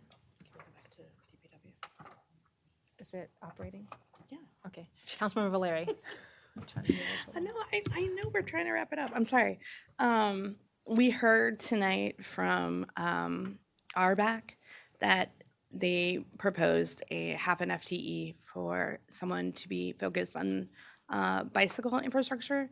That would most likely include things like updating the bikeways master plan, which is in dire need of it. I know that Mr. Barnett Woods is all things Vision Zero. If we could clone him, that would be awesome. But, does the department, does the Division of Traffic and Transportation do realistically, honestly, would it be helpful to have another person in addition to Mr. Barnett Woods in the Vision Zero group? Maybe not necessarily for bicycle infrastructure alone, but the fact that we have such a deep commitment to Vision Zero, and as the football chant goes, there's only one Brian Barnett Woods. So kind of wondering about that. So you're right. Brian Barnett Woods does the work of like 3 people, and it's also excellent work. He's very impressive. Absolutely. I'm always concerned about just kind of getting deeply into a budget discussion, then talking about half of positions plus 1 plus 2. There's always need for more staff, candidly, but we had 40 some plus requests came in, and we landed at just over a dozen. If we thought it was a very high priority, we would not have been bashful asking for that. Let us look at the workload over the next 6-7 months, and if we think that we need additional staffing, that we won't be bashful next year. I'd be concerned about trying to add even a half-time position right now when there's so many other needs in the city. And I fully appreciate that. I will say that getting the draft budget is the first time that we see the proposed number of FTEs that you're proposing to add in. So we don't get that opportunity. Is there an echo? Okay, sorry. I was like, I hear myself twice. So I completely appreciate what you're saying. However, at what point do we have that honest conversation as the people who have to approve the budget that, okay, these were the 40 requests, these are the 12 in there. Is that the 12 that mayor and council want to prioritize at this point? Because Vision Zero is one of our action plans. There's a lot of things we have to do to get to that point. So I would hesitate to say that it's not, we have a lot of priorities, I get it, but it is one of our top priorities because we have an action plan. So I guess I'm confused about when we can have that conversation and if we're having it now. I'll just note that did you hire someone for Mr. Brian Barnett Woods? Does he have someone working with him now?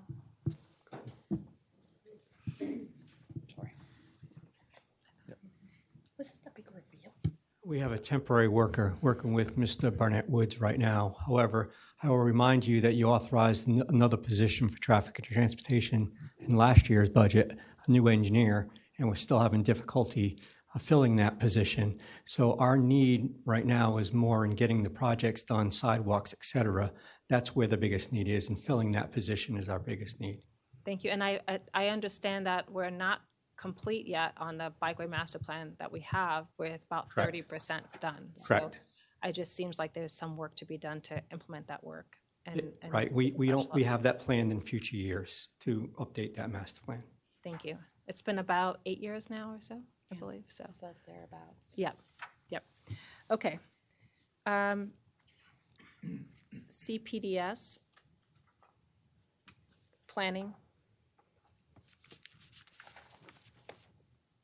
I'll just note, I really appreciate that you have added in additional people to support expedited permitting and making that a culture in the city, so that eventually we won't need a labeled program, but everything will be expedited. It's really important for housing and economic development. One thing that I did want to flag is I didn't see the support necessarily for increasing inspections. Several of my colleagues and I have heard about quality housing issues, particularly multifamily. I know I've gone on about this. I'll continue until we fix it, but it takes 5 years to get through a building. And there may be some buildings that we can, if we have a record of doing well, that we can give some more time to, but there's some buildings that we need to be back in there. People who live in single-family homes that are rented, every 2 years they're getting inspected. People who live in multifamily do not have that same courtesy. It puts tenants in a very tough position of having to report. So maybe I don't see it here, but do you have the plans to implement this, changing the way we're dealing with inspections for multifamily? Thank you for that question. You're right. Many of you have mentioned this to me before. I don't have a plan in place, but we have a strategy that I've actually met with the code enforcement officers about, and we talked about just changing overall program and bringing in some of the elements that you have all suggested, and that is, if we have an apartment complex that continues to do excellent work and pass inspections year after year after year, perhaps there's a way for us to not have as many inspections there. But then when we have problematic apartment buildings that have finding, maybe they need to get inspections more frequently and more number of units. So my commitment to you is over the next year, we're going to take a look at that program, find out if there's a more efficient way to do it, and to really, for lack of a better description, target the problem buildings while maybe easing up on the ones that are doing a particularly nice job without adding additional resources. I just think our program right now is really using the same tool for every job when we should be a little bit more flexible. And I know I wasn't being specific, but I think there's ways to do improvements there without adding staff. Thank you. And we'll be updating some of our codes. And I think we're going to talk about, again, how we're handling this, and we're going to make sure that we have a plan to address that. So Correct. Thank you for saying that you will get that done. I saw Councilmember Jackson, then Councilmember Van Grack, then Councilmember Shaw. Thank you, Mayor. Let me ask a question because I'm confused a little bit. So on page 66 of the budget, we talk about municipal infractions, and we estimate that in the fiscal year 2026, there's going to be a 2,905%, well, 0.9% increase in municipal infractions. And I thought somebody said that it was due to inspections. Okay, no. So correct me then. Zoning infractions. Zoning infractions. Oh, okay. That's perfect.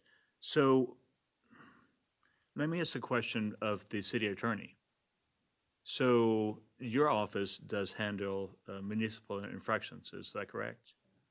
So a 2,900% increase, would that also require additional staff? That would definitely impact my office. I'm not sure if it would require additional attorney or not. We'll have to see. Okay.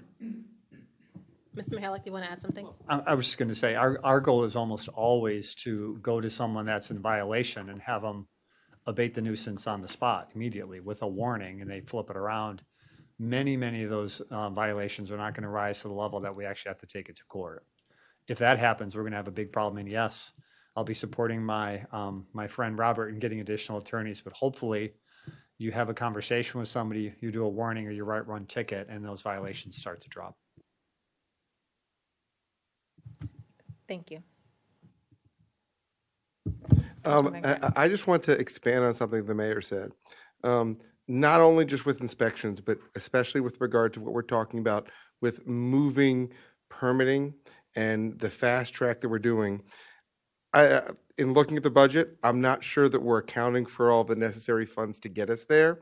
And much like we talked about with some of these other initiatives, to the extent we get part of the way through and we've authorized actions to get there, and we haven't moved there, to the extent there needs to be either additional funding or resources towards that, I'd like, to have staff or the finance city manager's office come back to us and have an additional budget authorization if we need to. I just want to make sure, because it's such a priority, I think, for this mayor and council to make sure that we're efficient in that. To the extent there needs to be additional funding, I want to make sure it's there.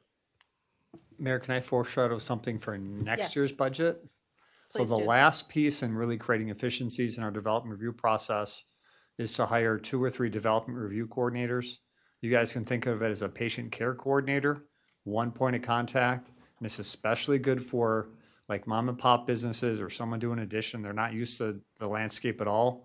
They come into the community development services department, they get assigned one person that walks them through the entire process. That's the last step in the process to create efficiencies, but I wasn't comfortable recommending in this budget 3 additional FTVs, but I think we can do it next year. And I'll describe it more over the next year for you guys, but that's the last piece. Thank you, Councilmember Shaw. I just wanted to add on to the point about inspectors and the multifamily. And I recognize the value in the multifamily inspections, but I also wanted to ask about the individual tenant requested inspections where, the multifamily inspections are very broad. Sometimes they're not going into all units, where the tenant requested inspections are for specific things that directly impact the tenant. And so I just wanted to make sure that this would be the same staff, and so that we would have a stronger force in terms of responding to tenant requests for inspections. That's the goal of the next year, is to create a more efficient way, not only to do the annual inspections in a more robust way, but to make sure that the individual code enforcement officers that are assigned to a neighborhood, and that's how we do it, are readily available and can be really nimble in responding to those requests. You've shared that concern with me a lot over the past several months. We'll make sure we'll address it. Okay, and they are not going to work with management until after the inspection. Our goal is to make sure that there's enough comfort with the renter that then when they call community development, that we go right to them, get into the unit, see what's going on, and then coordinate a fix. Okay, thank you. Yep. Thank you. And I'll just note, hopefully, with being more proactive and effective at our inspections, that will hopefully not have to put so much onus on tenants to have to report such grievances. Obviously, we'll still need to address things that tenants report, but right now, it gets really bad, and then they have to report. And if there was more proactive in there, that we would have fixed it proactively. Agreed. Councilman Valeri. All right, I have two questions. One, I noticed in the fiscal year 2026 outlook for the department, I am looking at the right one. We talk about implementing the newly adopted forest and tree preservation ordinance. I didn't see in the fiscal year 2026 the beginning of the drafting of a revised street tree plan. So I'd be curious about where that is in the long-term, short-term planning, because the farther that lags behind, there's going to be a disconnect between the two. So that's one thing. The second thing is, I guess this would be under efficiencies, as this is the word of the night. One of the accomplishments was actually the drafting of something that was ultimately not needed. So as part of efficiencies for this department, maybe a goal could be looking at scalpel solutions instead of sledgehammers. But I think that the Lincoln Park guidelines, I think that's a great example of maybe a way that we can make things going forward a little bit more efficient, and then ultimately be a cost saver as well. So I just wanted to note that. For the department outlook, would you be willing to add the inspections piece that we've talked about into here? Because I don't see it as a key area of focus. Happy to do that. Okay. And then the metro housing follow-up, are you planning to put that with DPW or housing or planning? I'm sorry, member, what was the question again? Metro, WMATA. Oh, boy. It's really right now lives with CPDS. Okay, because I don't necessarily see that as a big project going forward, whereas you included it as an accomplishment in the past. And so that's something I think we need to flesh out, or at least add, because that's not a minor. I'm looking at page 132 in the budget. It's reflected as a FY 2025 accomplishment. That's right, but it needs to be in FY 26 as well. If it indeed carries over from a timing perspective. We do not have housing at Rockville Metro yet. I'm sorry, housing? Or Twin Brook. I'm sorry, I'm talking about the fiscal impact model for the Shady No worries, Grove I'm just annexation. asking that we add it to the outlook on a big thing that we're focusing on. Okay. And then you have the reinstate historic property plaque. I know this is something that's come up multiple years. Thank you for adding that. To my knowledge, there is not a historic plaque. Not everything has to be designated. Sometimes we can just plaque it. But there isn't a plan for what's the next 5 to 7 we're going to do. Are you planning to at least strategically look at that. Ricky, it's time to phone a friend. Do you have a plan for that? I'm doing okay so far. That is a program that we've already started this year is determining where historic properties don't have those plaques and contact the owner to install them. And that's going to be a regular thing that we do to make sure that happens. Because not all the historic buildings that have been designated have that plaque. We want to get to all of them. Yeah, and sometimes it's not a building, it's a pool, Twinbrook Pool. Yes, that's right. It could be that as well. So, okay, but you're gonna make a list. Yeah, we're in the process of doing that as well. That's great, thank you. And then just one more thing on history. So we have the 250th anniversary. It could flow under Rec and Parks because of July 4th. It could flow under some of the grants as well as planning, but I didn't notice anything that's planned for 2026 for the 250th anniversary of our country. I just wanted to flag that. Rockville is gonna have something, hopefully. Yeah, and the county's anniversary. Yep. That's all I have for planning. Okay. I'm wondering if we could do DHCD quickly, and then maybe I'm gonna say I wonder if we could move legal and the city clerk to to next week. I don't know. Can we move city manager as well? And city manager, can we cover those next week? Next week, but the next meeting. We could, certainly. Okay. All right, and then lastly for me on signage, I forgot to mention this. We talked about last budget season that there would be revamped signing looking at Rockville Town Center. Oh, It was and wayfinding. It was supposed to be in the city manager's contingency budget. I don't know if you spent that off FY25 or that needs to carry over to FY26. We're working on a plan right now for that within the current fiscal year, believe it or not, and we're about to get you an update on it. Okay, perfect. We wait with bated breath. Councilman Van Gregg. Might we need more? We look forward to your update and we can determine whether we need more, but I just want to see some movement since we talked about that last budget. Okay, so if we could then do DHED and just ready, since I know they've been waiting here patiently, is that okay? And then we'll move legal, city clerk, and CMO to the next meeting? All right.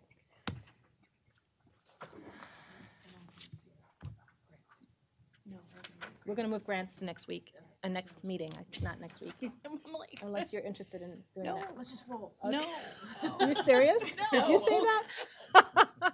Sorry, we're joking about how much we can get through tonight, so.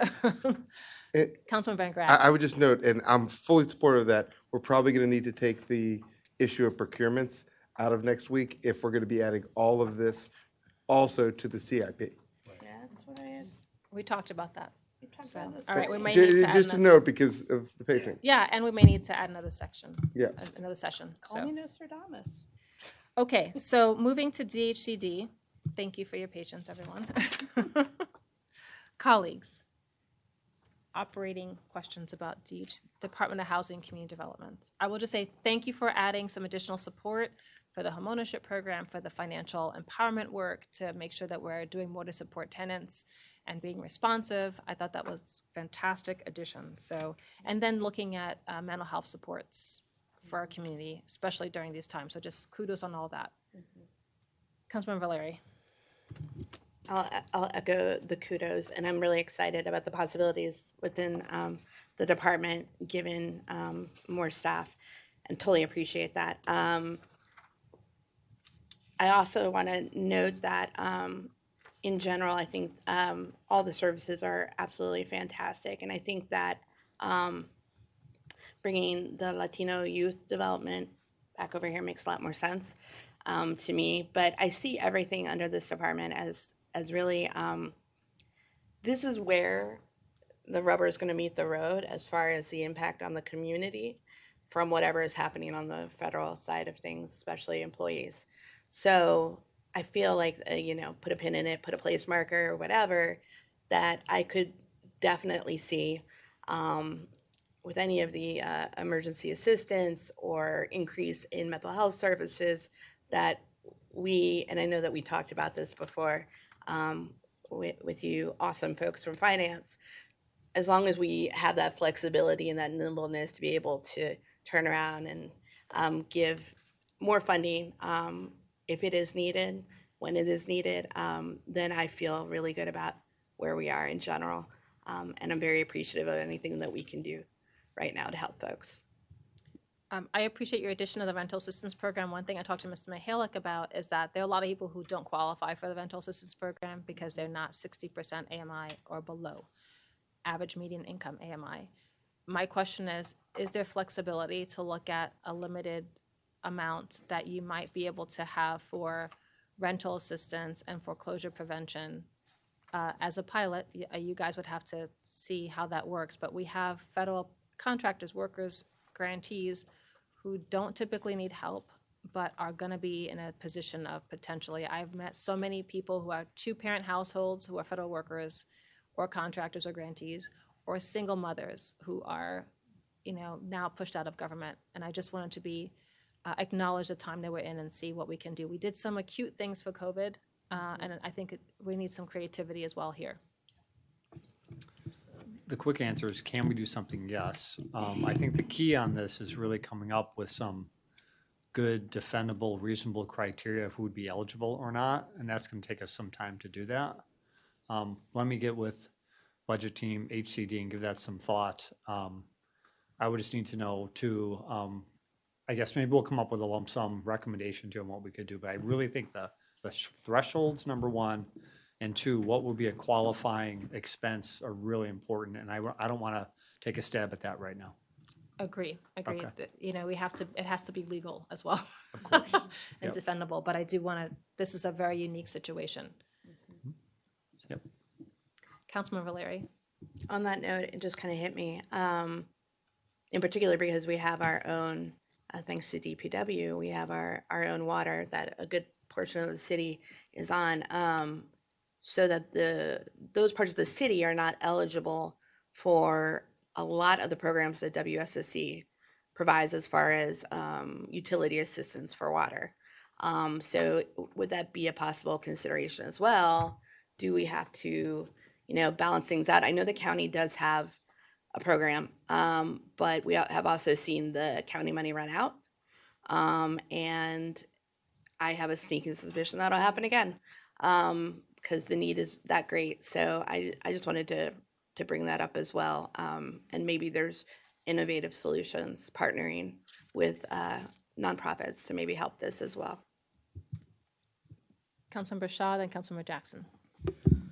Just 2 points. I know that we have the additional staff, and I'm really excited about that and happy about that.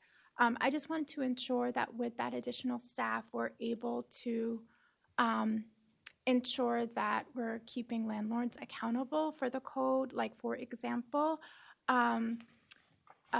when landlords increase rent or when they renew their lease, based on our code, they're supposed to send that increase to the tenant 90 days in advance, as well as the director of housing. And there's a lot of opportunities for us to generate revenue from that as needed. Also, it can create some citywide data. And also, it is in a lot of ways a preventative measure. Landlords may think twice before rent gouging if they know they have to send that amount to the city. And that's going to be somewhat public. So I think, so I just want to make sure that we'll be able to comply with that part of the code, because I think there's opportunities there to do that.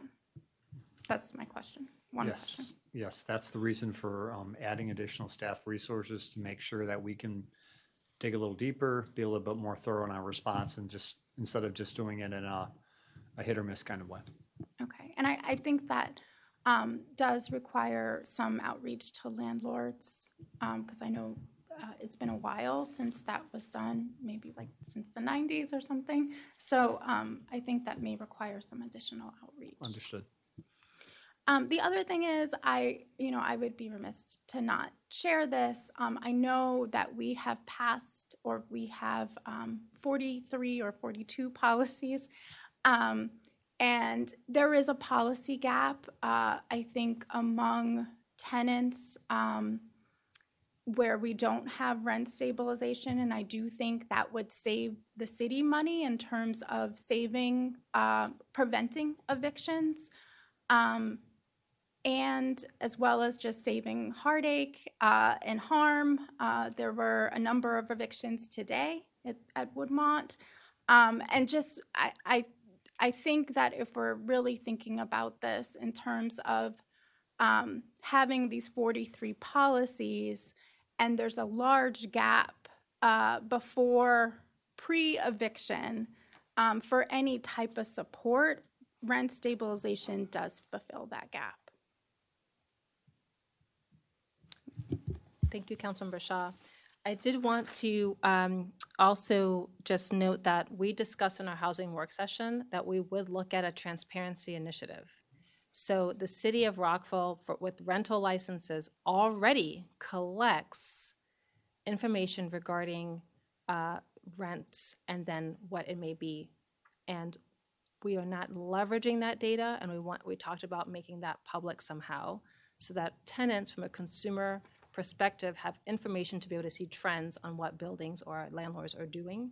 And so I didn't quite see that acknowledged, and I wanted to just make sure that that is planned for FY26. It is, Mayor, and you and I have talked about this, and so is Councilmember Jackson. Transparency is going to definitely be part of multiple conversations in the future, including work sessions about landlord-tenant, not only just updating the code, but then how do we move forward with enforcement? So I can assure you that's going to be part of it as well. And some of it may actually bleed into an overall fees discussion. So Ryan, you want to, is that head nod, you're agreeing with me and how we're going to approach that so far? Okay. Thank you, It's Ryan. late.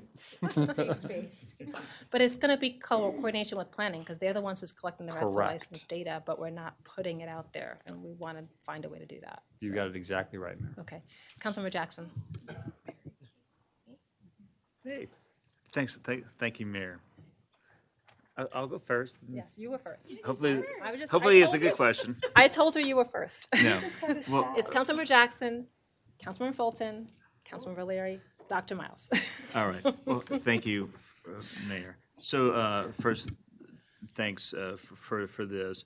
I'm really excited by what your department can do. I mean, you're set up for success. And I'm really excited about the housing needs assessment that we're funding. I think it's going to be really important to get that right and to lay the groundwork for where we go in the future. I am concerned, though, about the Housing Opportunities Fund. I know I've talked about it with you, Jeff, and our one-on-ones. Putting $250,000 into the Housing Opportunity Fund is important, but it's just a drop in the bucket, especially when we look at everything that HCD is charged with implementing. So I don't want to really go into detail right now, but we should explore other ways that we can get that fund to a robust amount that we can actually do some of the things that we're going to find in the housing needs assessment, and that we know that we have to do to attract development and get sustainable housing in Rockville. So I'm going to put a pin in that, but I really think it's important to talk about what we can do to make sure that the Housing Opportunity Fund is a robust and well-funded fund so that we can do these things.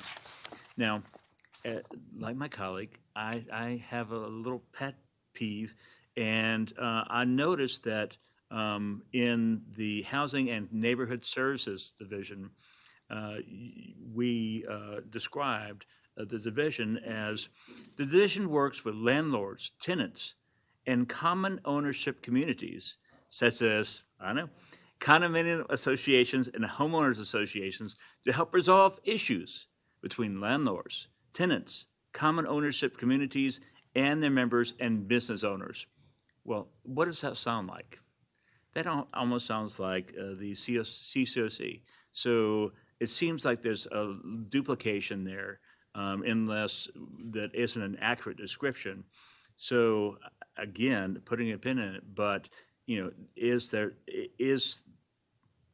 do we really need to be a part of the CCOC when it seems like we're actually doing the work of the CCOC right now in the Housing and Community Development Division? So that's just something that I bring up right now, but I think it's a discussion that we should have in the near future. I have commentary on that, but I want to let my colleagues go in the order we discussed. Councilmember Fulton. Thank you. I think we covered this, but this one matters to me, so I want to make sure I'm clear on sort of transparency, reporting, and compliance, and how the two new FTEs might be used. I know that we get, as part of licensing rent, we get rental information. There's also a never used part of our code that says at each rental increase, a landlord needs to report to the city about that increase. That's come up a bunch about what we're going to do with it. Do we enforce it? Do we change it? What do we do? It seems to me, I agree with Councilmember Shaw, it's a great way to get information to inform decision making. We actually had somebody at Community Forum, or maybe it was during the budget, also make that point. So I do want to, with two new FTEs, can we be sure that that issue will be addressed one way or another this year? Go ahead, Ryan. Let's see how he does late at night. I'm curious. Are you a night person, right? I'm so sorry. No, I'm great. No, thank you very much. Thank you for the opportunity. As currently crafted, the two positions, let me break them down first. Okay, so the home ownership position is going to focus on helping us develop our homeownership program, supporting our MPDU program, and also splitting time with other staff on the financial empowerment piece. So helping us kind of evolve that and grow that component of the department.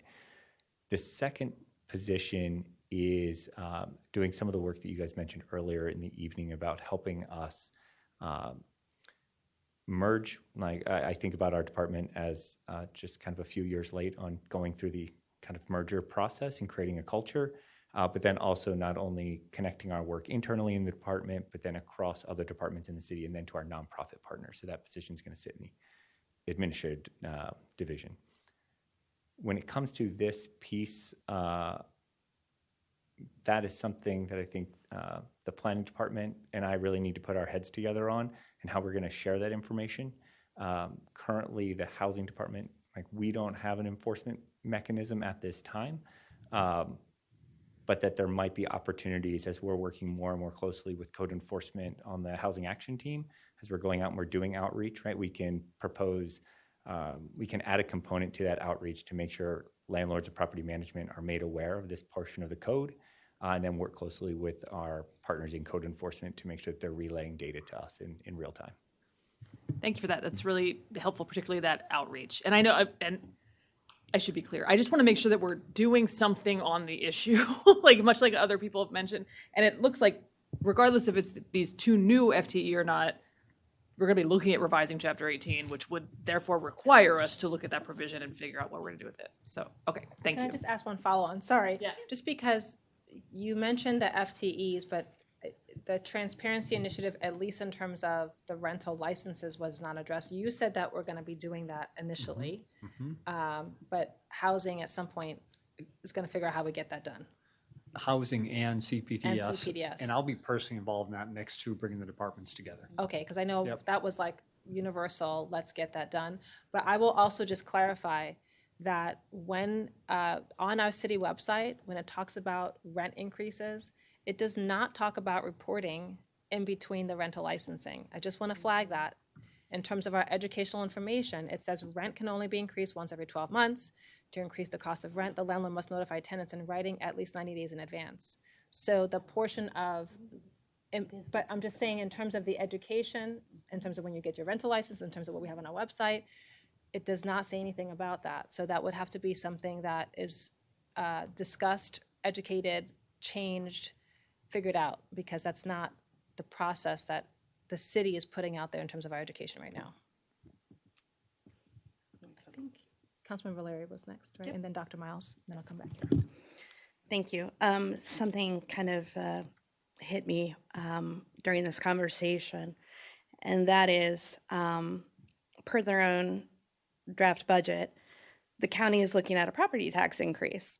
Well, there are implications for people on fixed incomes if their property tax bills increase anymore, that they may need assistance. And so thinking through that, thinking through why this has been proposed, it is because per the county's own documentation, they have had a decrease in development. So therefore a decrease in impact taxes. I'm coming at it and coming at your department because this will have a negative impact on MCPS. And unfortunately, our Title I schools are already vulnerable, especially now given the federal climate, that I am concerned that if we do need to step up because the county's impact taxes are continuing to drop, that some of these services will not be available, that we depended on either the federal government or the county government on. So I just wanted to, it's like the word of the night, I'm going to put a pin on that as well, that we keep an eye on the budget, keep an eye on the county budget rather, keep an eye on the property tax increase, which will also hurt people. So I just wanted to throw that out there for consideration. Dr. Miles. Thank you, Madam Mayor. I'll make it brief. I just wanted to associate myself with the comments of my colleague, Councilman Bruchal, with regard to rent stabilization. It's not a cure-all. It is a intermediate step as we work to get more housing supply online. That's all. Councilman Van Grack, Councilman Jackson again. I just want to kind of expand on some of what we're talking about here. I know that staff and is talking about whether this transparency initiative and trying to make sure that we have the website updated and what we're talking about, getting the data with regard to rental increases. And I understand that it appears that within this budget, we can get that done. Once again, I'm going to kind of go back to some of the other things we've been talking about. To the extent we get part of the way through the year and we realize that we need more either staffing or other funds to get that done, I would ask that staff comes back to the mayor and council to the extent of a budget amendment, because I think that's an important aspect to this body to make sure those things get done. Councilmember Jackson. Thank you, Mayor. So just for my edification, when we're talking about rental licenses, and maybe the mayor can answer this, or anybody really, are we talking about multifamily buildings or multifamily leases? All. It's single family and multifamilies. Before, it was not on both license requests, and I raised it like 5 times that it needs to be parity between single family as well as multifamily. So now we're collecting it in both areas. Okay, no, thank you for that. I just wanted to, I held my comments before, but I do want to find a way to have not just a one-time infusion into the Housing Opportunity Fund, but a regular infusion. I know for arts, we dedicate a percentage of our budget. I'm open to exploring avenues like that, but something that gets us into the rigor of building the Housing Opportunity Fund so that we can work with community development finance institutions or nonprofits to build more affordable housing in the city. I don't know if you have plans for that already. I know I appreciate what we're putting in this year, but I just want to understand what is the plan for the future, and do you need any direction from us on that? Yeah, I'll just say we're going to continue to grow. This is our big, kicking it up to $1 million of total allocated budget is the most we've ever had in the city. But no, our plan for sure is to continue to grow that. And at some point, I'll probably get with HCD, Finance Department, and give you guys some additional options to do that. Thank you. We have had before more than $1 million because we got Oh. payment from Brightview or one of the people who didn't do the full MPDU. Just wanted to flag that. But we use that to do some of the affordable housing work and you know, sometimes these projects take more money. Councilmember Shaw. During I think it was the supply workshop, we talked about cooperative housing, and I just want to make sure that that does not fall off the radar. In what way, Councilmember It was Shaw? one of the policies that we decided to move forward to explore, and I just wanted to make sure that that doesn't fall off the radar. Okay, thank you. I'll have to review my notes on that one. Thanks. Yeah, and I'm sure we talked about like having a work session on the cooperative housing. Let me go back and review my notes, Councilmember Shaw. I'll circle back with you. Yep. And then for the housing, I'm happy that for the Housing Opportunities Fund, I'm happy that we have increased funding for that.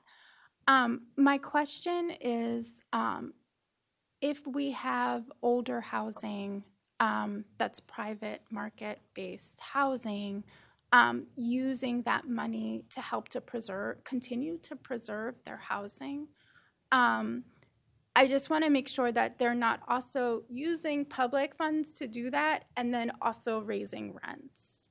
Like, would there be some type of guideline around a cap in that sense if they're using public funds, and then just to ensure that they're not raising rents to an astronomical amount with our residents? So because that is happening right now. Yeah, I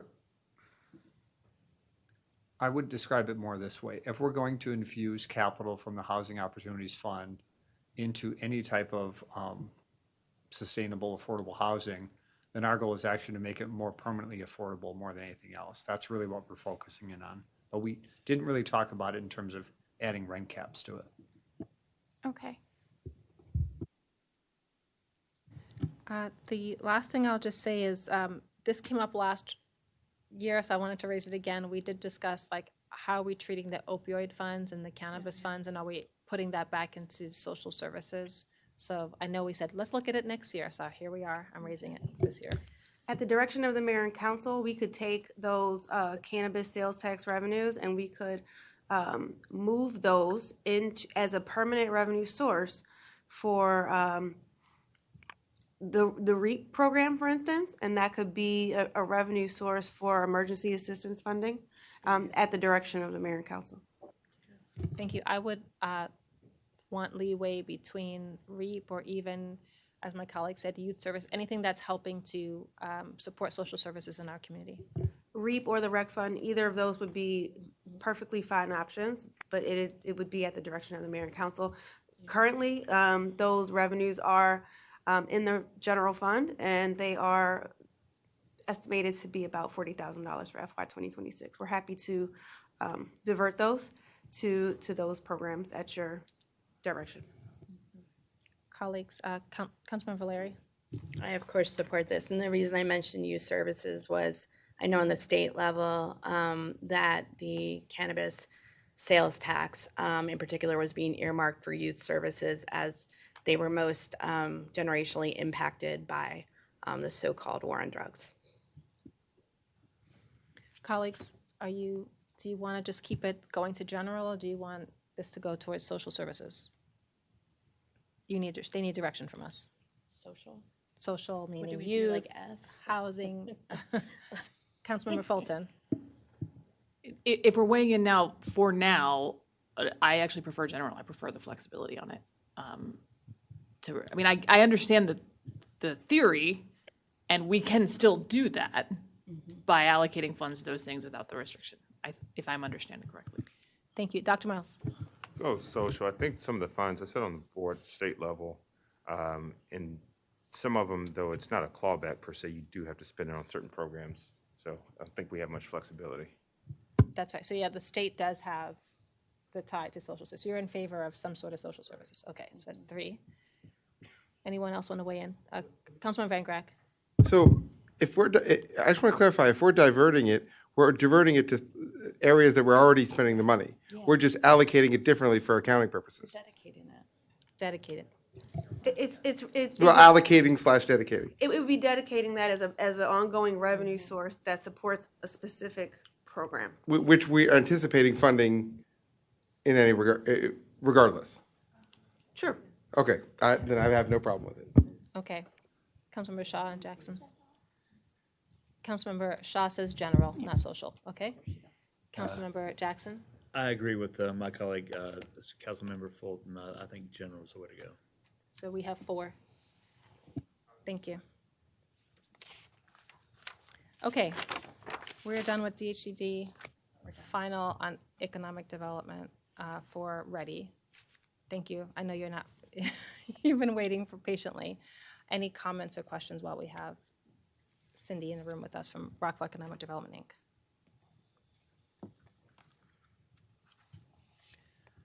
I will just say, I think what you are doing is critical. I think we're going to need, I really appreciate also that you guys are stepping up to coordinate across the county on some of the federal resources and work stuff.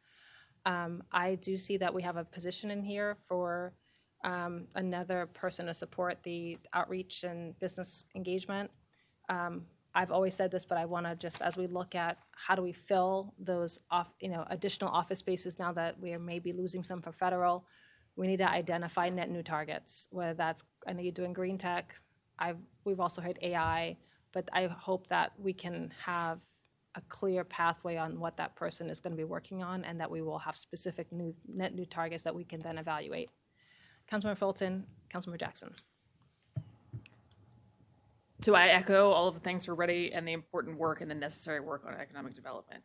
On the question of the new FTE, I don't support a new FTE at this point in time. I think that that's an ongoing thing. That's a doubling down on something that will be permanent. The majority of this body has said, like, we really care a lot about economic development and we want to take a look at how we can do it the best way possible and multiply the impact of Ready if we need to do more there. So I think before we add actual headcount, we should do that work that we wanted to do. I did some looking myself. Like, Montgomery County has something similar to Ready. They also have a business center in the county executive's office. Gaithersburg has it in-house. Alexandria has something similar to Ready. They also have FTE in their city manager's office. So I don't know what the right thing to do is, but before we add headcount, I want to make sure we've done that work. We all care so much about economic development. I want to make sure that we're investing the best way we can. Thank you, Councilmember Jackson and Councilmember Van Grack. Thank you, Mayor. First, I love Ready, so I'll just say that. I'm confused on the process, though, so maybe the city manager and city attorney and Ready can clarify. We don't do a new agreement this year, do we? We have an addendum. Okay. We'll do an addendum that's going to outline So what we'll they're be supposed to do. amending the agreement. Okay, so we're going to amend it. So when do we amend that agreement? Like This summer. So summer? We'll amend the agreement once the mayor and council has passed the budget, because all we're going to be doing is replacing, the current funding agreement was for last year's numbers.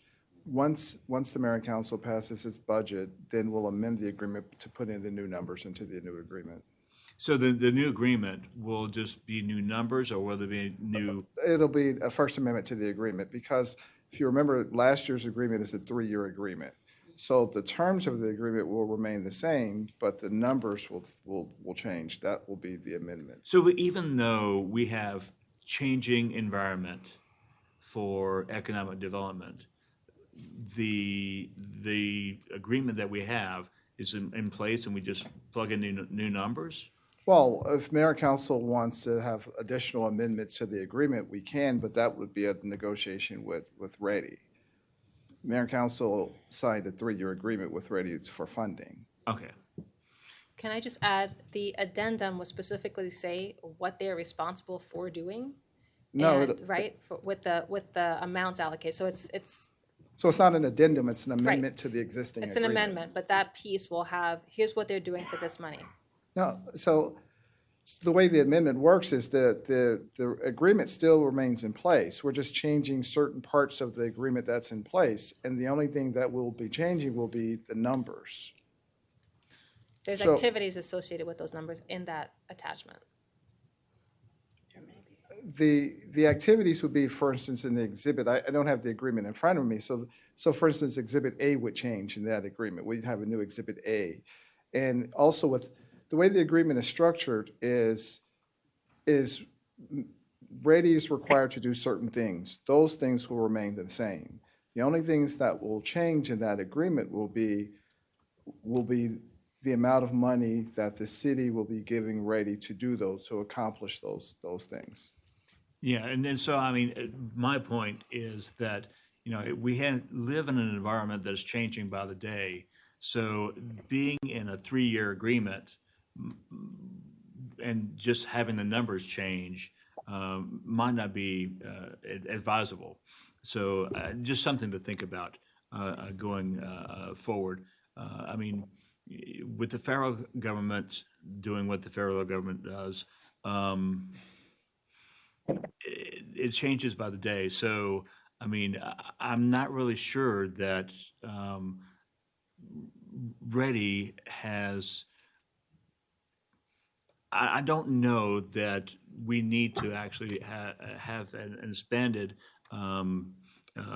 mission when we need to be focused on Rockville and Rockville's economic development rather than other counties or other cities. So I would want to discuss it all.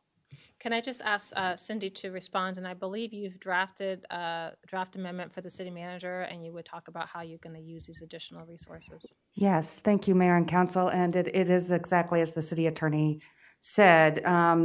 The underlying agreement is fairly general things, and I'm happy to send it around so that you can refamiliarize yourself with it. Sorry, I have bronchitis. But I think that the tasks of what we're supposed to do are pretty clear in general. And then in the Exhibit A, as the city attorney was saying, it will say what the new numbers are and what those are funding. It lays all of that out.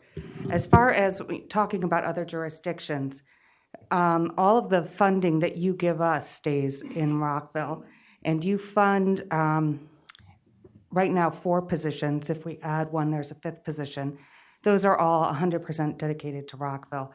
The staff that looks at other jurisdictions are funded by those jurisdictions, and they're separate staff under the Maryland Women's Business Center. So those efforts are very different. So actually, Mr. Dawson, go ahead. I have the Ready agreement pulled up. So, for instance, Section 1, Section 2 will remain the same. We will amend Section 3. Last year's agreement was for fiscal 2025 city funds, so that section will be updated. Section 4 will also be updated. It's the distribution of last year was the distribution of fiscal year 2025 city funds. This year, obviously, it'll be the 26 funds, whatever those funds will be. But then Section 5 will remain the same, independent contractor. Section 6 will remain the same, the insurance required that Ready will have. Section 7 will remain the same, which has to do with the records. Section 8, monitoring of the city funds will remain the same. We'll just update it to the 2026 funds. So that's how it's structured. So, sorry, I just follow up. So every other department, and I realize that Ready is not a department, but every other department has accomplishments for 2025 and then goals for 2026. So, I mean, where does the corresponding, accomplishments and goals, where do I read them, or where does the general public read them? Sure.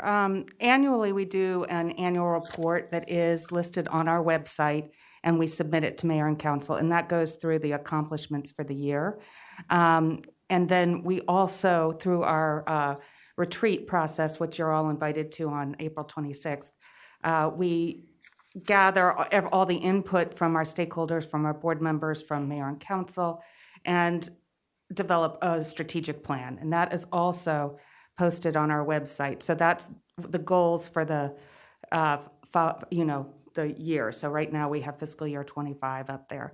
The other thing that we do is we create a metrics that we submit with our budget request. So finance has the metrics that we submit for the budget and track each year, and those are also reflected in the annual report. All of them are shown as to what we accomplished to what the goals were. Thank you, Councilman Van Grack. Thank you. With regard to funding through economic development, I believe it was Reddy who even put forward some data, and even Montgomery County, that the money that we put in towards economic development comes back multiple fold for the city. And I think you put forward that already, even at your last board meeting that we were at. And I think it's critical with regard to making sure that we're properly funding economic development. It is a priority within this council. And I know that almost every event I go to, Reddy's there. You guys are there, it's your staff, and it's fantastic. But I also want to make sure that every dollar that we spend, considering how important those dollars are, is maximized and efficient. So I just want to first make sure what I've got. My understanding is there's a $100,000, and this is, I guess, to either Reddy or finance. We've got $100,000 that's being allotted for a new FTE. That's your 5th FTE, correct?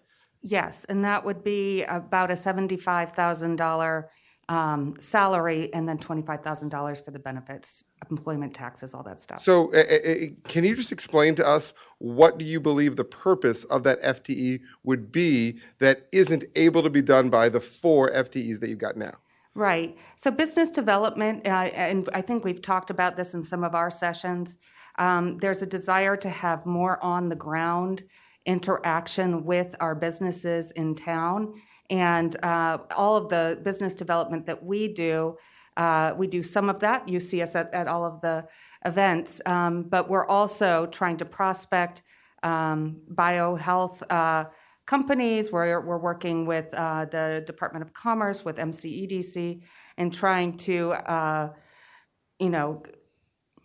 sorry, it's late, address the key industry areas that we've set forth. So this additional person would let us be on the ground in Twin Brook, in King Farm, meeting more with the businesses there and developing those relationships.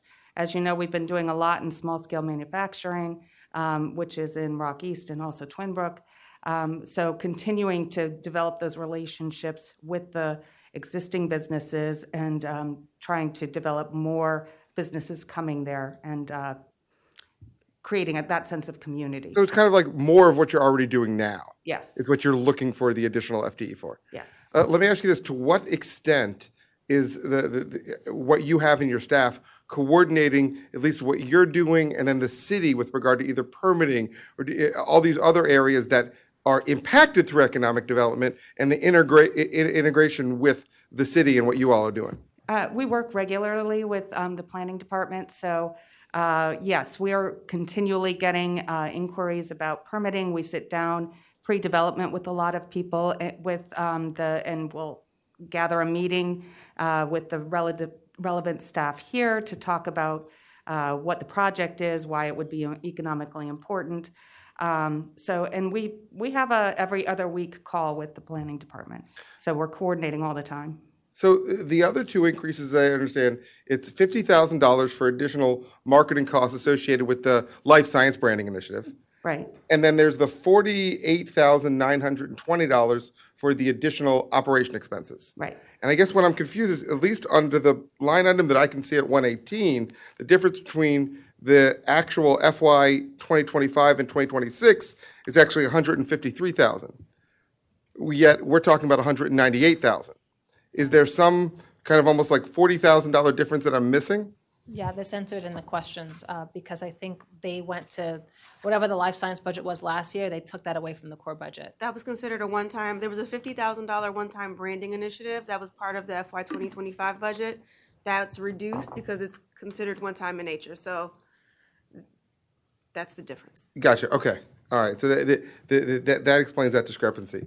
So I guess kind of as a whole, I really want to make sure that we've got the funding that we need, if even more so with regard to economic development, because just as you've said, we've got to make sure that we're getting that money back. My only concern here is how we're using that money. And if we're just adding an FTE to do more of what we're doing, is that the most efficient use of that additional $100,000? I'm not sure, and I think it's something that I think we need to question, because I want to make sure, and heck, I have no trouble allotting an extra $100,000 towards economic development. I just want to make sure whatever we're doing it efficiently, and heck, if we even need another $200,000 towards economic development because we need to get it back, it's important to do. I just want to take a really kind of almost broad stroke look and make sure that the dollars that we're spending are the most use of those dollars and orchestrating it. So, I mean, similar to Councilmember Fulton, I'm a little bit concerned about just donating it $100,000 to a new FTE within the same actions. That being said, I also want to make sure that we're fully funding what we need to for economic development. Yeah, I mean, I would say from our perspective, all of our staff is completely maxed out with capacity. So, Rochelle can't really meet more businesses than she does. And so this would just give us additional capacity to do more outreach and hopefully bring in more jobs and increase the tax base. Gotcha. Okay. Can I just interject on one thing, just for my colleagues' edification? I think it's after question 116 on the Q&A document, there's a list of proposed measures for FY26. So for example, in one area, it says number of business visits with potential prospects. You have proposed in FY25, 25, and then you have proposed numbers with added BD position, 120. So I think that you have the metrics here, and I also see you have some metrics on page 117. I would actually marry the two so that it's clear in the brief book what the metrics are, because you've got some nice metrics, this huge chart here. Sorry for all my notes. But I do think it could be in the budget book, just for clarification. I do know it's in our Q&A document, but you have specific things about the outreach, also attracted. So the output on what it takes for the work, but also what you actually, the results of that work as well. So I appreciate the digging deeper on some of those metrics. And then I just say we need to put them in the budget book as well. With that, I support the position. Councilmember Larry. I'll start off with, I support the position. I understand it's not completely apples to apples, but we didn't scrutinize the efficacy of every single FTE that's brand new. And at a certain point, like some of my colleagues have said previously, we need to trust and then verify. And I trust that I am not the expert on economic development, but I do appreciate the fact that Ready has a board and a base and a staff that have been absolutely fantastic. Just even seeing the people around the table recently at the big Wegmans kickoff, I think that's incredible. Not to mention, everything I mentioned is food related. I think it's because I'm hungry. But anyway. We definitely have a wave of food Yeah, manufacturers. I was like Wegmans, Trader Joe's, and I'm trying to eat at all these restaurant locations. So I'm actually I am really excited. I think that, and I completely hear my colleague, Councilmember Fulton's points, but I like the flexibility I think that Ready has in this structure in a way that those other jurisdictions don't. And I'm actually shocked, and I was trying to find it very quickly here. Maybe Madam Mayor remembers. The Maryland Municipal League had that breakdown of how much municipalities spend on economic development, how much counties spend, and the county doesn't spend a whole lot. And a part of that, I think, is because they're dependent on us. So I don't know that they're necessarily a good model for how to do economic development, but I could be wrong. I think there's always good ways to do things. I do support this position because I've definitely been there, done that in a very small office where there are literally not enough hours in the day. The other thing, and Councilmember Jackson kind of triggered it in my head. I appreciate that Madam Mayor pointed out, where you put all the metrics together. But, we don't really have goals and accomplishments from any of the community grants. So even people who have gotten previous community grants, we don't ask them, well, what did you accomplish or what are your goals? The goals would be in the packet, but we don't actually see the other end of things. So I think that is an important part. Maybe we can expand the worldview on that as well. But yes, I fully support this. I think if we are truly investing in economic development, then we have to invest in more people making the connections on economic development. Councilmember Fulton. I appreciate the conversation, and I do want to be clear. This isn't like I don't view this as like a referendum on Ready. I'm looking at these organizations that have really robust, well-funded public-private partnerships that do economic development and complement it, right? And look at other ways to do it. And it's the kind of things where I know when you talked about the coordination, I know there's a lot of coordination with the city, but you're not sitting in like the weekly leadership meetings where they're talking about all the initiatives happening in the city and have the ability to raise your hand and say, hold on, there's an economic development angle there. That's the part that I think maybe we could do better at working together and enhancing. Those are the kind of things I want to be exploring. And that's where I think I'm happy to come to those meetings. Well, because you're not staff. That's why. So I think we should be exploring those kinds of ways to force multiply and make sure we're using our dollars, like Councilmember Van Grack said, to the best use possible. And there are differences too, right? Yes, you've got great metrics and strategies. We can't incorporate them into what the benchmarking and the Invisio and everything that we have for all of our other city planning. There's some differences that I just want to make sure we were exploring how we can bridge the gap and coordinate better before we double down on another FTE. So I just wanted to be clear on sort of where I stand on that. The other thing I wanted to mention is on the agreement, because I pulled it up too. Absolutely, the dollars change every year. Absolutely, the tasks change every year. But unless we make a particularly open up the agreement and change it, things like access to records, reporting requirements, number of meetings, all of those sort of communication and accountability measures are baked in the cake for 3 years, as I understand it. The numbers and the tasks change, but the interaction and the way and the relationship between the two entities is baked in. So, thanks. Just to clarify, because I asked this question, I was told that Ready stuff can be put into Invisio at some point. Because we asked about economic development being something put, and you do actually have it in the budget book, but just not all of them. So I just wanted to flag that what I was told before, that we can put it in Invisio in collaboration. So I'm going to say, Councilman Van Grack, get a quick thing, and then Dr. Miles, and then Councilmember Jackson. If they have their hands up before me, go ahead. Go ahead. I just support the FTE, that's all. Thank you. Councilman Van Grack, then Councilmember Jackson. Okay.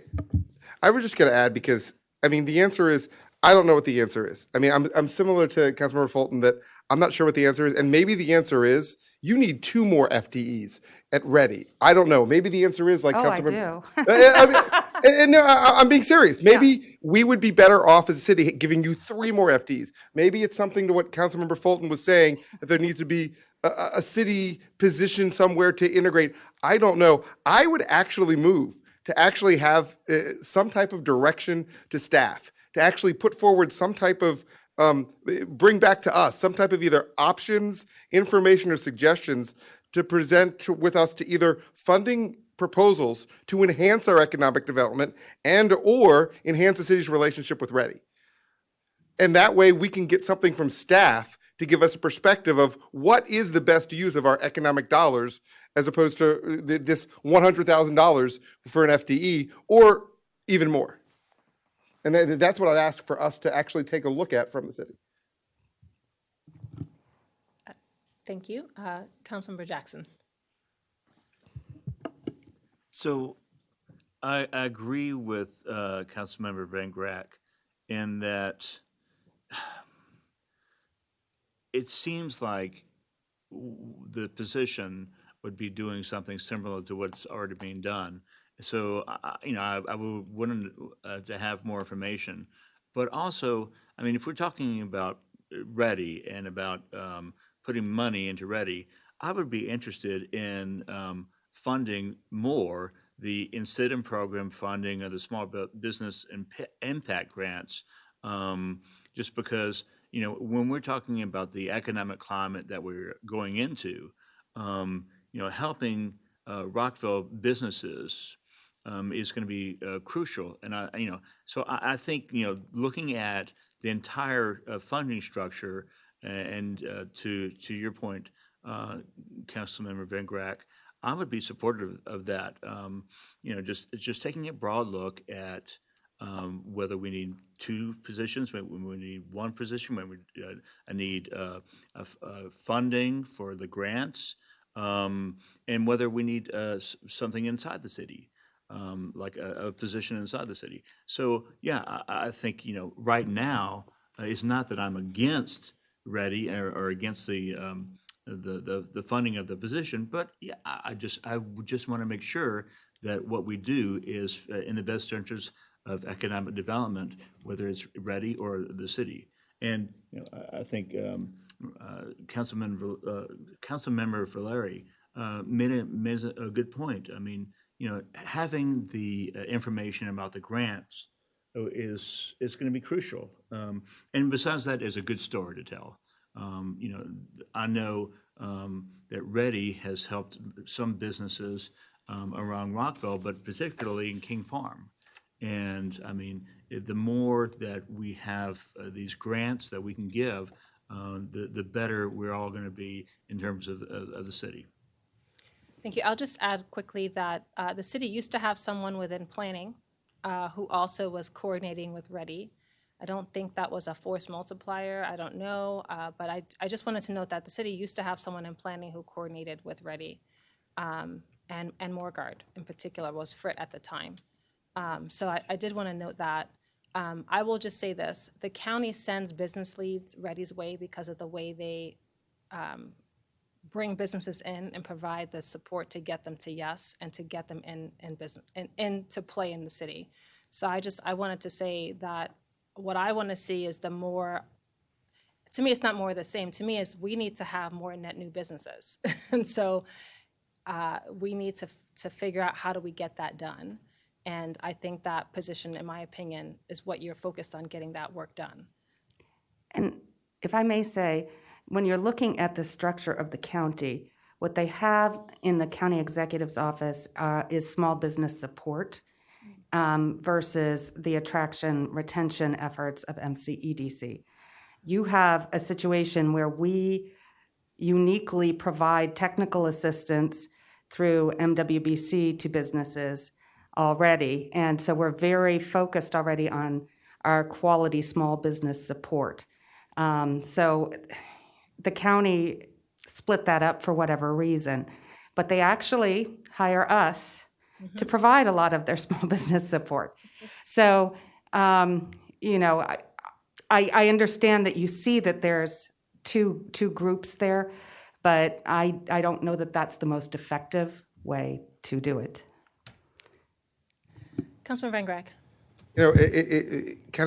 Seeing that there's at least some support, I'd even make it formal to the extent that that I could even make a motion to direct staff to present us with some type of either options, information, suggestions, or even potential funding options to enhance our city's economic development and or our relationship with Ready. I'd make such a motion to the extent that we can do so. Can you explain what you mean by that? Are you asking bring it internal? What are you asking? All of the above? Okay, the answer is I don't know, and that's my point. I don't know what is the best use of our economic development dollars, and maybe it is the answer of additional FTEs for Ready, but before we expend this, I want to expend it properly to be able to have some type of options from the city, an analysis of what is the best use of our economic dollars. Councilmember Valeri. Yeah, I don't know if I'm ready for a motion on this just yet. Mostly because and I'm a night person. I don't know. I would need a little bit more reaction time than after midnight. But I appreciate. No one here has said. Everyone has basically said, I don't know. Maybe it's 1. Maybe it's 2. Maybe it's more than that. I'm hearing that we're all agreeing on 1 FTE. So at a minimum, if we approve this, we could always have this conversation, have a budget amendment later that could allocate more FTEs if that's something that we've decided. Or to Councilmember Jackson's point, if we need to pivot quickly on the Small Business Impact Fund, which I completely agree, we don't know. Although I will say a lot of businesses in certain neighborhoods did really well during COVID. Not everybody did. So, it doesn't have to be kind of all or nothing, right? Like if we wanted to kind of let Ready hit the ground running, fund 1 person, have the fuller conversation, then we could come to a thoughtful conclusion. I don't know that during the midst of this particular discussion, while I think it's completely fair because it is part of the budget, I don't know that I think that it probably deserves its own work session, akin to what we did last time, which is cool. I still want to say, let 1 more person hit I almost said hit the road. No, hit the streets and meet more people, get more people coming, and let's see where that goes. Also, I'm intensely proud that it's Rockville Economic Development Inc. that's helping the county. I'm just gonna throw that out there. Thank you. Councilmember Fulton. I had so many thoughts as everyone was talking. I get, let me work backwards. Working backwards, I second the motion, and I do it because, to your point, Councilmember Valeri, I think the motion is to ask. The motion is to ask for a work session. Come back with proposals so we can discuss. So I second that motion. And the other point being, I wanted to clarify, you had said that you heard a majority in favor of an FTE. I think what you heard was the majority in favor of doing whatever it takes to help economic development, but not knowing what that is right now. So I am not currently in favor of a budget that includes another headcount for Ready until we've gotten that sort of assessment. So I second the motion on that. Thank you. I'll just note for discussion that I do, it is so late. I think that we need to come back to this and we'll take a vote on this. But I do think that we have to figure out what we're going to do on this budget. I will say there are only a few of us who have been to any Ready retreats to see what they do. And I think we should commit to doing that if we're going to look at this seriously and to be, some of us go to board meetings, some of us don't.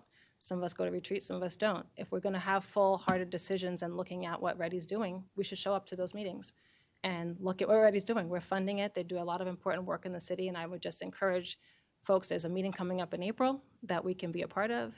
I think that's a great opportunity to see firsthand what they're doing. So I think we heard so far 3 people in favor of the position. We have not gotten to a 4th. You're right. And I know not everyone has spoken yet. So, Councilmember Jackson. Thank you, Mayor. And just for the record, I was talking about we don't know whether the position is needed or not. So, I wasn't saying it would be 1 or 2 or 3. I said we don't know. So I'm in favor of this motion just because we should investigate, the best way forward. But to your point, I do attend the meetings. I did attend the retreat or whatever it's called, and I would encourage all my colleagues to do the same. You really learn a lot from Ready about what's going on in the city, and you learn about their strategic plan and all the accomplishments along the way. So I take your point and would encourage everybody to get more involved with Ready and see what actually goes into economic development. But yes, I support the motion as well. Councilmember Shaw. I also support the motion. I think I'm the fourth count for that motion. And I would like to just learn more and be in a better position. I know right now a lot of people are hurting and a lot of people are looking for jobs. And I think we're at a moment right now where I want to kind of think outside of the box and see what comes from that work session. So let me ask a question. Can we fit a work session in time to fit within our budget? I mean, our budget discussion, because this budget has to be approved by May. So that's what I want to understand. Can you fit something in on that April 27th meeting? What date is that? I just want to ask staff if that's feasible. It's the end of April meeting. Unless you want to do a budget amendment, but there's a meeting at the end of April. Just before, Mr. Mihaly, can you just share whether that's possible? And then I'll go to Councilmember Van Grack and then Fulton. Did you want to answer? Or you guys, and it's after midnight, so do you want to come back and tell us about timing? I would need to have a better feel for scope and what our responsibility is for the work session, or is this a ready work session? I'm not understanding exactly what we're trying to accomplish, to be perfectly candid with you. Same here.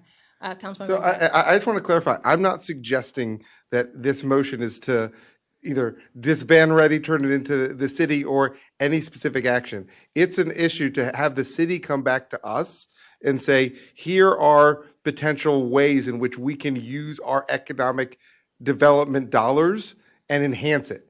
That's what I'm looking at. And I don't know whether this can really be accomplished in the next couple of weeks, because I think it's first a pretty big ask from the city to come back and look to us. So I'm not necessarily looking for a quick turnaround to say, hey, here's $100,000 in this budget, use it. I'm actually want to take a strong look and say, what is the best use of our economic, the city's financial resources towards economic development? And if it comes back and, we look at the information and we decide that what Ready's doing with regard to on-the-ground use of their FTEs, of contacting businesses in the way they're doing is the best way to do it, heck, let's do it. But if the city comes back to us and we're looking at all these options, and there might be another way to use our economic development dollars in a more efficient way, I want us to be able to do that. I don't know that this is a 1 or 2 week turnaround, because I think there needs to be information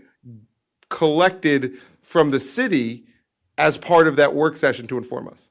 Just to ask my colleagues, it sounds like there are 4 who want to hold on the position. I think also, just that for clarity, the other items of the Ready budget, we just, if this doesn't happen within the budget season, at least to have clarity on what's going on with the rest of that Ready amount as well. So I wanted to, what's that? Who supports on the position? No, there's 3 of us who want the position, 4 who are thinking to have a work session first. I'm just trying to distinguish, parsing out. I can do that. So, I couldn't tell. Councilmember Fulton.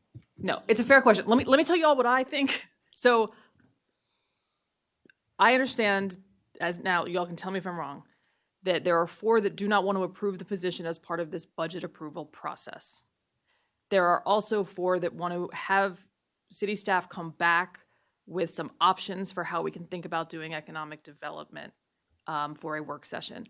Doesn't have to be before the end of the budget approval. And I personally, I can only speak for myself, am fine with the rest of Ready's funding requests. So it's just that position. So that's exactly what's not clear, right? Like, Councilmember Van Grack had a motion that did not explicitly state, we want to go back to the tape, did not explicitly say, oh, wait 1 second on this. You said it would be important to have a work session to talk about the full scope of things because we don't know what we don't know. But the motion before us was not explicit in, yes, go ahead. People here said it. So I'm trying to like figure that out. For example, Councilmember Shaw said, I'm in support of the motion. Well, which motion? Because I feel like there's cross understanding. Like, are we specifically stating, like, if I can use it as an example, Councilmember Fulton, hold on just that part of the FTE. The rest of it's okay. Let's have a work session on capacity or however we want to go forward. Then that should be the motion as opposed to like all of us kind of coming off the top of our head. Like the motion is a work session. The motion is a work session and no FTE. The motion is a work session and an FTE. I don't know because I would support a work session, but I also support the FTE because I'd rather us hit the ground running. Mr. Mihalik, and also just want to confirm we're straw polling or motioning because it's a work session. So I just want to clarify that because I know we've changed things. Agreed. Here's what I think I heard. Mhm. One, that economic development's important in this body, and that was crystal clear. Two, it does sound like there's majority support to fund all of Reddy's budget requests without the addition of the FTE. There wasn't 4 clear votes for that.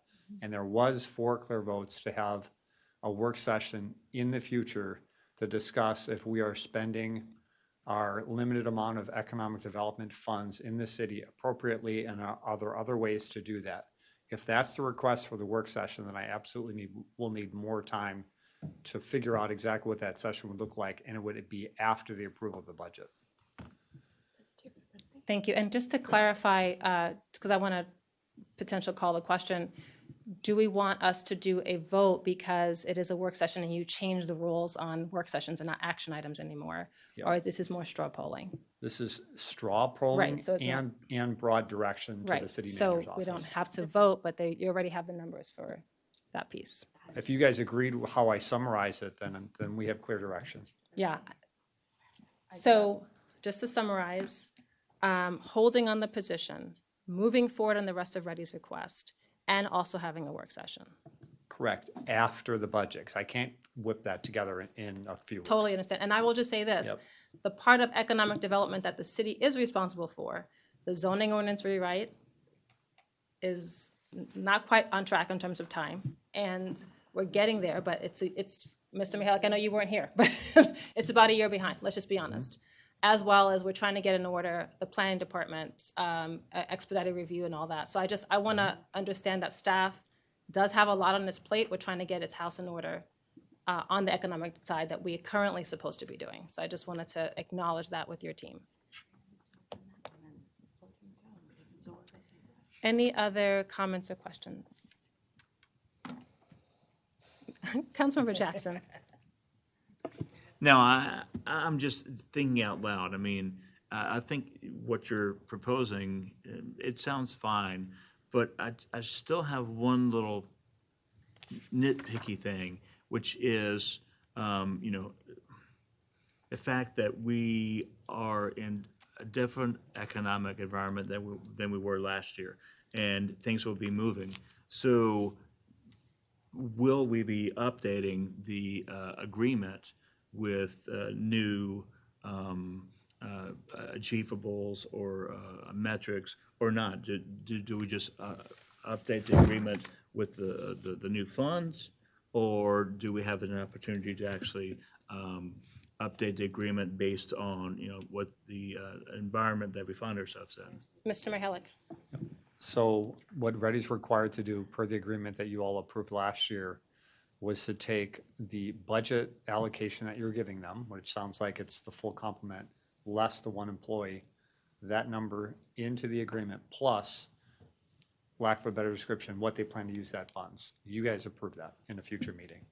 Thank you. And I will just say the KPIs that we have after question 116 on the Q&A document has a chart that says proposed FY26 without the position and proposed with the position. So right now, the numbers that we're looking at without the position, that's what would go into the to whatever we're agreeing to. That's correct. Okay, perfect. And I will just go on the record in saying I am very concerned on the delay because we have 150,000 square feet of office space at risk.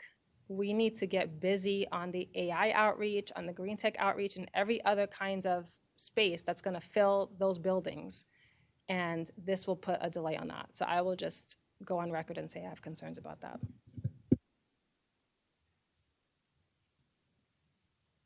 With that, I think that we should end this budget work session.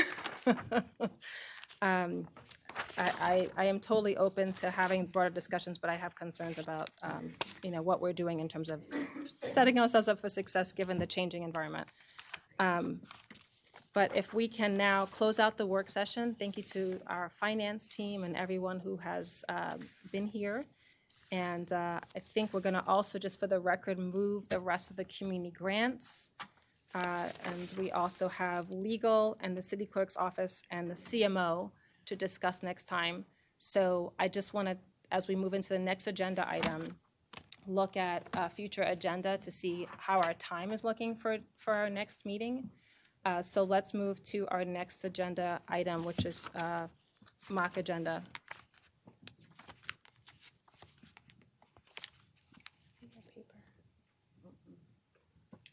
Does anyone have any updates? And Mr. Mihalik, given some of the shifts that we have, how do you think we're doing on time for that meeting? I still think we're okay, honestly. I think we'll be efficient, but if we have to pivot, we'll be ready. I think that will be another, almost 1 a.m. meeting. If people, we're ready on procurement, Mayor. If you guys want to move it, happy to move it, so. I think we need to prepare that we're going to have to use that April 28th meeting, or move another agenda item. Yeah. I think those are either options. Councilman Van Grack. I just want to clarify, that's a 5:30 start meeting. So we're going to have 5:30 to 6:30 already here, and then with everything else, almost certainly with what we've already got, and I think there actually might be something that I need to pull out of consent. We might easily be going till 1 a.m., and we're starting at 5:30, and that's without procurement. Yeah, Mayor, if we had a choice between adding a whole nother budget work session or moving procurement, I prefer moving procurement just so we can be more efficient with the budget. But I know there's a couple of members of council that were very interested in that procurement work session, so. I know Dr. Miles and I were, so I'll just ask Dr. Miles, are you okay moving this to April? Can we move it to April 28th then? Procurement. This procurement? I believe so, yep. Okay, so it's moving. Or do we want to try to see if we can? We'd rather just know, I think. Well, if it's the will of the council, we can move it to April 20th. Okay, so Dr. Miles, are you okay for moving? Okay, he'll be here virtually. That is fine. We respect human needs.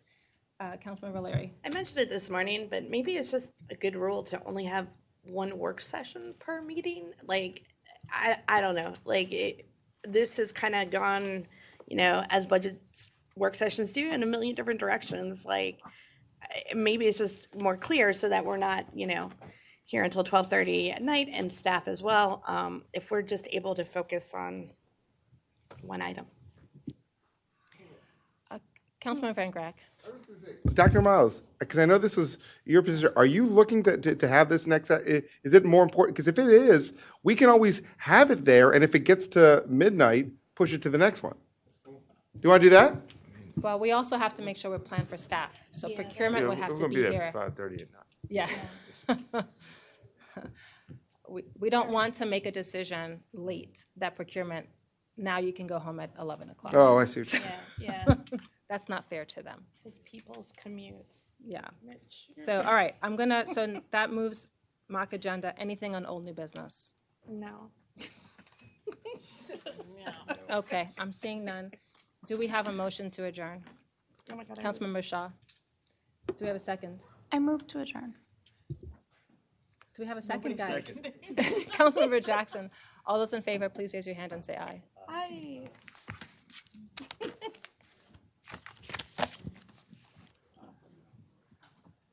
Vaya con Dios, Ryan.